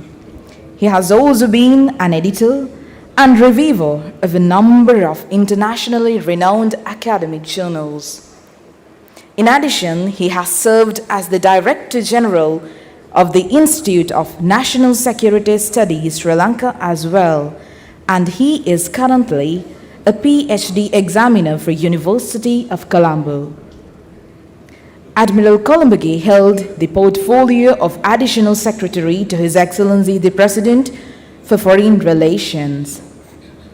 Admiral Columbage was also the Secretary to the Foreign Ministry from August 2020 to May 2022. Admiral is currently the Ambassador of Sri Lanka for Indonesia and ASEAN. Ladies and gentlemen, may I now invite Admiral Professor Jayanath Columbage as he has taken the seat, and I also requested the other distinguished speakers, Dr. Vijay Sakhuja, Director, School of Integrated Coastal and Maritime Security Studies, Rashtriya Raksha University, India, who will be joining us virtually. First Admiral Dr. Tay Lap Leong, Senior Director, Comprehensive Defense and Security Research Center, Malaysian Institute of Defense Security. Ms. Shanika Disanaikal, Additional Secretary, Environment and Climate Change and Protocol. Ladies and gentlemen, please give them a big round of applause for the 5th session. Thank you. Thank you very much. Ayubowan, good afternoon. Since I have a gentleman from Malaysia, Selamat Siang, welcome to the panel. The organizers secretly told me that they kept the best for the last, right? So in order for me to do that, or rather they told me they want to finish the Galle Dialogue 2023 with a bang. And to do that, I have 3 great speakers. One joining us online, my dear friend, Dr. Vijay Sakhuja. He's right now online. He's a scholar, a former naval officer, running many think tanks in India and many other countries. Great to have you, Dr. Vijay. It's lovely to see you at least on screen. Then I have First Admiral Dr. Tay Yap Leong, a gentleman admiral from Malaysia. He brings in the perspective of Malaysia and probably the ASEAN, because this is a critically important region now when we talk about collaborative ocean governance, because ASEAN has taken the leadership in blue economy and maritime strategy for the Indo-Pacific regions. And also I have Mrs. Shanika Disanayaka, Additional Secretary, Environment, Climate Change, Protocol and Economic Affairs. You can see the portfolio. Many jobs. She will be talking about a critically important aspect, that is the regional framework for sustainable ocean governance. It is double importance because Sri Lanka assumed the IORA, Indian Ocean Rim Association chair, just 2 days ago. She was in the driving seat. So I don't think I can have a better person to talk about this regional collaboration or enforcement for sustainable ocean than the three panelists given to me. But at the outset, I would like to pose some questions for the panel as well as to the audience. If we find answers at the end of this session, I think we would do justice to the session. Number one question, why do we need ocean governance? We heard a lot during the last 2 days, a lot of deliberations. So my question is, why do we need ocean governance? Is the ocean an ungoverned space? We heard the Indian Ocean is relatively peaceful, relatively calm. And do we need to strengthen enforcement mechanisms? We heard during the morning, how we do this thing with civilian, military participation and collaboration. Then question number 3, does collaborative ocean governance mean we exploit all ocean resources at once and become rich? The answer obviously is no, because we have no right to rob anything from our future generation. We know that the ocean is vast. Ocean is the driver of socio-economic growth, and undoubtedly the Indian Ocean is becoming the key ocean together with the Western Pacific, categorically I say together with the Western Pacific in the 21st century. Then the question lead to another question, a series of questions. Are the world and the oceans transforming into a novel international order or a novel economic order? Then are we ready for such a novel or novel economic order in the world? Are we experiencing a crisis of identity and functionality? And also, we all know that Indian Ocean is a very rich ocean in maritime commerce and also in maritime resources. However, this ocean is the richest ocean in maritime strategies. Practically every major or aspiring major power in the world has a strategy for Indian Ocean together with Pacific Ocean. That is why I say this ocean is the richest ocean for maritime strategies. Now, where do we end up having so many strategies by so many players? I have a simple explanation. We do have a strategic competition in the Indian Ocean. This competition leads to strategic convergence, some against the other. This leads to strategic ambiguity. This leads to strategic dilemma for small states like Sri Lanka, because we can't afford to bandwagon with one against the other. We can't hedge one against the other. So how do we really balance this strategic competition? Now, we can all agree that we need the international rules-based maritime order, period. We all need it. And we all can agree we need freedom of maritime commerce, freedom of maritime navigation, freedom of overfly, and freedom to exploit resources. We need that. And practically, all these strategies that I mentioned, in the beginning they talk about this. However, when you go down the line, you find some of these strategies are inclusive nature. Some of these strategies are trying to contain one power or other powers.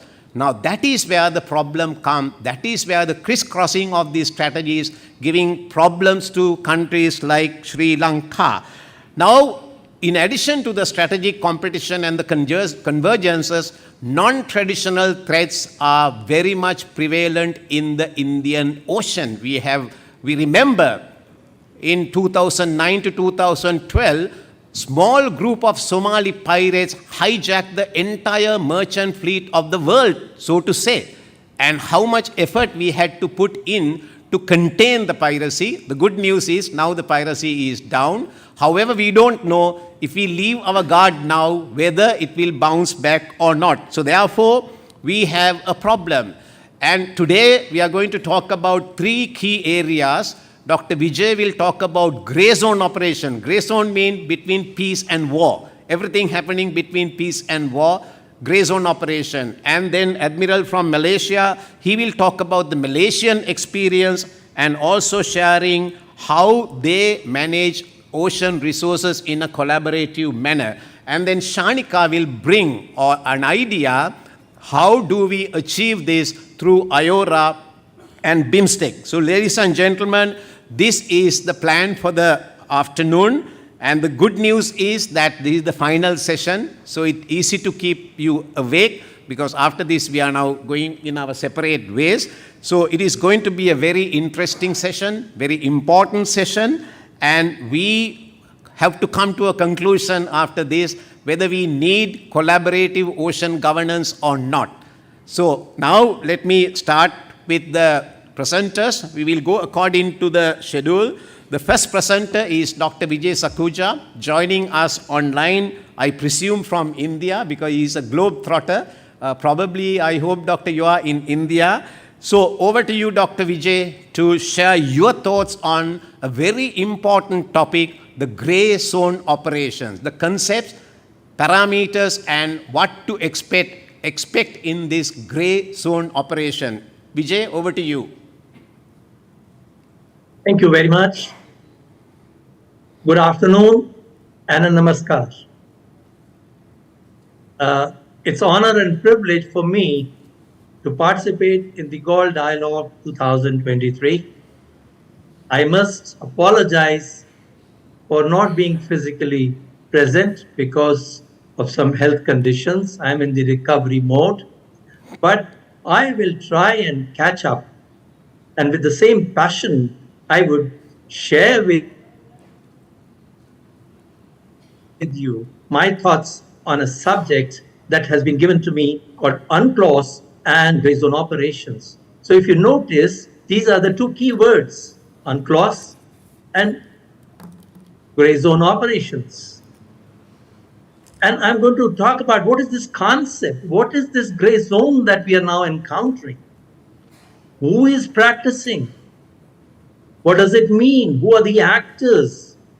And finally, I will delve into, or rather dive into, the legal aspects of grey zone operations. For that, let me go back very, very briefly into last 3 decades. I think before the Cold War ended, we had a definitive pattern. There was competitive strategy at play, and the naval strategy was designed, tailored, and being practiced for the purpose of Cold War.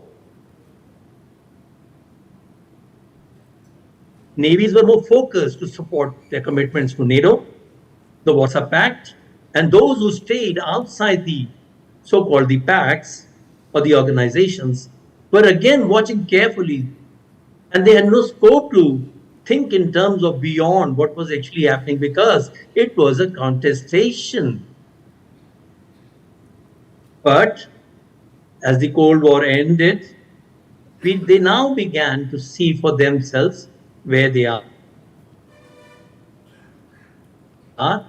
They had national commitments.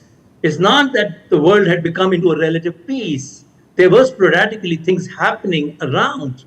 And here I must recall very, very briefly how our host Sri Lankan Navy very successfully defeated the LTT and literally decimated them. This was while the Cold War was on, it was burgeoning, it was going on, yet there was these things happening. And after the Cold War, now states realized that they have maritime zones, because during the Cold War they had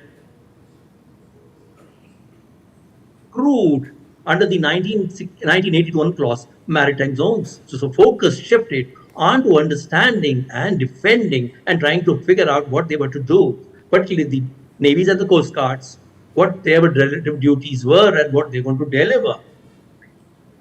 But I'm afraid, ladies and gentlemen, this period was very short-lived. We ran into turmoil 9/11 you're familiar with, and suddenly we realized all our strategies that we were thinking of in terms of national interest, in terms of maritime zones, we started moving in that direction. Countering maritime terrorism, piracy, drug smuggling, gun running, WMD proliferation, a host of illegal crime activities came into play. But it was generally agreed that no one country can address this. So we all gathered under the flag and started prosecuting violent non-state actors, countering illegal activities. So it was a great time that the navies had shut off their competitive strategies and now were thinking in terms of convergent and cooperative strategies. I'm afraid the competitive strategies did their work a decade and a half. By about 2015, it's my belief that I've started to see competitive strategies coming back into play. And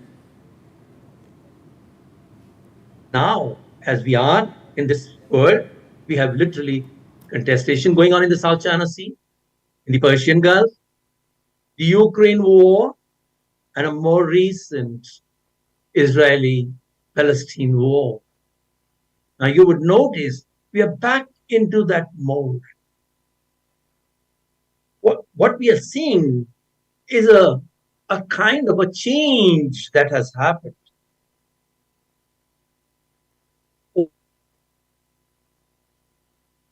Also, while this is going on, I must draw your attention that there is also a phenomenon in which the actors have chosen or are choosing to operate just below the threshold to achieve strategic objective without getting into war. And their actions, so that their actions do not attract a military reaction response from the opponent. The contemporary strategic literature labels this as, or such situations and responses as, gray zone operations. Few regions, areas, you're all familiar, and the strategic literature has labeled them as gray zone center points. They're not hot spots. I would venture to very, very carefully suggest there are situations, there are areas, regions, sub-regions where gray zone operations are being practiced overtly or covertly. So, ladies and gentlemen, what is this gray zone or the gray zone operations? A 2D horizon. I read the literature across, a lot of literature. And I came across a variety of arguments, understandings, interpretations of gray zone.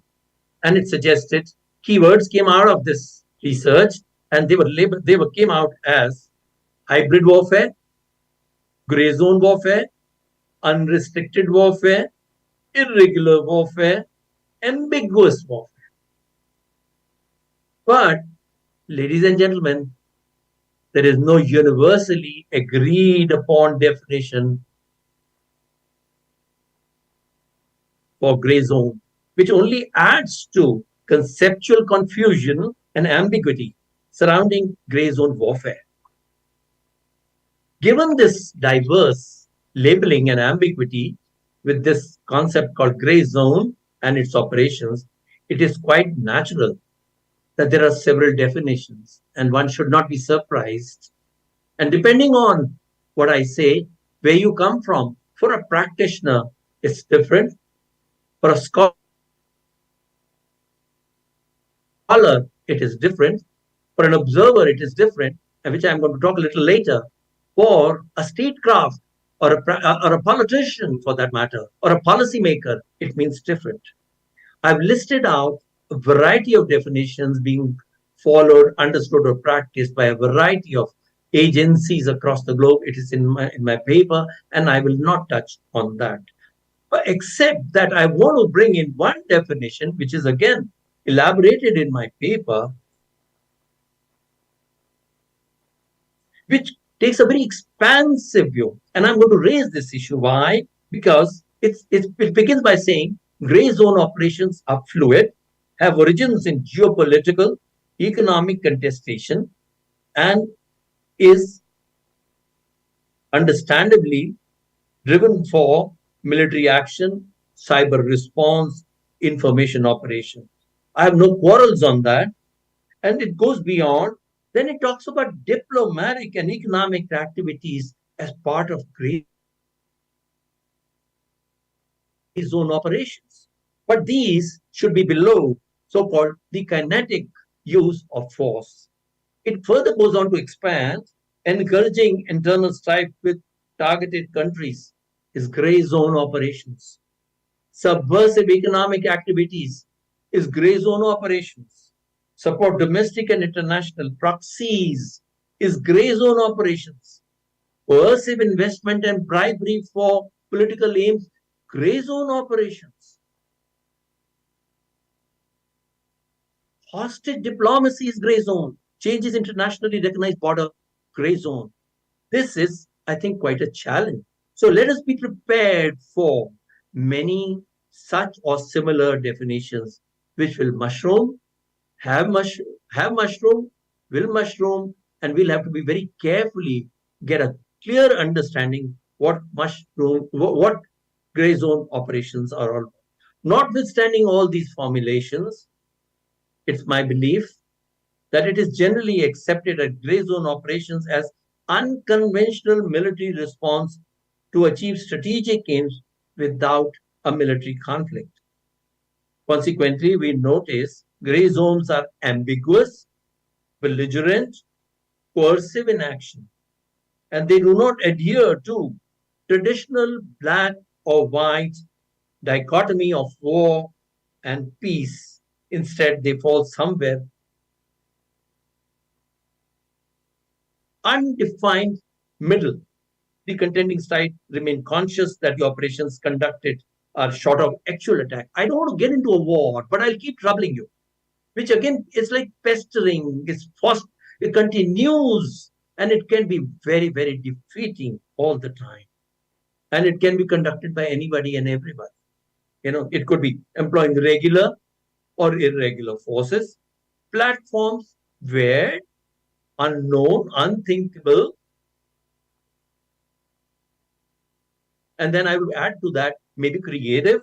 We are familiar with drones, cyber threats we are living with, and unconventional tactics, maneuvers only add to more confusion for both practitioner and those who want to talk about strategy. Hull bouncing, gray zone operations. Sinking, gray zone operations. Using water cannon, the lowest form of being creative, of being such a funny thing that you use water cannons, is gray zone. So who are the actors? What platforms do they use? What weapons they do use? What is the concept of operations and what technologies?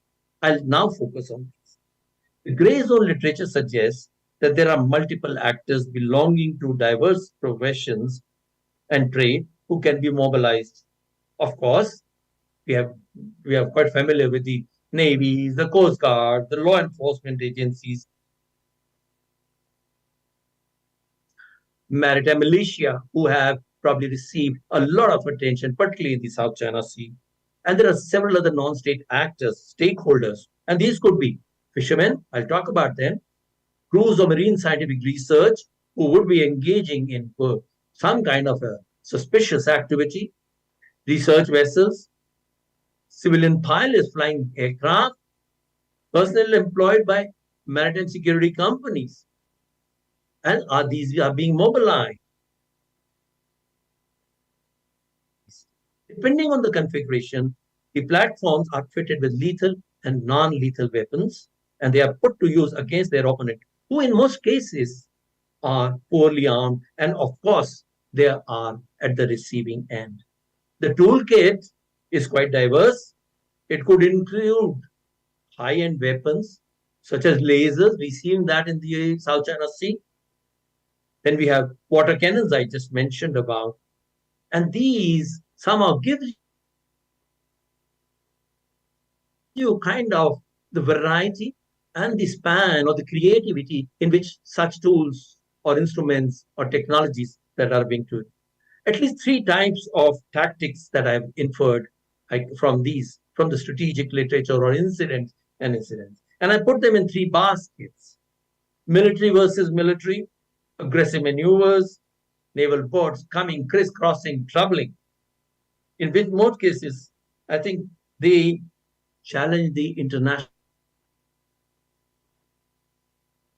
accepted norms, order at sea, conduct of business.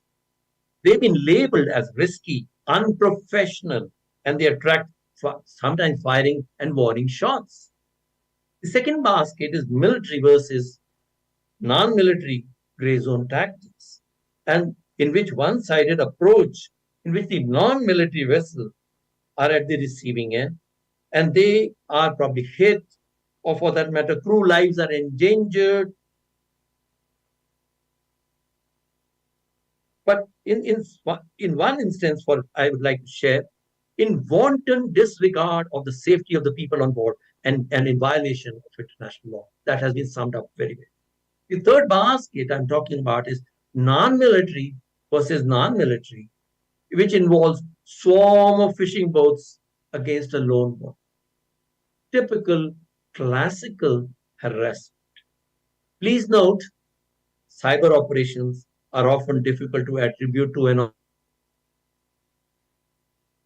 author, and they can have desired effects, is yet another one that we can add to this playlist. Ladies and gentlemen, we all acknowledge fisheries are meant to do their commercial activity. And I'm sure you're in Sri Lanka, our hosts would have put up the best of the seafood for you.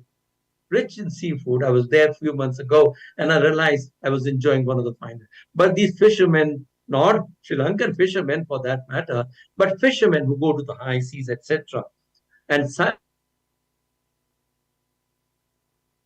countries use them for intelligence gathering. There is a clear evidence of inseparability of civilian and military spheres, resulting in, particularly in the context of situational, or particularly in the context of fishermen. I give you a very interesting citation, or for that matter, a reading. It says, fishermen can be described as fishermen on Monday. A day later, he turns into a harasser. And 2 days later, he becomes a law enforcer. Having said that, let me quickly move on to yet another domain, called the Industry 4.0 technologies.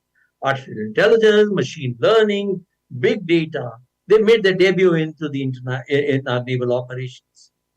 These can potentially transform, of course, naval warfare, as also gray zone operations, enhance information dominance, superior situational awareness, improved decision making, and the ability to deliver high tempo gray zone operations, because the platforms can be controlled remotely and the systems can have a continuous monitoring. Many navies are investing, and potentially there is a naval transformation. But if there is a naval transformation, ladies and gentlemen, let us also be prepared for naval transformation or transformation of gray zone operation. So, having done a little review of the definition, the actors, the tools, the tactics, the kinetic, the non-kinetic, etc. part of it, let me dive into the legality associated with gray zone operations. International law, 1982 one clause, National Maritime Zones Act, National Safety and Security Regulations are often cited, invoked when we discuss about maritime and naval activities. Interestingly, in some cases, gray zone operations go beyond the above these legalities. The competitors attempt to leverage legal ambiguities. In particular, some navies and law enforcement agencies have engaged in objectionable operations, tactics, and they continue to challenge the legal and peaceful use of the seas. Some of the rules of engagement are of concern. There is a huge embedment of coercion, but initiatives such as, which I must quickly recall, such as the 2004 Code of Conduct, Hughes Code of Conduct for unplanned encounters at sea under the WPNS, or bilateral incidents at sea agreement. These are very, very good instruments and have so far provided us some kind of a solace. But then we did not get that 100% solace, or maybe 80-90%. Yet there are instances of gray zone, coming close quarters, all those things go on. Doctor, you have taken 19 minutes. May I kindly request you to conclude now, please? I'm sorry to disturb. I'm just about, pardon me, Admiral, no, because of the slow breath,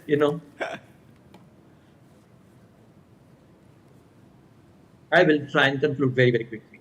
So the 1982 clause offers us settlement of disputes, yet states prefer to disregard it in some form or the other.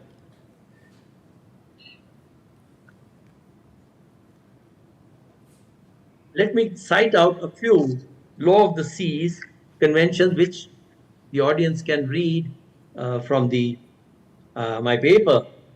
Article 238, 239, Article 240 of the UNCLOS provides us some form of legality in conduct of our activities at sea. Let me quickly move on some of my concluding thoughts, which I'll take not more than a minute and a quarter. First, states have diverse and even expansive understanding of concept of gray or zone, which presents political and strategic challenges, particularly for the navies and law enforcement agencies. Second, gray zone operations in most cases are sanctioned by the state, either out of choice or inevitability. Are they part of the statecraft and state attributable? This is an issue that is debatable. Third, it is no rocket science to infer that security agencies are authors of gray zone operations. They acquire and build capacities to conduct gray zone operations. Fourth, in this era of aggressive geopolitics, frequency and intensity of gray zone operations will increase at the geo-economic level as we all explore the oceans for blue economy development. Gray zone operations will become will be visible to us.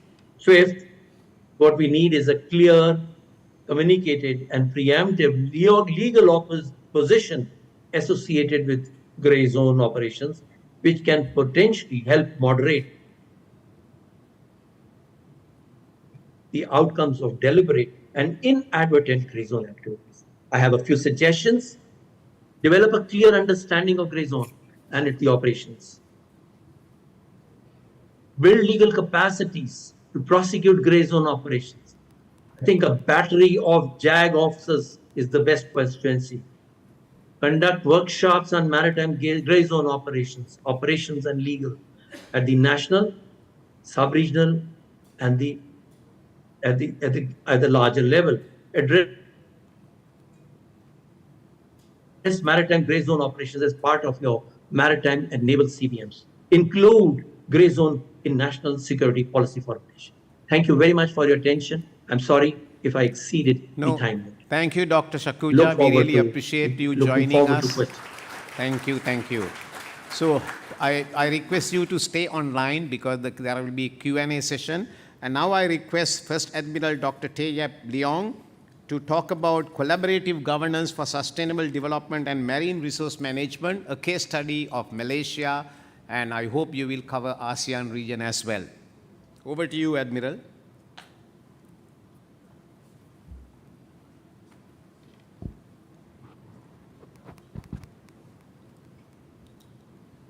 Selamat petang dan selamat sejahtera to all, to Honorable Moderator, Admiral Professor Jayata Kombrash, my learned speaker, Dr. Vijay, Mrs. Shanika, distinguished audience at the Galle Dialogue 2023. It is an honor for me to privilege to be given this opportunity to present my view on the topic given, cooperative governance for sustainable developments and maritime resources management in the Malaysia context. The table of content is as shown on the slide. Basically, is the introduction of the topic, then followed by the importance of the sustained developments and marine resources management in Malaysia context, the challenges faced, the stakeholders engagements, and then also I will share some case studies and some policy recommendations, and followed by the conclusion of my topic.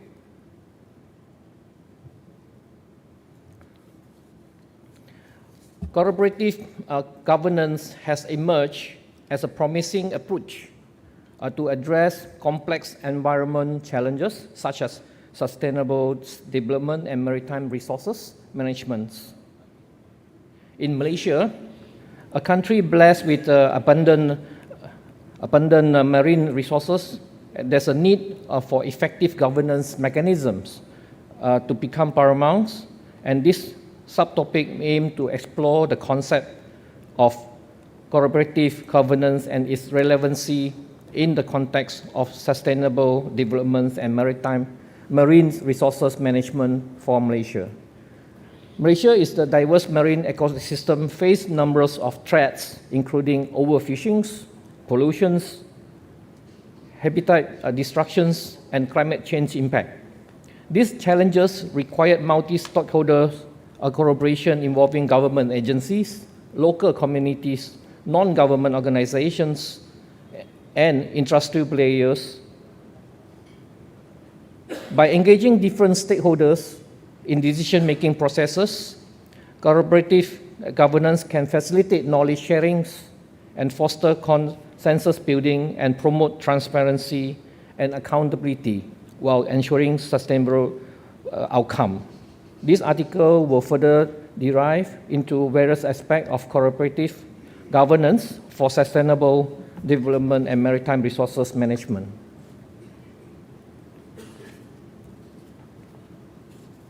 The importance of the sustainable cooperative governance for sustainable development maritime resources. In Malaysia, several challenges have hindered effectiveness and implementations of the maritime protect area. In Malaysia, are significantly constrained by the host of problems and challenges such as ineffective management, poor institutional capabilities, limited enforcement, absence of awareness, and poor socio-economic status, while influence the conservation of marine resources.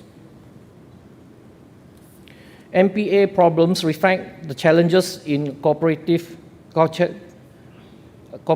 governance and marine resources management. Some common challenges that may arise in the cooperative governance include the lack of trust and communications among the stakeholders, conflicting interests and goals, limited financial resources, capabilities, and lack of public awareness and political view as well as inadequate legal institutional framework.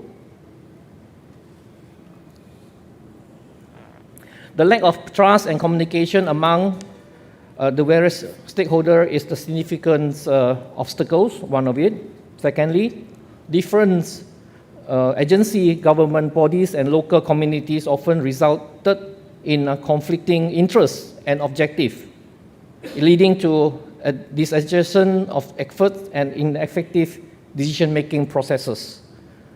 Thirdly, limited finance resources pose a challenge to cooperative governance initiative. Insufficient funding hampered the implementations of cooperative policies, programs, and project aims to sustainable development and maritime resource management. Fourthly, inadequate institutional capability and expertise hinder the effective of the cooperations between the government agency, NGOs, academians, and other relevant stakeholders. Building capability through the training program and can help overcome these challenges.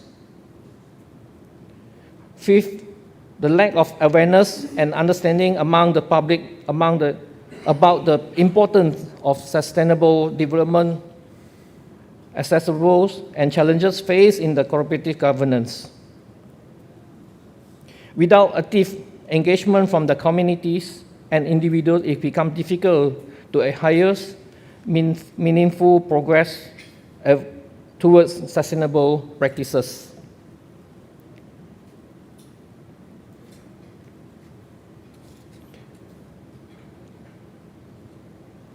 Lastly, the lack of political will have amplifying exercises to overcome inadequate legal instruments and institutional framework. A good and effective legal instrument and framework at least minimize overlapping functions and jurisdictions. Now I come to the engagement challenges.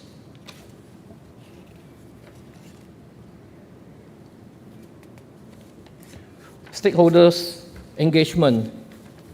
In the context of maritime management, a cooperative governance can involve clustering a spatial management measure, such as marine protection area based on the principle of ecological connectivity and delivery of enhancing cooperative governance network, which relevant stakeholders such as manager, community groups, and non-NGOs, and based on the principles of the social connectivity.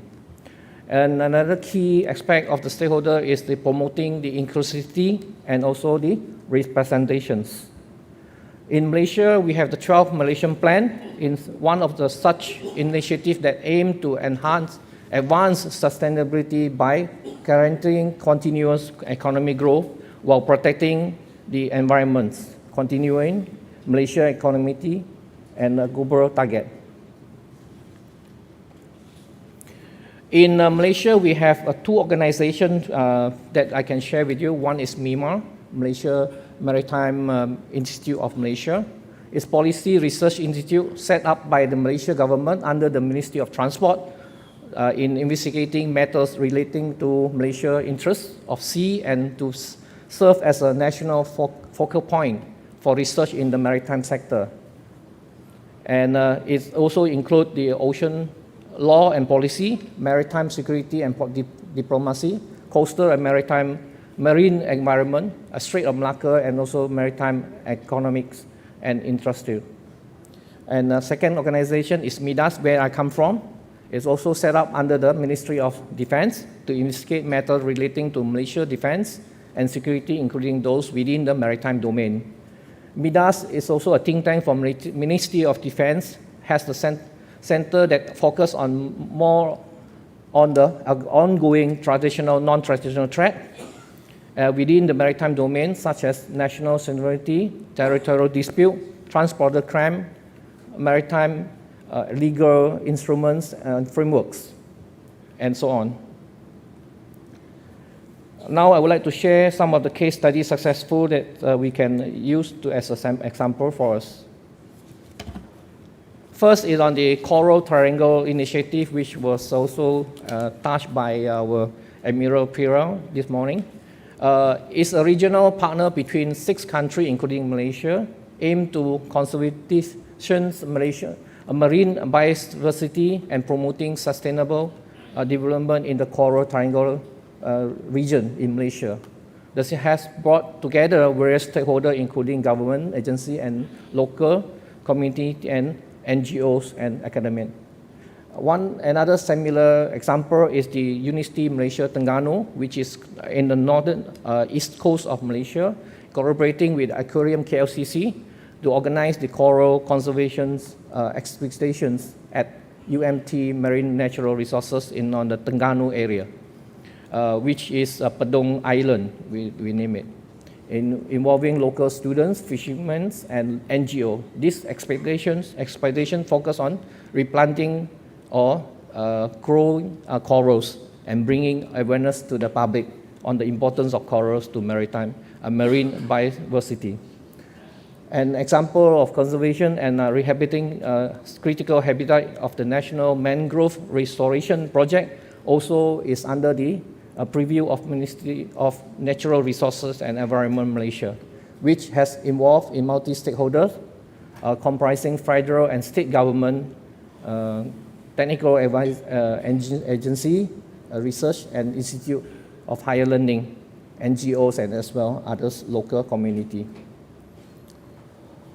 Tree planting program with the mangrove and other suitable species along the national coastline is another project that is taking place since 2005, involving a strategic integrated approach.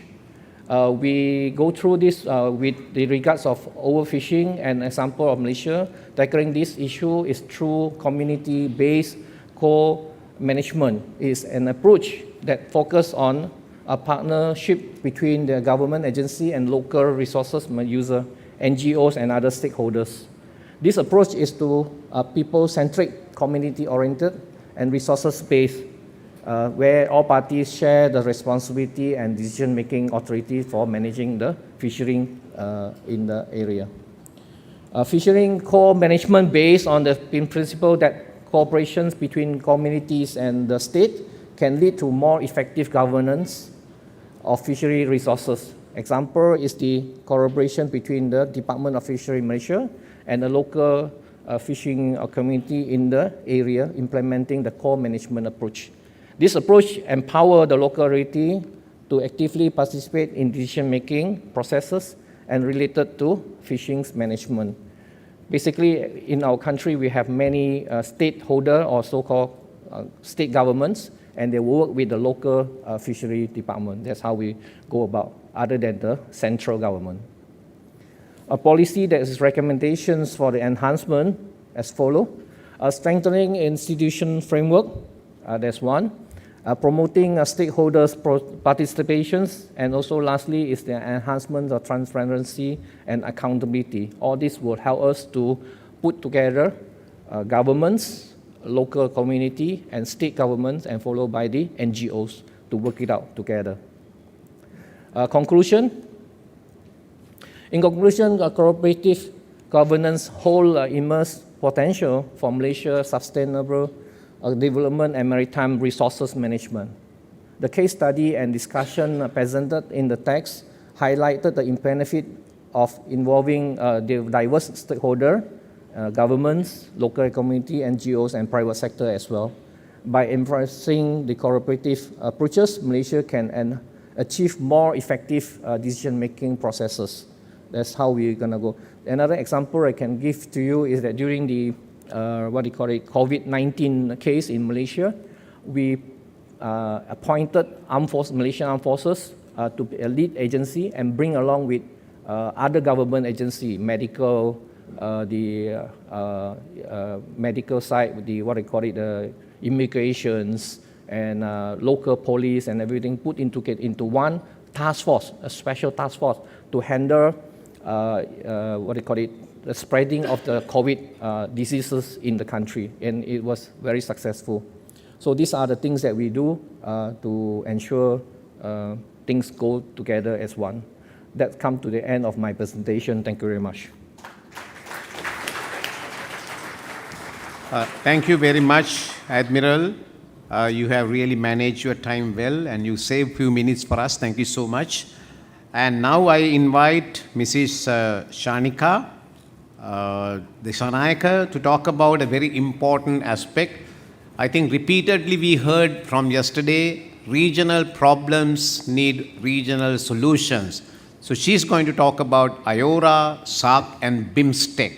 And this is further important because just 2 days ago, Sri Lanka assumed the chair of IORA. So over to you, Shanika. Thank you, sir. Thank you very much. So my name is Shanika Dissanayaka. I'm from the Ministry of Foreign Affairs, and I'm delighted to be here. This is the first time that I'm attending the Galle Dialogue, and I must say the deluge of information that I have, had, has had a very, very positive impact because it has been so informative. And it's a pleasure to be here because everything has gone according to clockwork. So thank you very much. Good afternoon. Good afternoon to Vice Admiral UV MP Pereira, His Excellency Ambassador of Sri Lanka to Indonesia and ASEAN, His Excellency Jayannath Colombage, Excellencies, ladies and gentlemen. So my topic is on the regional frameworks for sustainable ocean governance, and I'm taking IORA and BIMSTEC as the case studies. As you all know, sustainability remains at the core of global action. From the SDGs and their implementation to strategized planning for future generations, decision-making in the 21st century pivots around sustainability. Oceans, of course, have remained critical areas for millennia, with numerous battles of the past fought for dominance. The ruins found on the seabed around Sri Lanka bear testimony to the past. And as many of you saw from the presentations, you can see the 2nd century BC wreck discovered at Godavaya in Sri Lanka. Today, global reliance on oceans is focused on resources, both marine and mineral, as well as the transportation and connectivity based on geography. This has resulted in a very intricate system of dependence. This dependence is, of course, not without friction, and hence needs a cogent, cooperative mechanism to ensure a lessening of concerns, removals of doubt, and the fostering of a spirit of collaboration.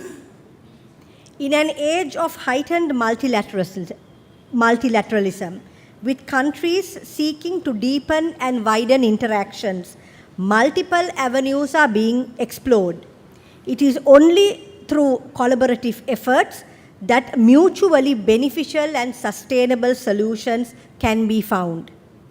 In re-envisioning the ocean as a development space, it is prudent for states, especially those in the Indian Ocean, to return to the core factors that bind them and thereby launch sustainable policies.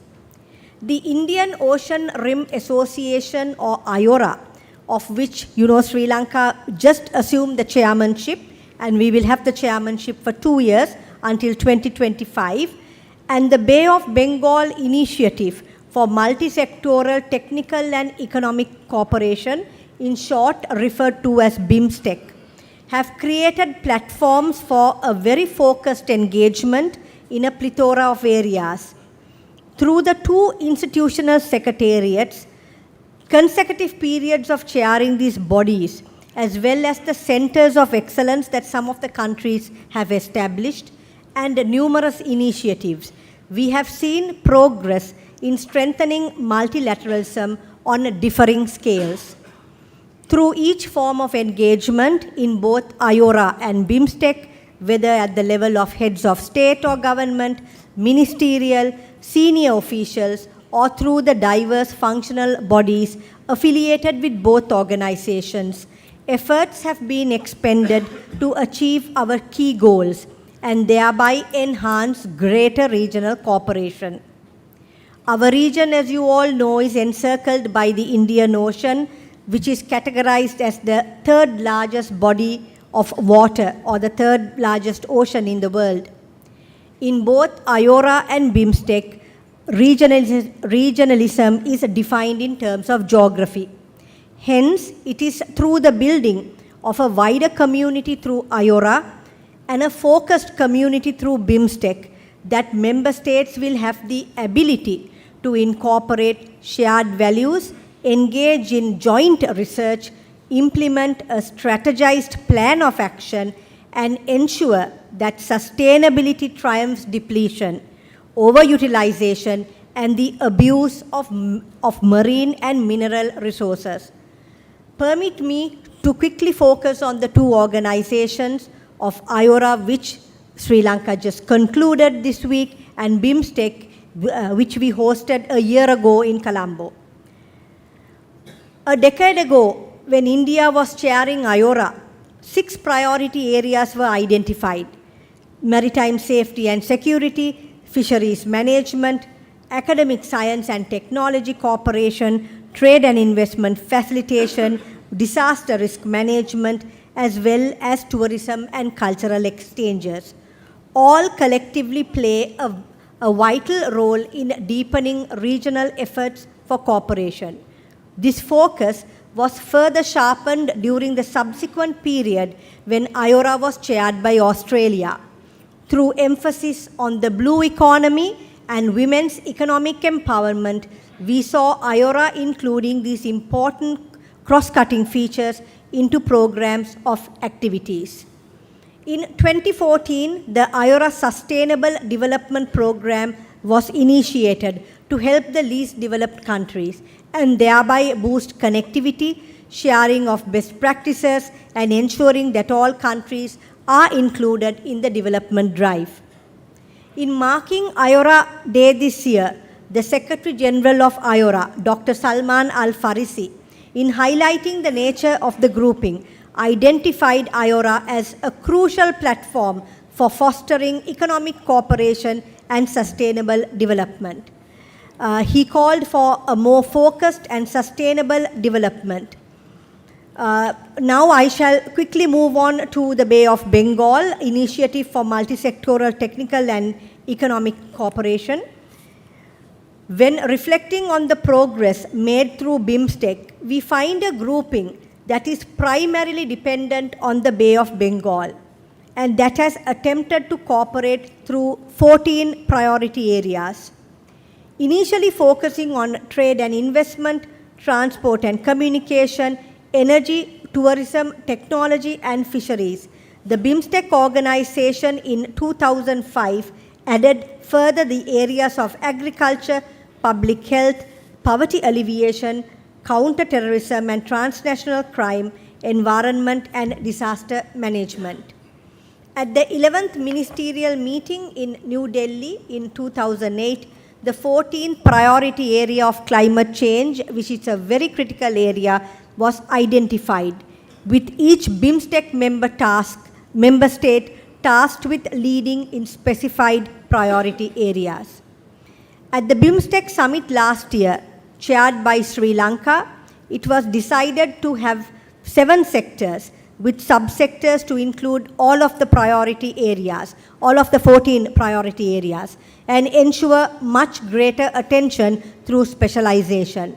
While the organization first focused on economic and social issues, it has seen an increased awareness on security cooperation.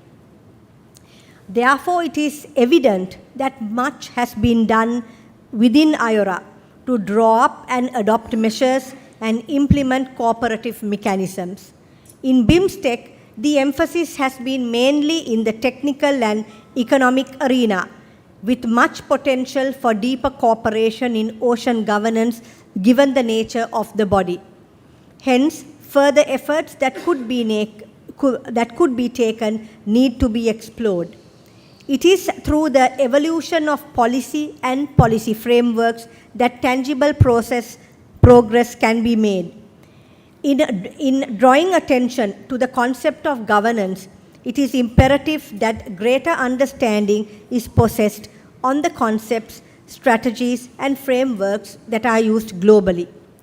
The UNCLOS is the foremost ocean governance framework, whether through the Commission on the Limits of the Continental Shelf, the International Seabed Authority, or the International Tribunal for the Law of the Sea.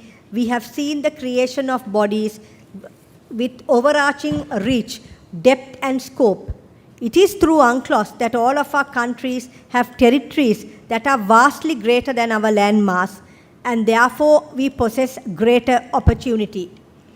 If I am to take the Caribbean region, known as one of the most biodiverse regions in the world, in particular the Organization of the Eastern Caribbean States, they lay much emphasis on the marine areas which hold an abundance of natural resources, including the rich biodiversity, living resources, both marine and terrestrial, and non-living resources in the form of mineral and natural products.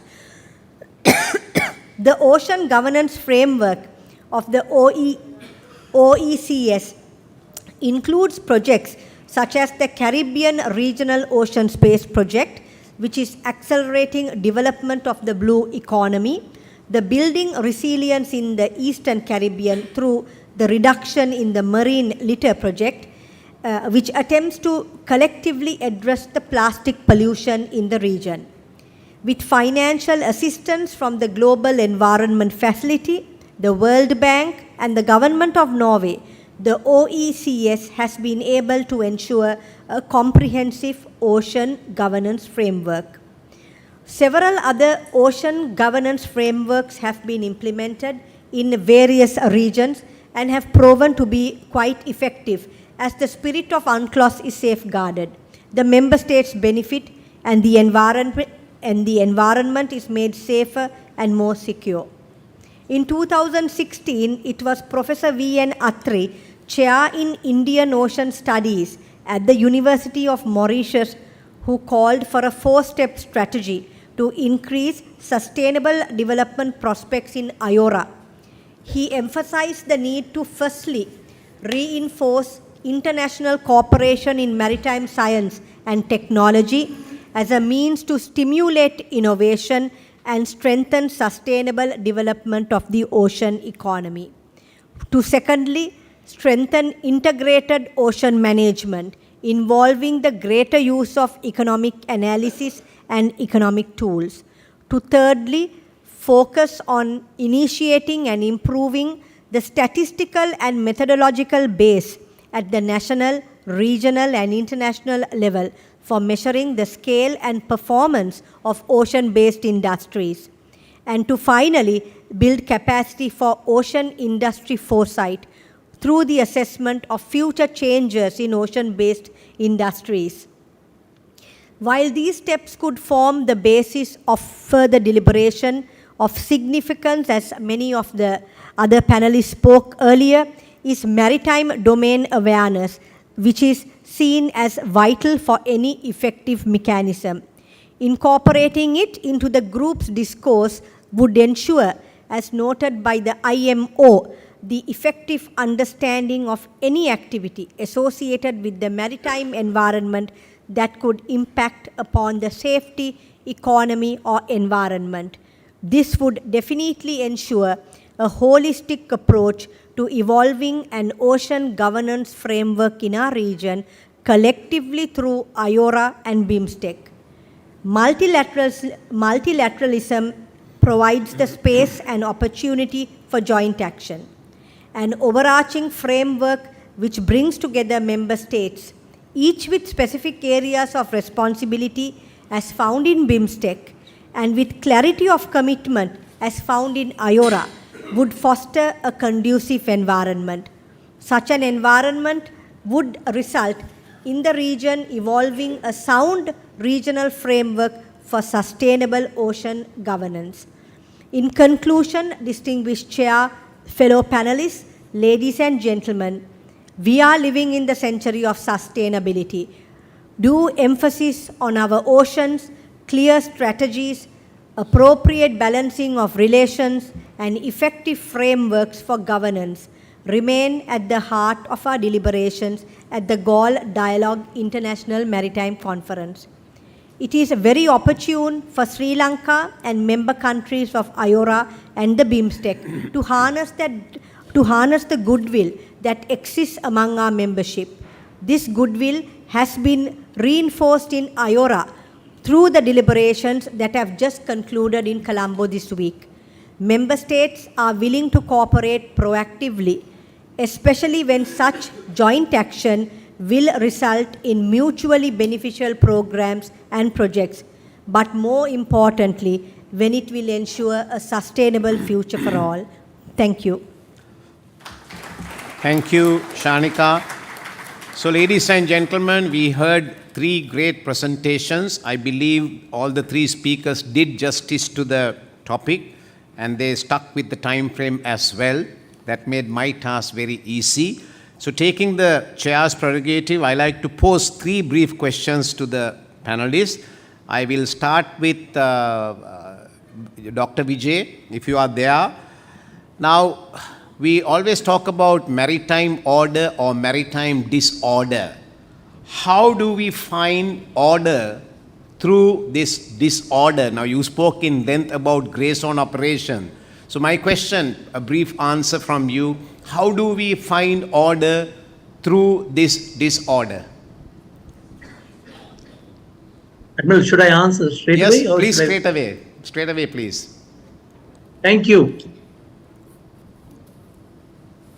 Can you say something? Well, one would aspire for order, but then disorder is like, something which will be around us. And I think what we're trying to find a remedy for order or addressing disorder, gray zone is acting as a catalyst for disorder. Why we need a little more deeper understanding of gray zone operation, because states, actors will operate just below the threshold, and that will create more uncertainty, which will only add to confusion that we are actually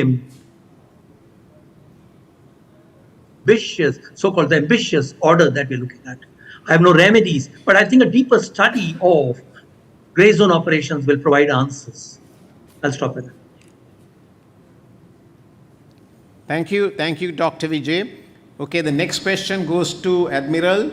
Admiral, can you share some thoughts? How does ASEAN, through ASEAN Maritime Outlook and through ASEAN Blue Economy Roadmap, envisage or make efforts to obtain or to maintain sustainable ocean governance? Thank you very much for the question, sir. To my knowledge, ASEAN do not have a specific maritime outlook to a certain extent. We only have the political pillar. One is social, and then the other one is economy. I presume that the economy pillar will fit into this, your question that you posed, by ASEAN country work together in the economic context to bring all the players or all the state together and start discussing how do we address this sustainability maritime resources in the region. That's how I look at it, sir. Thank you very much, Admiral. Shanika, question to you is, how do you plan to maximize efforts as IORA chair in achieving collaborative enforcement for sustainable ocean governance, now that you are the chair? Thank you, Excellency. Well, I think for Sri Lanka, having taken over the chairmanship this year, and we will be driving IORA for 2 years. So this is the time for us to take ownership of IORA together with all the 23 member countries. And we look forward to cooperating closely, not only in the ocean governance space, but also in the other 6 priority areas. Because in IORA, you have the 6 priority areas and you have 2 cross-cutting areas on women's economic empowerment and the blue economy. So we look forward to working extremely closely with all the 23 member countries and the 11 dialogue partners that are also a part of the IORA. Also, we look forward to taking into account the youth dividend. Sri Lanka will be hosting a youth forum in May 2024, where we will be inviting the youth of the IORA member countries to participate in a youth forum, where we will also be taking into account the sustainability of the oceans. Thank you. Thank you, Shanika, for a very good answer. We can all expect some great things to come during the next 2 years as Sri Lanka holding the IORA chair. So ladies and gentlemen, now the floor is open to question and answers. I do have Rear Admiral Mohammed Anwar Hussain from Bangladesh. The floor is yours, sir. Thank you very much, sir, for giving the floor. Let me thank the panel, especially my question goes to Shanika. First of all, thank you, Shanika, for a very good deliberation. You have blended very well the IORA and BIMSTEC. Now, as Maritime Security Cooperation is an important issue, so taking the reference from ASEAN, ASEAN has a platform for the Maritime Security Cooperation where South Asia still we do not have. Now, taking some reference from ASEAN, how do you see, as you have blended or explained the IORA and BIMSTEC, how do you see a maritime cooperation platform for South Asia between which can be better suited, IORA or BIMSTEC? If you get my question. Thank you very much. Thank you. Shanika? Thank you very much. I'll see how best I can answer it, because I think you also have a fair understanding, because in IORA there are some countries in South Asia that are not in IORA, and there are some countries in South Asia that are not in BIMSTEC. So I think, of course, in IORA, as you know, Sri Lanka held the chairmanship of the working group on maritime safety and security until this week.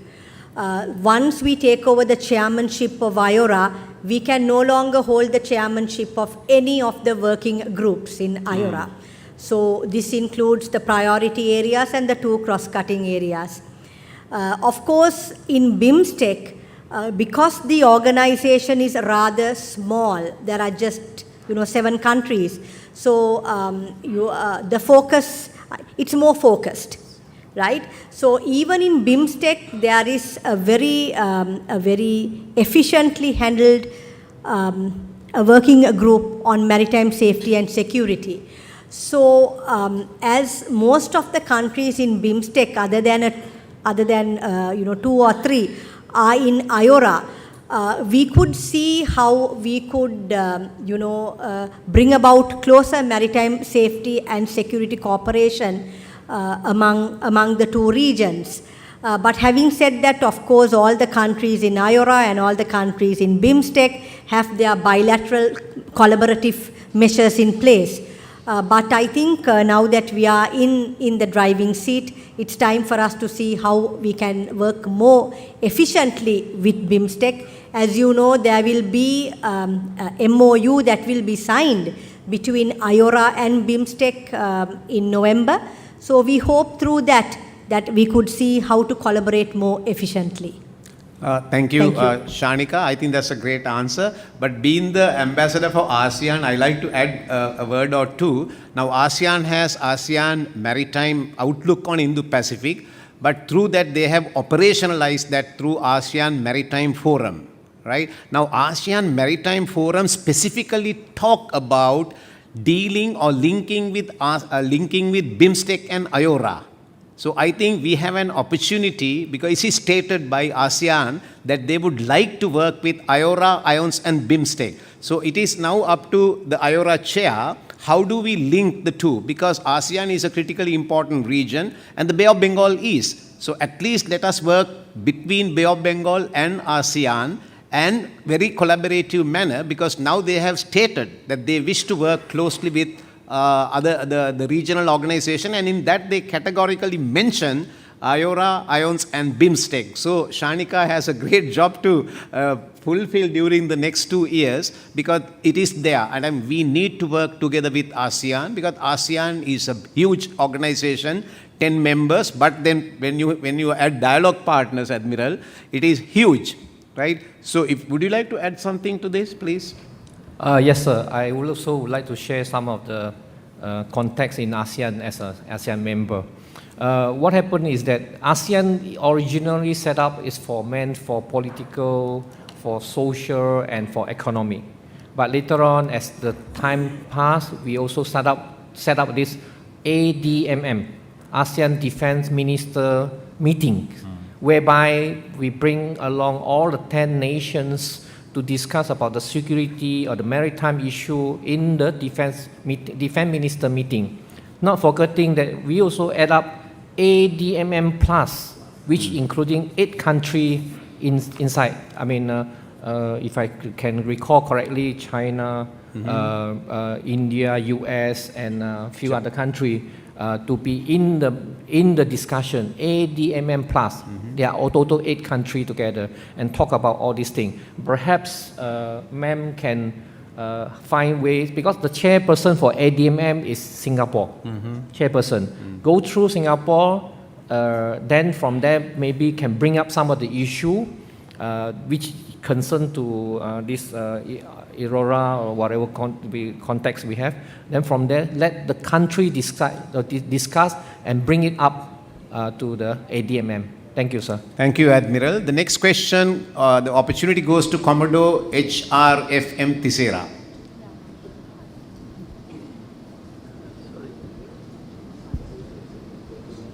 Good afternoon, sir. I am Commodore Ravi Tisera from National Defence College, Sri Lanka. My questions goes to the First Admiral Dr. Thay. Sir, during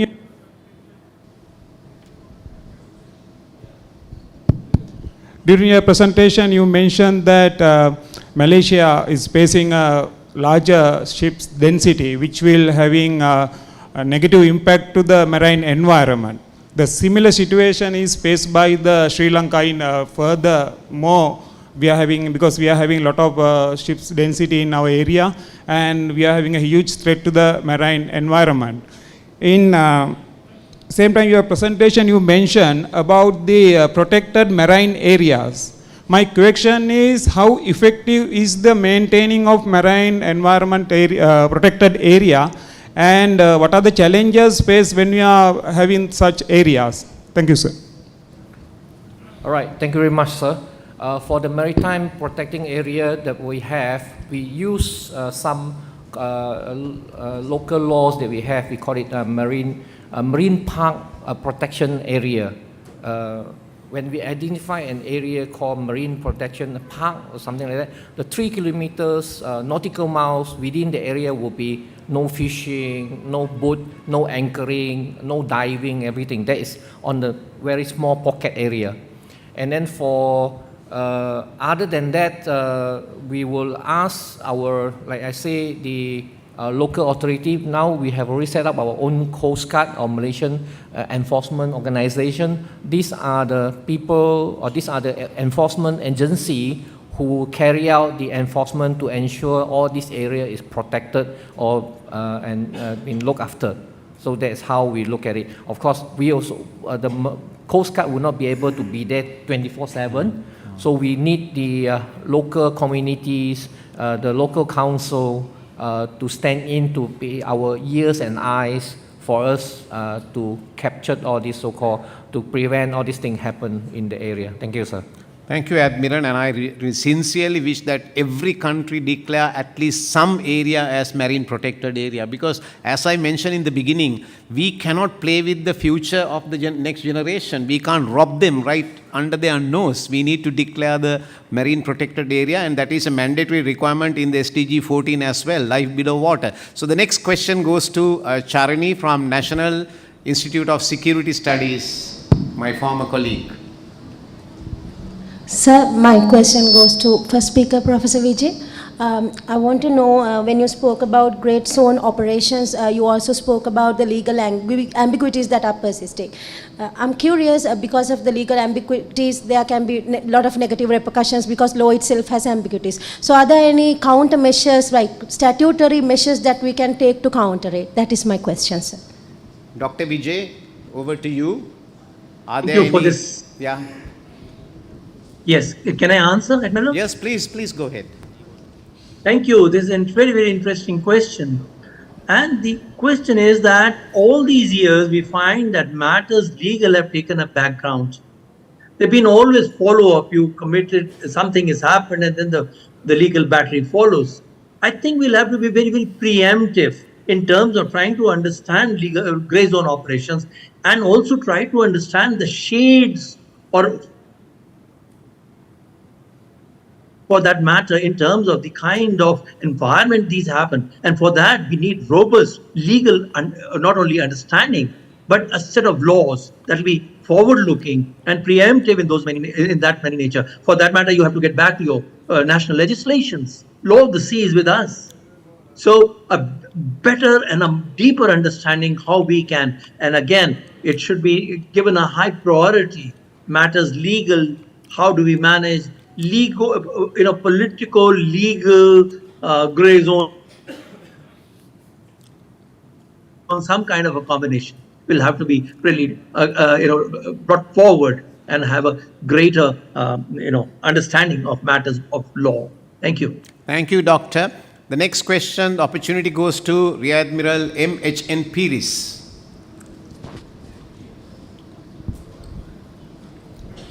Good afternoon, sir. We heard during the presentation of the three organizations which are related to maritime domain awareness and the maritime security. Whereas my concern on the Colombo Security Conclave, which was initiated in 2011 as a trilateral maritime cooperation with Sri Lanka, Maldives and India.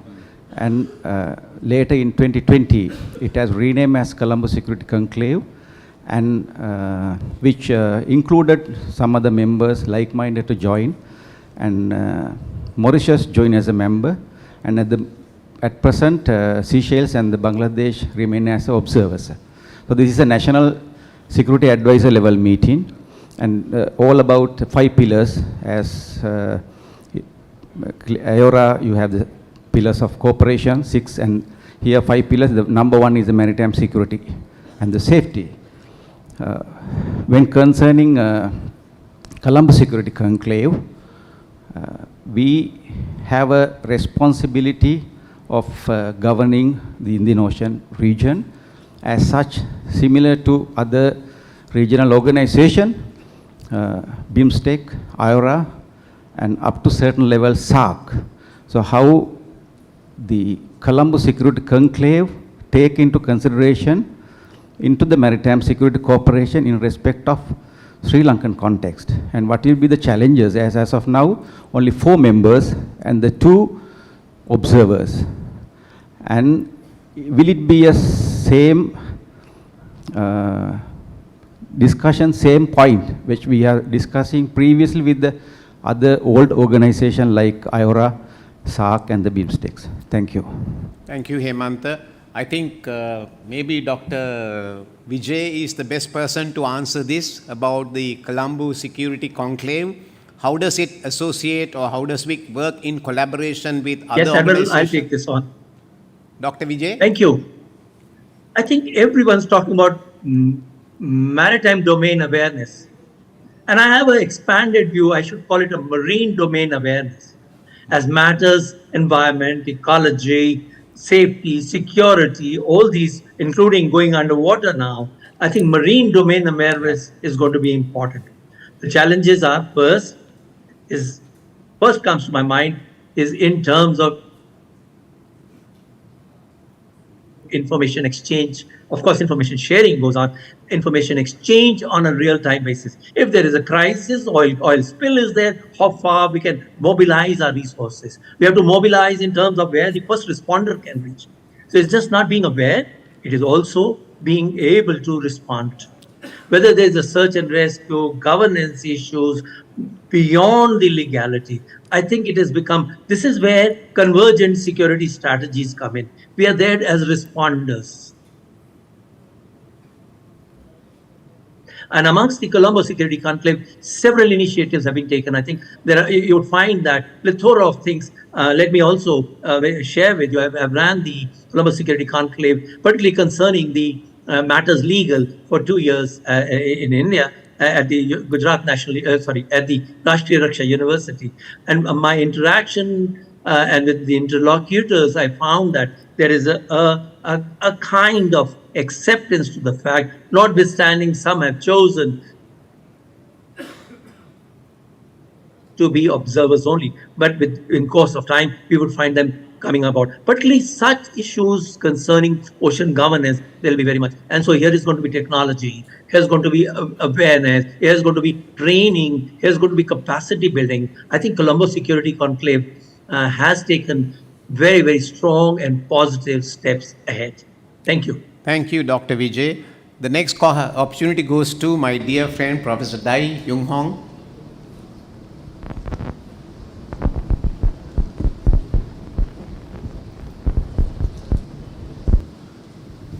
Okay, good afternoon, ladies and gentlemen, my dear moderator. You see, this session is very active, and we have very heated discussion about this sustainability and the environmental protection in this Indian Ocean. So my question will be addressing to Delegate Leon from Malaysia, because we are talking about the ASEAN's role in Indian Ocean. You know, for the past 2 years, the trilateral agreement, the AUKUS, the concept of AUKUS, you know, everybody knows, especially from the Navy, the AUKUS, Australia, UK, and US, they have this trilateral mechanism which can empower Australia to have nuclear-powered submarine. But you know that ASEAN is a nuclear-free zone, nuclear-free ASEAN. So may I just ask Leah, so what is or what will be the responses of the ASEAN major powers in this region to this AUKUS mechanism? Because we know that Indonesia is a sea power, very close to Australia. If Australia has this nuclear-powered submarine, will Indonesia or Malaysia will choose to do the same, which can easily cause that ASEAN is not a nuclear-free zone. Okay, this is my... I think that's a difficult question for the Admiral. So you have cornered easy him. or easy question or difficult question? But need answers. Admiral, try. All right. Thank you very much, sir, for the questions. First of all, we must understand the setup of the ASEAN. What is the role of ASEAN? One of the major or so-called important understanding that we have among ASEAN is that we do not interrupt other nations' program. That's one thing for sure. So yes, we have voiced our concern to Australia about their procurement of nuclear-powered submarines. So we did, and then we also reminded them that Malaysia or so-called ASEAN country is a nuclear-free zone area. So that we have to stop there. Now the question is that Australia, do we have to interrupt or so-called make decision, hey, Australia, you cannot do this. We can't. ASEAN do not have that liberty to say, no, you cannot do this, you cannot do that. So we do not interfere countries' plans, you know. So that's one thing for sure. Whether Malaysia and Indonesia will procure our nuclear-powered submarine, I will not be able to answer for Malaysia. I mean, we will not be able to answer for Indonesia, because if so, he have violated the agreement of non-nuclear proliferation in the country. That's one thing for sure. But at the same time, we Malaysia, until today, until this moment, I'm very sure that we do not have plan to do so. That's all I have to answer, sir. Thank you. Well, actually, the recently concluded ASEAN Regional Forum and ASEAN Leaders Summit, they re-emphasized that, we reiterate our commitment to preserve the Southeast Asian region as a nuclear weapon-free zone and free of all other weapons of mass destruction. So we hope that ASEAN will live up to that and keep the zone free. So next opportunity goes to my friend Admiral Ravi Vijay Gunaratna. Thank you, sir. And Admiral was my training officer, assistant training officer, when I was a cadet. And training officer also sitting here. And all three of us has been trained in Royal Naval College, Dartmouth, so I don't need to go beyond that. Right, sir. I'm not going to ask a question. I just want to do a small comment to the question which was posed by Rear Admiral Pires. That is the trilateral maritime agreement between India, Sri Lanka and Maldives, or now we call it the Colombo Conclave. Security Conclave. Security Conclave. Actually, this is something which is working well in the Indian Ocean. We have so many agreements, but I have not seen anything on ground the way that it was working. It has started long time ago when the three national security advisors, that is India's famous Sri Shiva Shankar Menon was the NSA, and Sri Lanka's Defense Secretary, Mr. Gotabaya Rajapaksa, who became the president, was the secretary, and then the Maldivian colonel, I'm forgetting his name, he was the defense minister. And that agreement is basically for search and rescue and oil spill response. Now we have shown it that at that time there were two more nations which were ready to join us, two island nations, that is Mauritius and Seychelles. But when Mauritius tried to join us, we objected it. Sri Lanka objected it. The simple reason is Mauritius was there in the Human Rights Commission where they sponsored something against us. So we said no, we are not ready with Mauritius. But those things have gone now. The Mauritius is a member now. Seychelles is observer. Bangladesh also very keen to join us. We had 3-4 incidents close to our country where this agreement worked very well. That is the maritime disasters which we had. When there is an oil spill, at the working level, all three countries can work together because we have same equipment. Our equipment are interoperability is there. We can connect them together. And India is taking the lead because they have the biggest available resources for oil spill response, they are Coast Guard. And it has been shown to the world. And when we had an oil spill some time back, India responded within 2 hours. Tell me any agreement in a regional agreement where a country will react in 2 hours to come and help to another country. So this is the good part of this. So let us not talk about nuclear, submarines coming into Indian Ocean and various countries having their ideas. Make sure that we stay at the level where that we work together for the betterment of the mankind and protect the Indian Ocean from pollution and again in the search and rescue area. I'll finish with the search and rescue area where that we help the Great China. When 350 nautical miles away from our country, when a Chinese trawler toppled, when you say toppled for the betterment of the army officers who are here, that it is like a tin which turned upside down. And the trawler was toppled. The crew was trapped inside. No other than the Chinese president, Mr. Xi Jinping, requested for the whole world to help. Everybody sent. And it happened in the Australian search and rescue area, 350 miles away from us.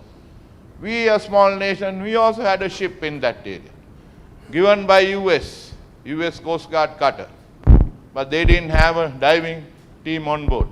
We asked them to rush back to Galle and take a diving team and go back.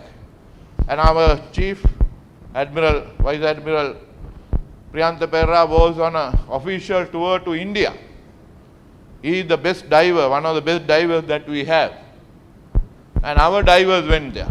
All the nations came. They are going over, hovering over, ships are going round.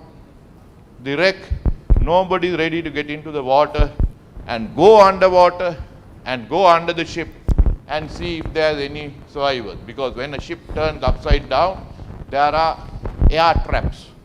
There may be living people inside. Our diver jumped in because the chief has said, you go and do it. And chief himself also a diver. And you know, in the Indian Ocean, there are sharks. And they really like human flesh. And again, when a ship turns upside down, they know, they smell the human flesh. But our divers, chief has said, you better dive, otherwise don't come back to Sri Lanka. They dived. They went inside. And chaos. Why? Diving into an upside down ship is like you are diving in a washing machine. Because ship is turning upside down, the flow is going, and there is total darkness because no lights, and there are passageways inside the ship. You can't go through that, and the diver got scared and came out. Called Vice Admiral Pereira. He is in New Delhi. We went, sir, it's a difficult task. You bloody idiots. First go down and close the doors and hatches of one side of the ship so that there won't be a flow. Went down again, closed. Now go and see. So they went inside, went to the captain's cabin, found captain is dead, his assistant is dead, but the bodies were taken out. And by that time, the Chinese vessels came, and then we showed them what we did. And within 6 hours of Chinese vessel came there, the ship went down into the David Jones locker, 3,890 meters down. Why? Because the air traps have diminished. So where? There were 12 bodies were taken out. And thank you very much. If the Chinese ambassador is here, he will be agreed with me. He gave a big party to our divers at the Shangri-La Hotel.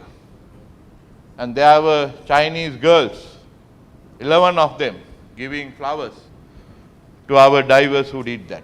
So this is what that we require. This is what we require. Not a fight in the Indian Ocean. Every nation get together and work for the common interest of our mankind. Thank you, sir. Thank you, Ravi. I think we are going to finish on time thanks to my great presenters, the 3 panelists, and the very active audience. So let me very briefly conclude the session. And we do agree that the ocean is critically important for our activities, not only for maritime trade, but as a source of protein, as a source of energy. Without ocean, we cannot live. That's period. Now, we are living in a century of talking about sustainability. And we heard yesterday, we heard today, unexpected, unplanned things can happen in the world anytime. I don't want to give examples, but it can happen. But the worst part is, in those unexpected events, there are unintended consequences also. And these unintended consequences are for other states which are not even party to that event. So this is the worst case scenario for many states in the world today. Now, we have a problem. Sri Lanka economic problem resulted in some unplanned, unpredicted events elsewhere. So therefore, we can confidently say that we need collaborative governance, collaborative efforts for sustainable ocean governance. We need that. So now what do we really mean by collaborate? that is the government agencies, international organizations, NGOs, private sector. In all this, we heard how from the Crimario and the UNODC, how important the INGOs and the private sector in today's maritime security domain. Otherwise, we cannot achieve what we really want to achieve.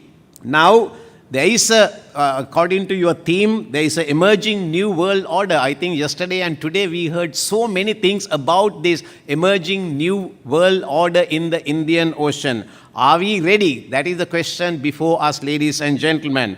We also heard regional problems need regional solutions. And therefore, I think there is a great impact now IORA can make. So, ladies and gentlemen, let me conclude this session, but I request all of you to give a round of applause to the three great panelists and to the great audience.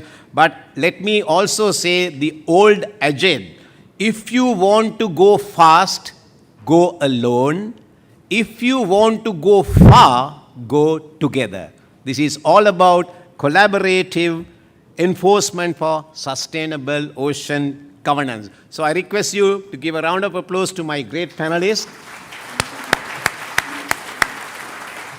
Thank you. So we deserve an award for finishing on time. Thank you, sir. Thank you very much, Admiral Professor Jayannath Columbage, for moderating this session, and the three speakers for presenting papers which encompass the theme comprehensively. Ladies and gentlemen, may I now take this opportunity to invite Director General Electrical and Electronics Engineering, Rear Admiral Viraj Leela Ratna, to hand over the mementos to the moderator and the three speakers.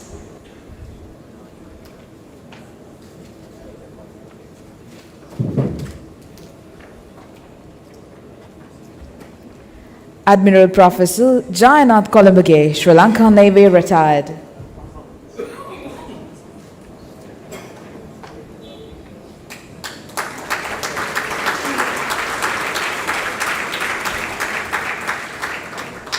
First Admiral Dr. Tay Yap Leong, Senior Director, Comprehensive Defense and Security Research Center, Malaysian Institute of Defense and Security.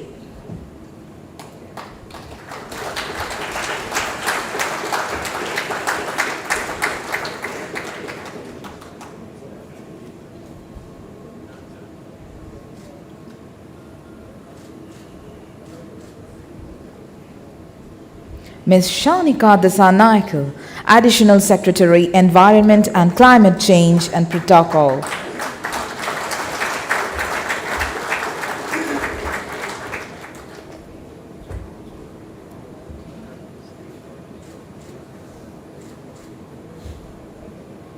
Dr. Vijay Sakuja, former Director, National Maritime Foundation, New Delhi, we will be sending your memento and the certificate on due course. Thank you very much. You're welcome, sir.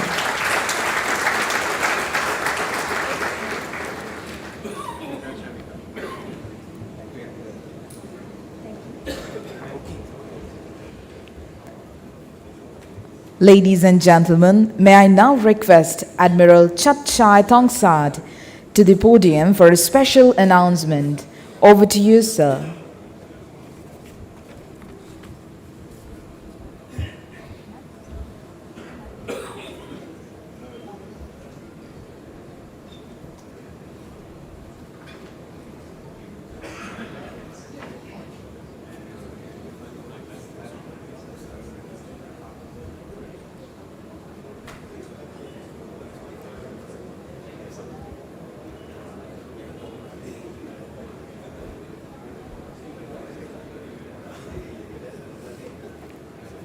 Good afternoon, ladies and gentlemen.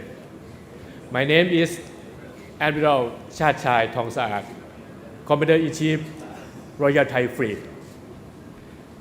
During the 19th to 22nd December 2023, the Royal Thai Navy will host the 8th Indian Ocean Naval Symposium, or ION, in Bangkok, Thailand.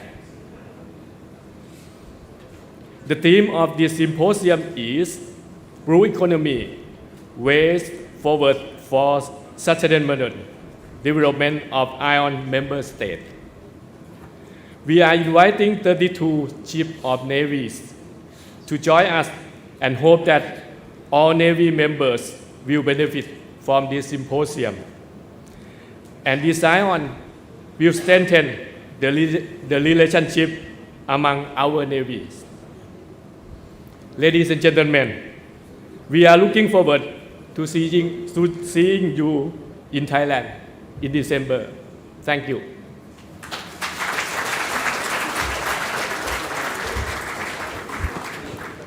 Thank you very much, sir. Your Excellencies, distinguished guests, ladies and gentlemen, we have now come to the end of the Galle Dialogue 2023 International Maritime Conference. May I now request the Deputy Chief of Staff and the Director General Operations of Sri Lanka Navy, Rear Admiral Pradeep Ratnayaka, to deliver the vote of thanks. Over to you, sir.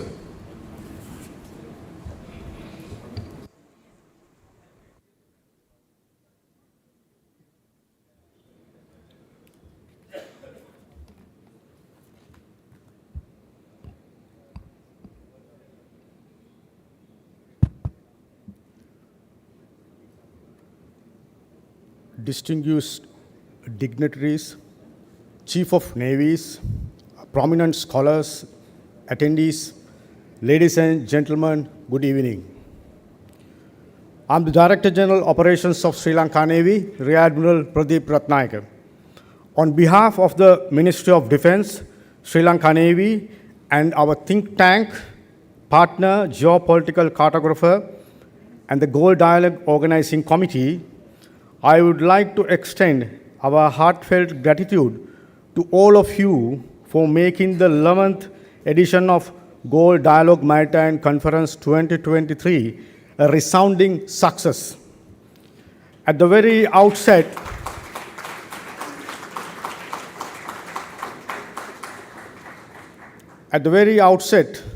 let me extend our unprecedented gratitude for the Saudi, Guyana, and Poland Navy chiefs who were gracious enough to accept our invitation to be part of this year's edition. Your very presence here has been encouraging and a promise for our future deliberations and enduring partnerships. Let me also express our profound respect to all the delegations heads representing 43 countries, 11 international organizations, and institutional representatives for their presence, which undoubtedly is the critical mass driving the success of this forum. This gathering of intellects, professionals, decision makers, and industry experts has been an invaluable opportunity to exchange ideas, share experiences, and strengthen the bonds that unite us in the pursuit of peace, security, and shared prosperity. I would like to express our deep appreciation to our distinguished speakers and panelists who shared their knowledge and insights. Your expertise has enriched our understanding of the challenges and solutions in the ever-evolving landscape of defense and security. A special thank to all the attendees, both military and civilians, who travel from near and far to be part of this edition of Galle Dialogue. Your active participation and engaging discussions have contributed significantly to the success of this conference. Our sincere gratitude goes to sponsors and partners, namely Avantgarde Security Services, Dockyard General Engineering, Trade Promoters, Bank of Ceylon, Tokyo Cement, NM Distributors, Halis Aventura, Dialogue Axiata PLC, and Forensio Tire Corporation and Abans for their unwavering support, without which this event would have not been possible. Your commitment is commendable, and we look forward to your continued collaboration in the future. I also wanted to acknowledge the dedication and hard work for the organizing committee and volunteers who work tirelessly behind the scene to ensure the smooth execution of this conference. Let me also say thank you to the Jetwing Lighthouse Hotel Management and support staff for their enduring support, cooperation, and perseverance in realizing this event. Thank you again. A word of gratitude to Aralia Resort Management and staff for their cooperation and support extended in hosting the reception dinner. Further, it is my duty to pay heartfelt gratitude and appreciation to Commander Southern Naval Area and his staff for great commitment which was rendered since the planning process of Galle Dialogue 2023. In closing, this conference has not only deepened our understanding of issues in the Indian Ocean and evolving geopolitical and security realities, but also reinforced the importance of collaboration, information sharing in safeguarding our nations and promoting global stability. Let us carry the knowledge and camaraderie forged here forward as we continue to work together in the pursuit of peace and security. Last but not least, let me also extend a word of gratitude to the spouses of our distinguished delegates for being part of our two-day proceedings. Thank you once again, and I invite you to enjoy and experience the splendor of this island during your short stay. We look forward to meeting you at the future editions. Safe travel, and may you all continue to serve with honor and dedication. Thank you very much.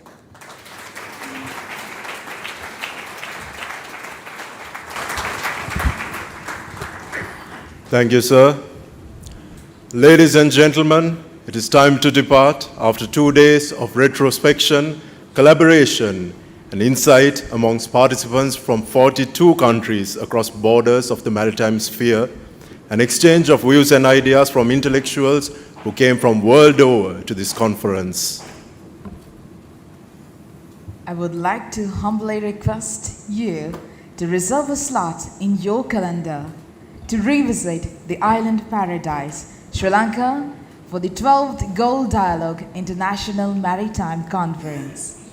Ladies and gentlemen, hereby the Galle Dialogue 2023 International Maritime Conference is adjourned. Bon voyage. Ayubowan.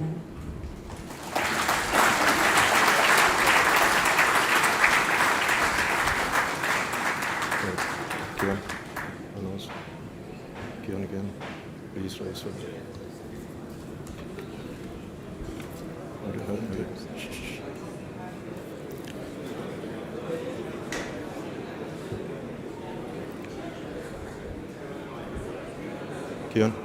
Ladies and gentlemen, please rise for the national anthem of Sri Lanka.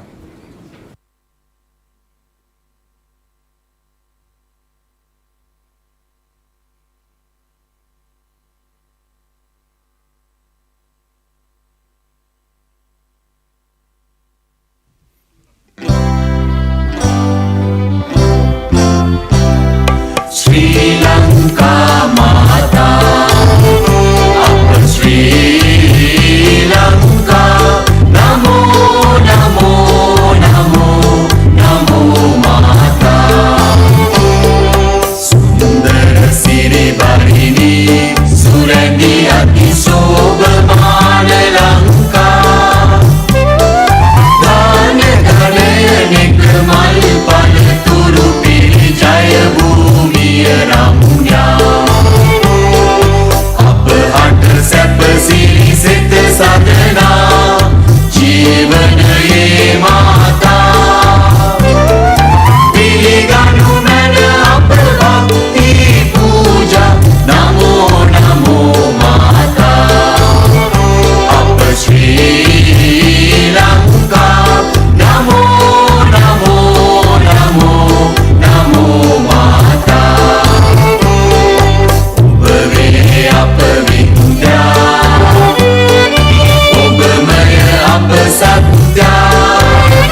නිවන දෙමිනේ නිතින